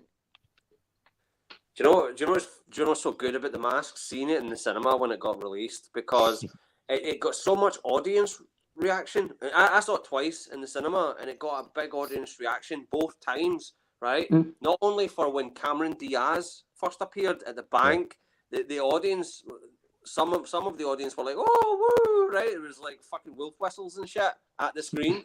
And the same part where when he's in prison and the dog Milo jumps up, is trying to jump up to the prison window. People were like applauding, and this is in Scotland, right? We're not an American audience. We're pretty reserved with films, right?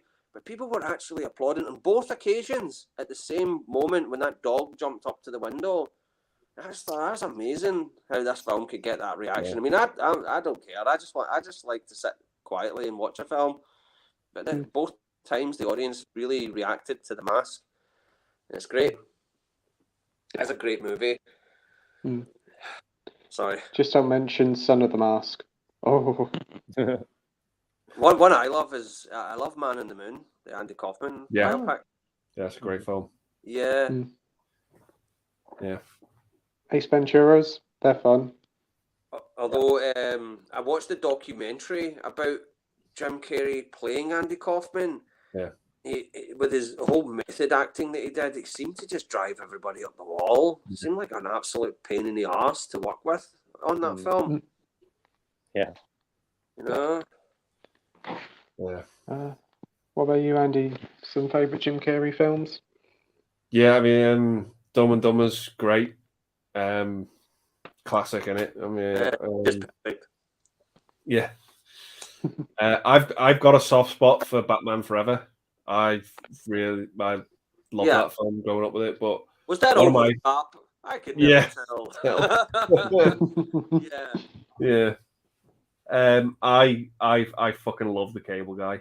I love that film. Nearly killed his career, but no, it didn't. $20 million straight into his bank account. The highest paid actor at the time. I mean, it just got so much. It got so much controversy because of that payday that he got. I think. I think if that didn't get so much publicity, the film would have been fine. But people really shat on it just because he got paid $20 million when no one else was. That was like Schwarzenegger Stallone paycheck, kind of stuff. And it's great. It's a film that kind of gets better and better as well when you watch it. I fucking love The Cable Guy. Yeah, it's just I don't think people were ready for how dark that movie goes at times. Like how he gets control over fucking Matthew Broderick in that film. Matthew Broderick's a bit of a fucking. He's a bit of an asshole as well. Yeah, it's a bit of a grey area. That's what I like about it. Yeah, I know. I love the whole scene where he's just worming his way in with his family and turning his whole family against him. Yeah, it's really dark. I love it when he fucking beats up Owen Wilson in the fucking toilet as well. Yeah. What about you, Mike? Pretty much anything from the 90s is is golden with Jim Carrey, but I think my favorite has to be Dumb and Dumber.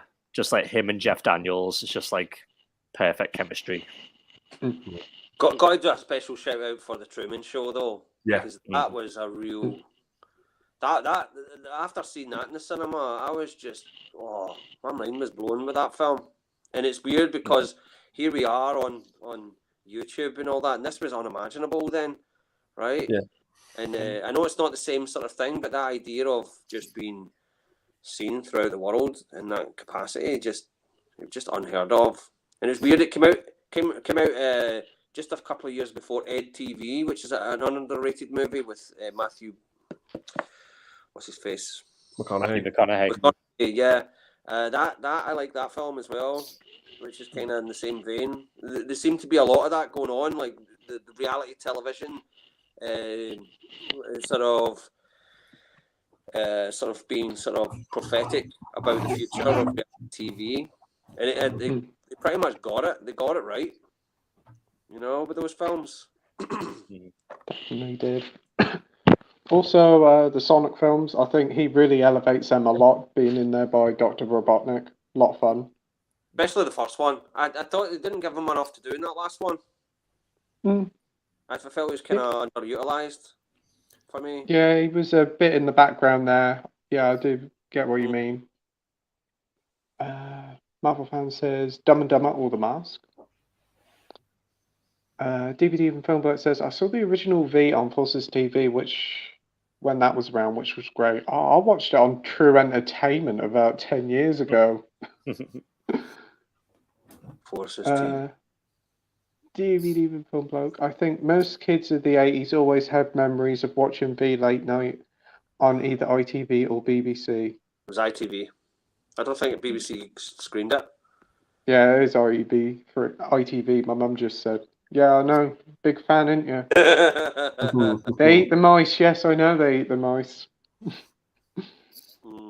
Dr. Impossible says no. Get like a fucking gerbil, or whole neck just swell up. Yeah, they just go like that and eat. Yeah. It's interesting. Listen to that commentary. It tells you how they did everything. What was it? The when they pulled the face off with the reptile underneath, they had to be very careful. You always notice in it that you don't see someone just grab their face and pull the skin down, right? You actually had it like hooked onto their finger, because if they dug their nail in, they would take the lizard makeup away.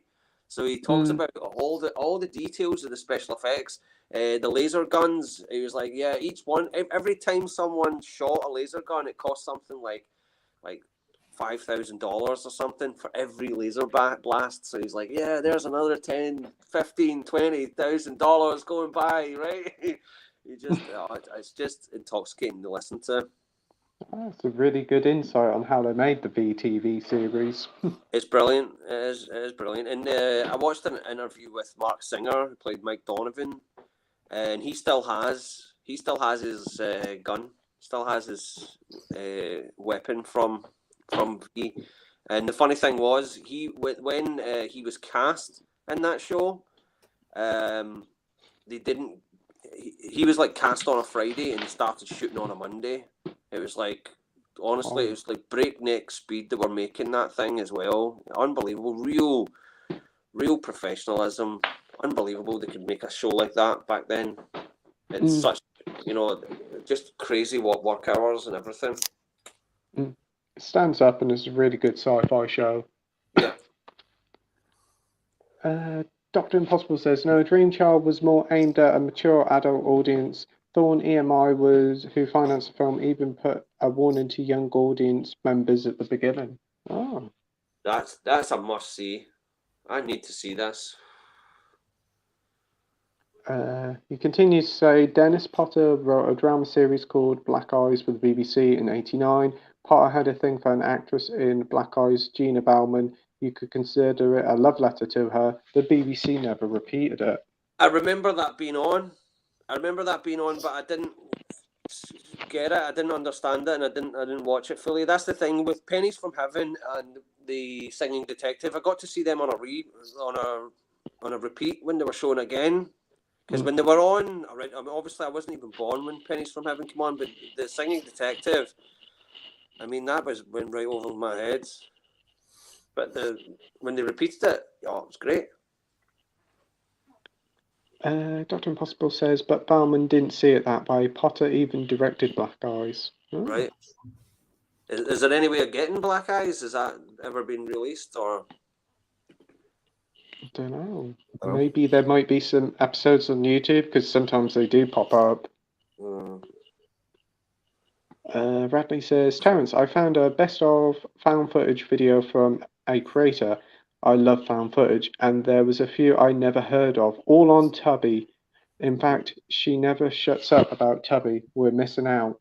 I know. That's a lot of the sort of American YouTubers. That's all they fucking. Oh yeah, we can watch it on Tubi, and I'm like, fuck you, I can't watch it.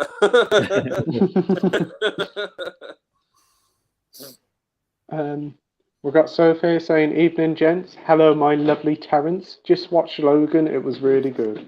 Oh, nice one. Oh, that's great. Was that a first time watch, Soph? Oh, great film. It's class. And I hope you're feeling better. Dr. Impossible says, Disney film Hot Lead, Cold Feet with Jim Dow, classic. Not seen heard of it. No, I've never heard of it. The one what is it? The King Arthur and the Spaceman. Is that Jim Dale? Yeah. Got Nos saying even Soph even to Nos. Marvel fan says, I can't stand the new and updated Nicktoons Alvin and the Chipmunks. I can't stand it, but it gives me really bad migraine. It's so awful. Wasn't that always with Alvin and the Chipmunks, even the films? Yeah. They should just be thrown into room 101, done away with. Sorry. We've got a Marvel fan saying, hey, Soph. Dr. Impossible says, when Disney dumped traditional animation, that was it for me. Dan Bluth was right to leave that corporate shithole.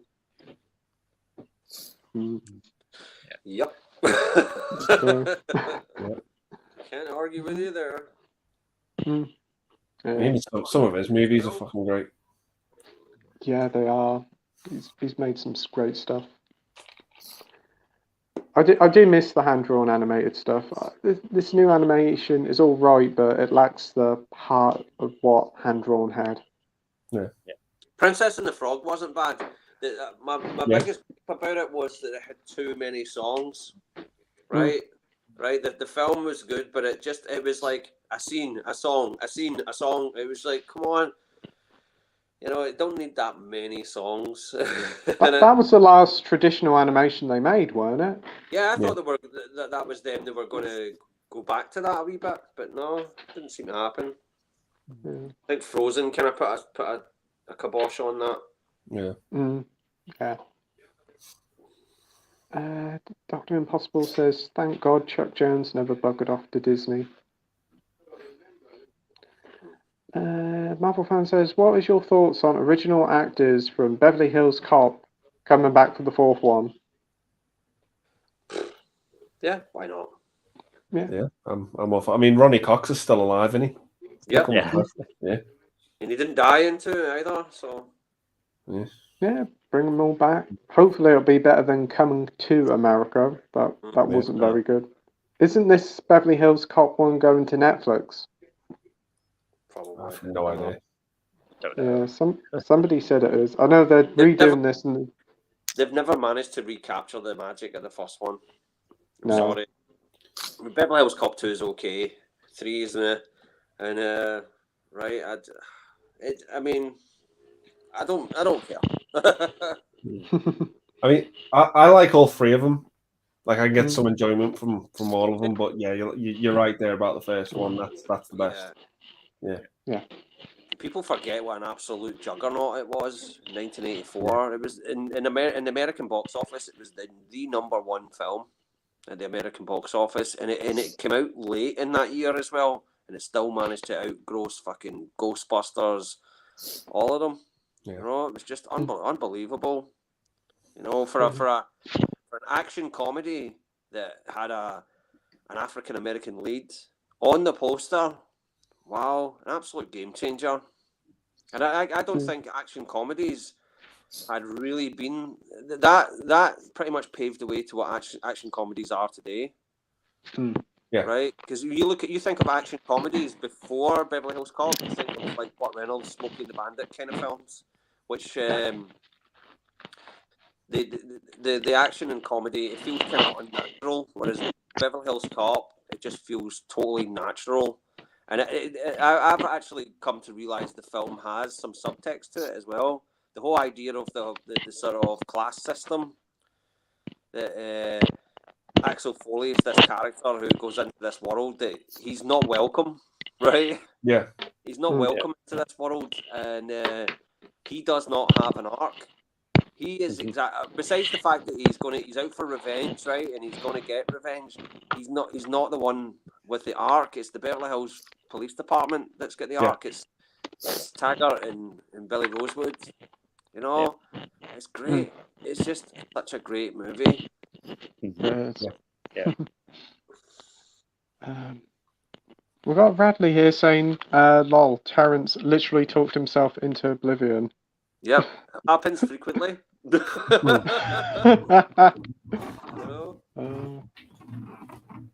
know? We've got Keith here from Euphoria Pictures saying hello to everyone tonight. I hope you're all doing well. Hey Keith, I did watch a great new video on the Poltergeist set. Really nice set. You gotta watch that. Any chance of you selling me your beautiful steelbook of Fright Night, Andy?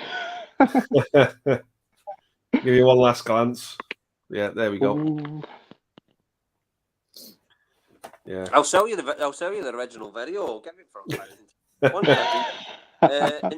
In fact, it's got the original adverts and trailers on it, and it's got an advert for a Whitney Houston video, right? A Whitney Houston video that is going to be far more compelling than that new Whitney Houston movie by far. It's only like 2.5 minutes long as well. Oh. David Beach says they're making Honey, I Shrunk the Kids a 4th film. God, I can't watch that first movie anymore. Just it gets me too much with the end. Can't do it.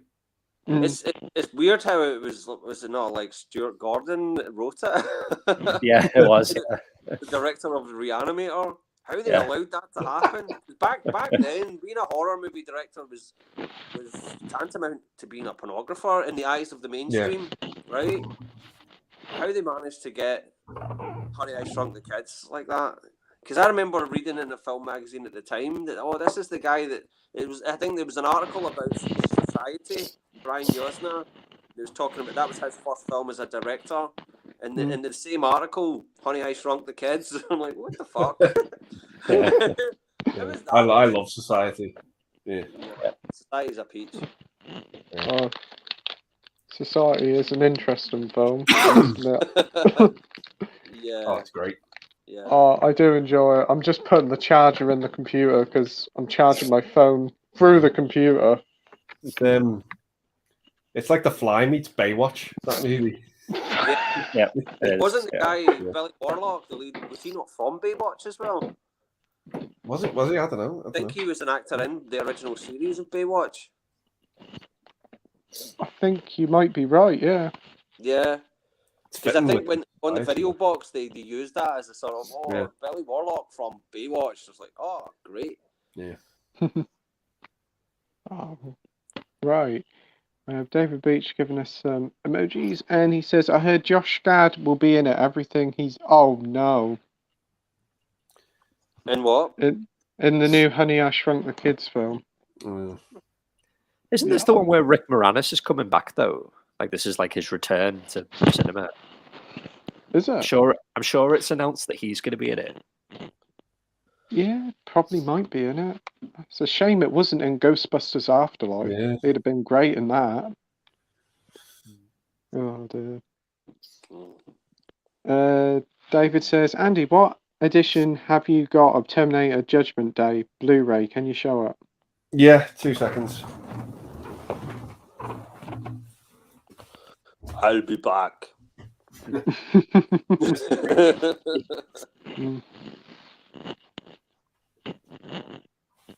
Yeah, I've just got this like a Skynet edition of it. Oh, Yeah, that's the one I've Bonus. got. That's it.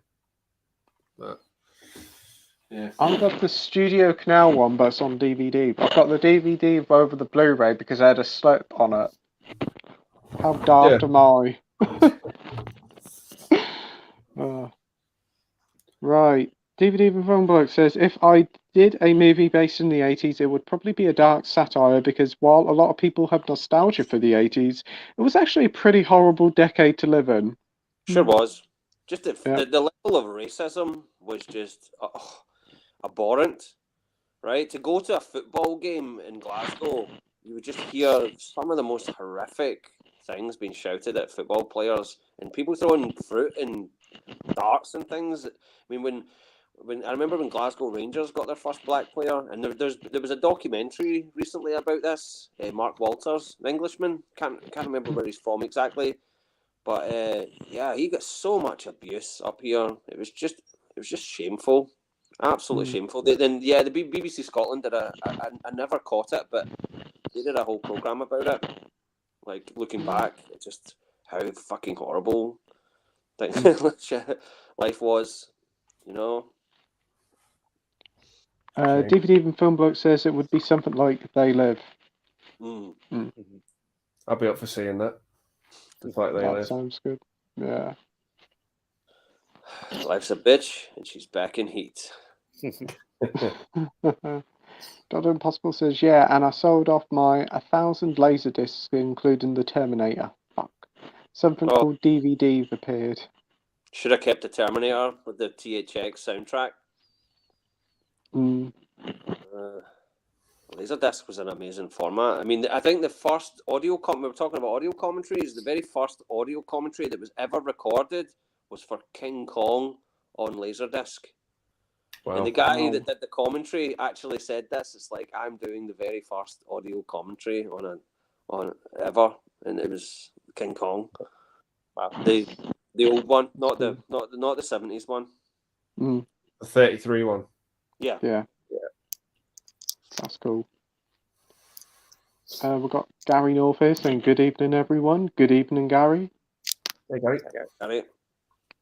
Carl says, funny thing is that Laserdisc often had better audio quality compared to DVD, Blu-ray, and even 4K. Wow.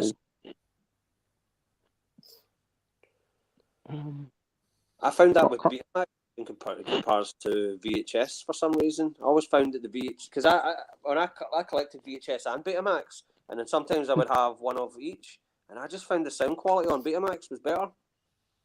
Weird. Carl shouts, Gary, good evening.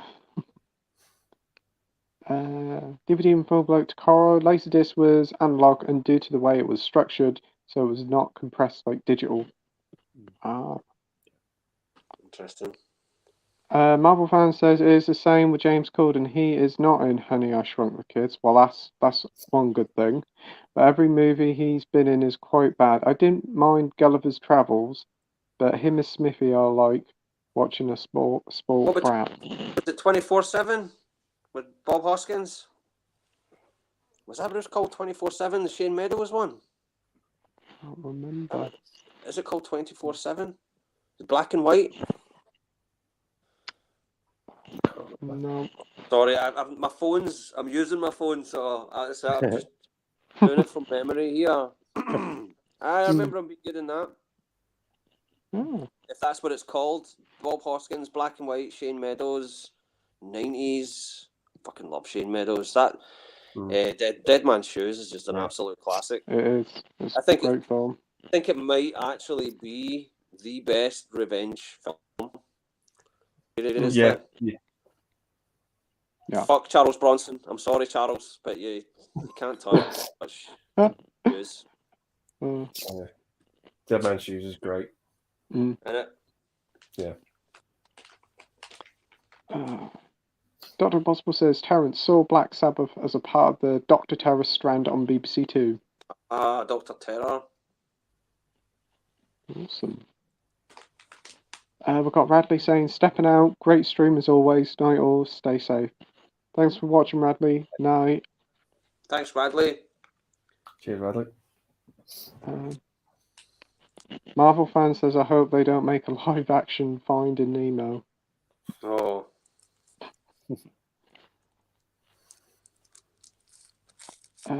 Dr. Impossible says Black Eyes was never released by the BBC on any physical format, but might be on YouTube. I'm gonna go. I might watch that tonight if I can find it. Dr. Impossible says, watch Going in Style with George Burns, directed by young Martin Brest. Yep. Marvellous. They remade it with Michael Caine, didn't they? I have Yeah. seen the George Burns one. I fucking love George Burns. Guy was a legend. Mm. Oh God is a great movie. I love Oh God. It's one of my favourite comedies. DVD Film Bloke says, it appears even at late as last year, footy fans still haven't learnt their lesson and are just as racist as ever. I mean, what the fuck is wrong with people? Yeah. But the difference between now is it's intensely frowned upon in the grand scheme of things. But back then it was just they just got away with it. And up here we have sectarian hatred, right? The Catholics and Protestants shit between Celtic and Rangers. And back in the day, it was almost encouraged. And now it's like the teams get fines. They get massive fines and things like that. The fans get banned. They really clamp down on it now. And I'm grateful for it. Sorry. That sort of behaviour just shouldn't be tolerated. Yeah. Right? It's just this fucking game of football. It's not it's not a scene from Scum. Who's the guy there? I love how we got from Finding Nemo to Scum. Yeah. Because a remake, whoever makes a remake of fucking Finding Nemo will be Scum. Instead of doing a live action remake of Finding Nemo, let's have an animated remake of Scum. yeah. Fucking, Coming soon to Disney Plus. Yeah. Then I'll resubscribe. Yeah.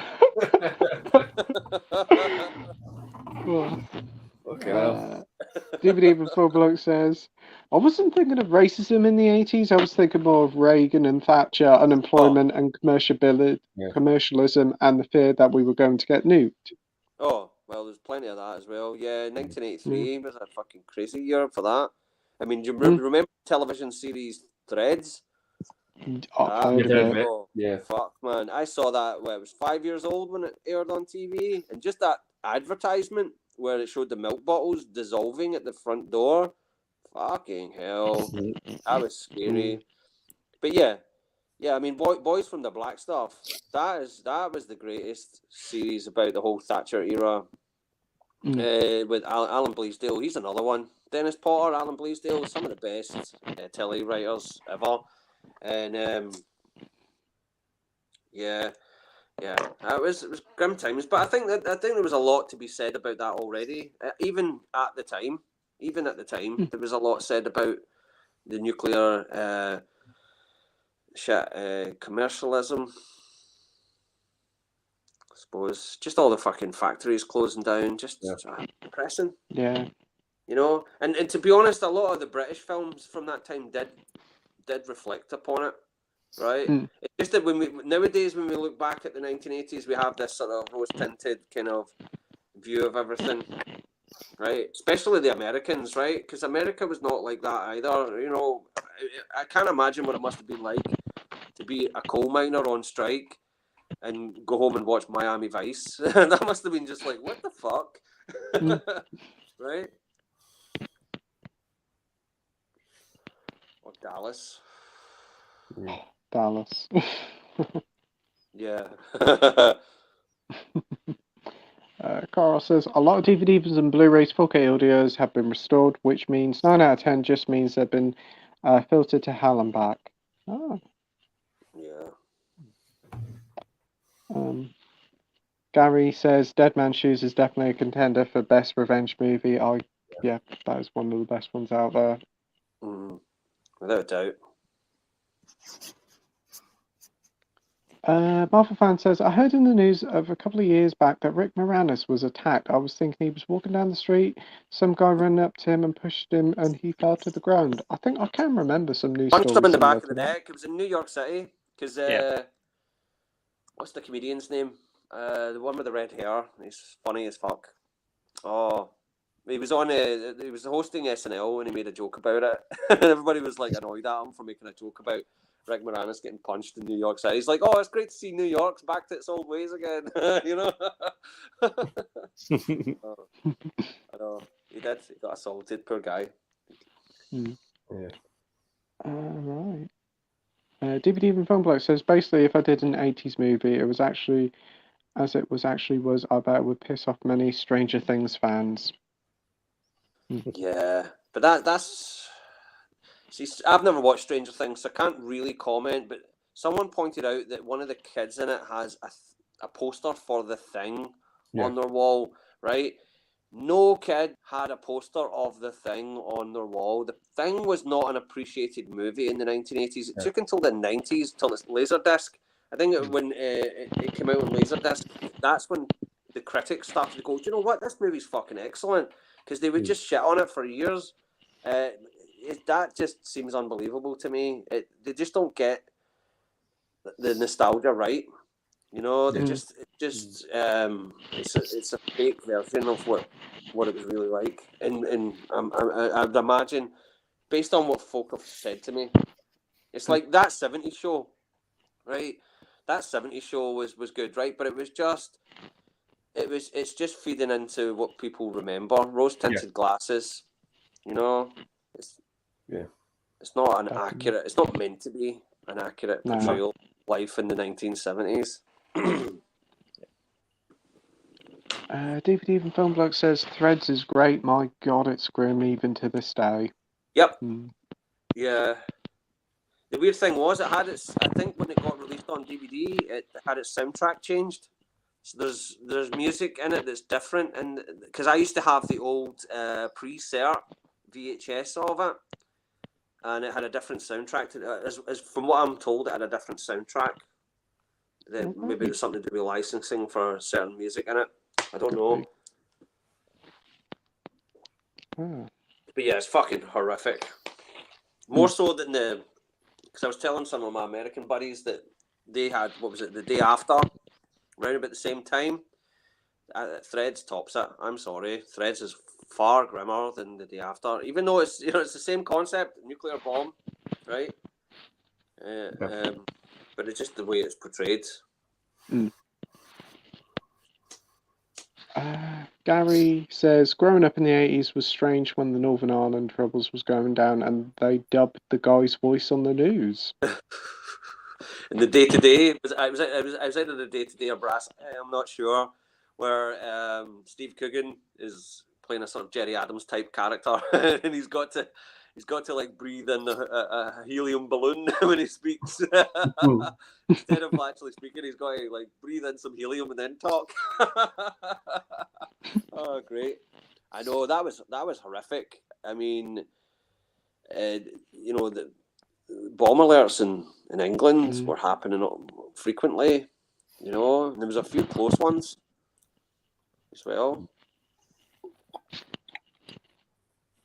DVD and Film says, I think most people who have nostalgia for the 80s were those who were young when it happened. There's always a temptation to say the olden days are better when it's not that true. No, exactly. Yeah, because you were sheltered. I mean, that's the thing. You grew up then, you were out playing, all that stuff, and you didn't understand the political side of things, what was going on in the global stage. And I can say this, though, that when Margaret Thatcher, whenever she was on television, she had a real fearsome presence. And I think that the movie, when they made it, I hated that movie. They did The Iron Lady.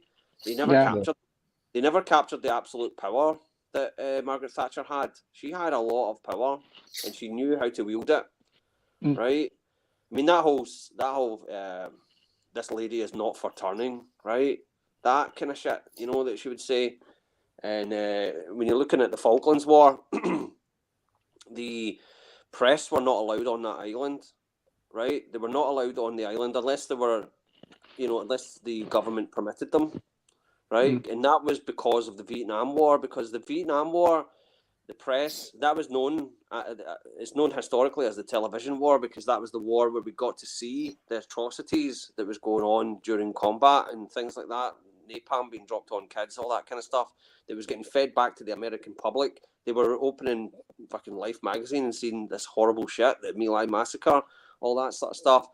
And Margaret Thatcher, she knew from the Vietnam War that none of that shit was getting fed back to the British public.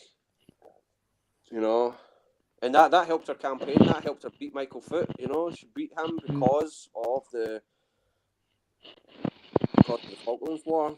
She was a powerful woman, and that movie depicted her more as a kind of like, it was more like trying to push the whole girl power kind of thing a wee bit. Like, it was like, oh, she really struggled trying to get past all this world of men. And I'm sure she did, but she was way tougher than the way that movie portrayed her. And the British public were just like, there's the British public. They're fucking angry. That's it. Down with this sort of thing. that was the British public as far as that movie was concerned. It was almost like we've just taken Margaret Thatcher's Wikipedia page, and that's been the screenplay. It was dire. Dr. Impossible says, 24/7. Hey, I got something right for once. Marvel fan says, I was shocked last year when all those England fans stormed into the Euros. They injured quite a lot of people. Yeah. Okay.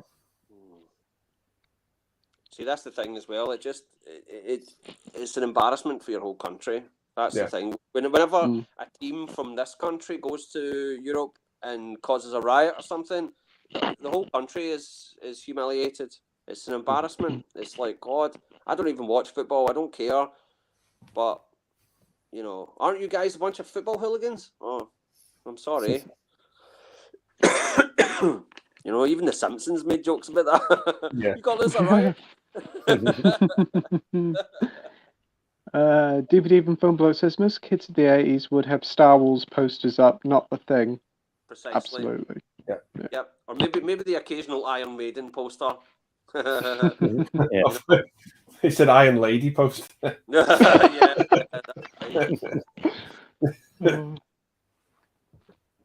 Maybe a spitting image one. Yeah.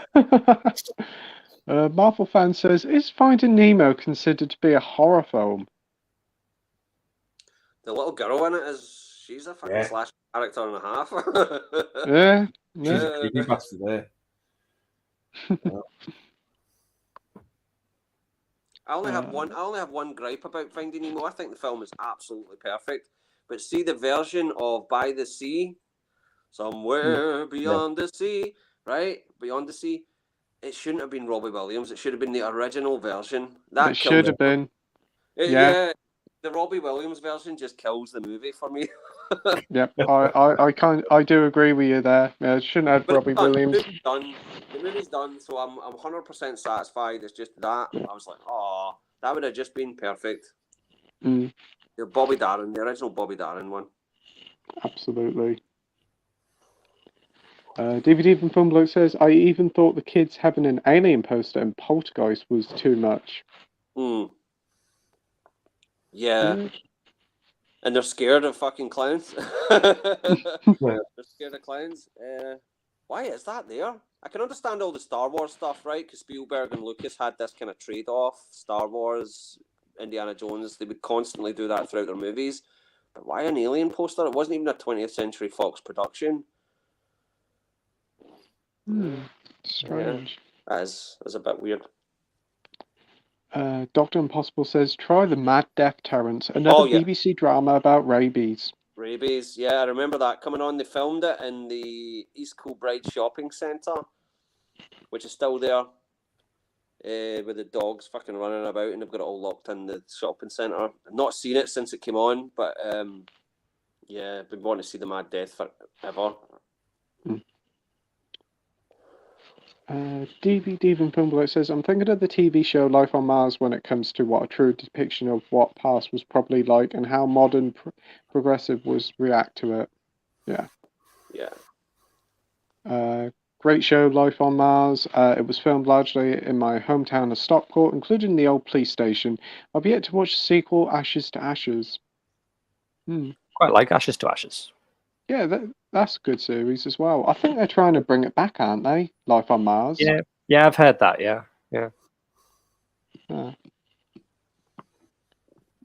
Gary says, I heard Commando and Cobra posters in the 80s. Oh. Right on. See, that doesn't seem out of place. Because that's something you would have went down the video shop and they would have given away posters and you'd be like, oh, great, excellent, but not the Thing. No. You wouldn't get the Thing. Because the Thing would have come out in video about 83 and it did nothing, right? It was not a hit movie in the 80s. It was forgotten. Absolutely. Wasn't it a bit of a flop when it hit cinemas? Yeah, it lost money. Siskel and Ebert hated it. Did they? Oh. Yes, absolutely slated it. Yeah. 2 thumbs down for Beverly Hills Cop as well. Yeah.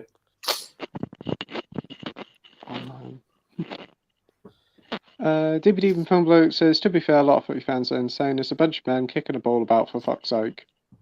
I know. DVD from Film Bloke says, yeah, I never understand the appeal of watching sports. I understand taking part, but not watching it.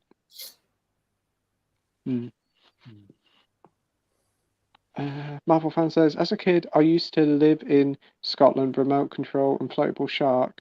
I accidentally let it go. And I think people thought they were remaking Jaws. In Scotland? Oh, wow. Don't worry, nobody's going to go in the water. It's too bloody cold. DVD from Funbook says, a Life on Mars based in the 90s or maybe even 2000s. Actually, that would be interesting to see. Yeah, that'd be cool. 90s, definitely.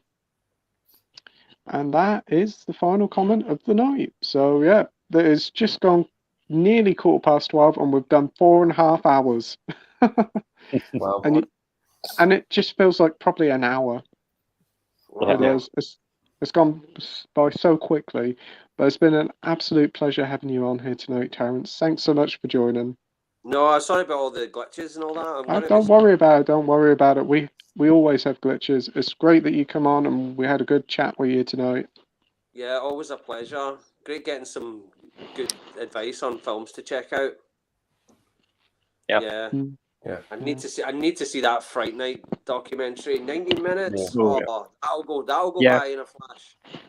Brilliant. Yeah, it's really good. Yeah, I might watch that tomorrow. You're an absolute gentleman, as always. Great host. Fantastic. Can't wait to be back again. All right. Yeah.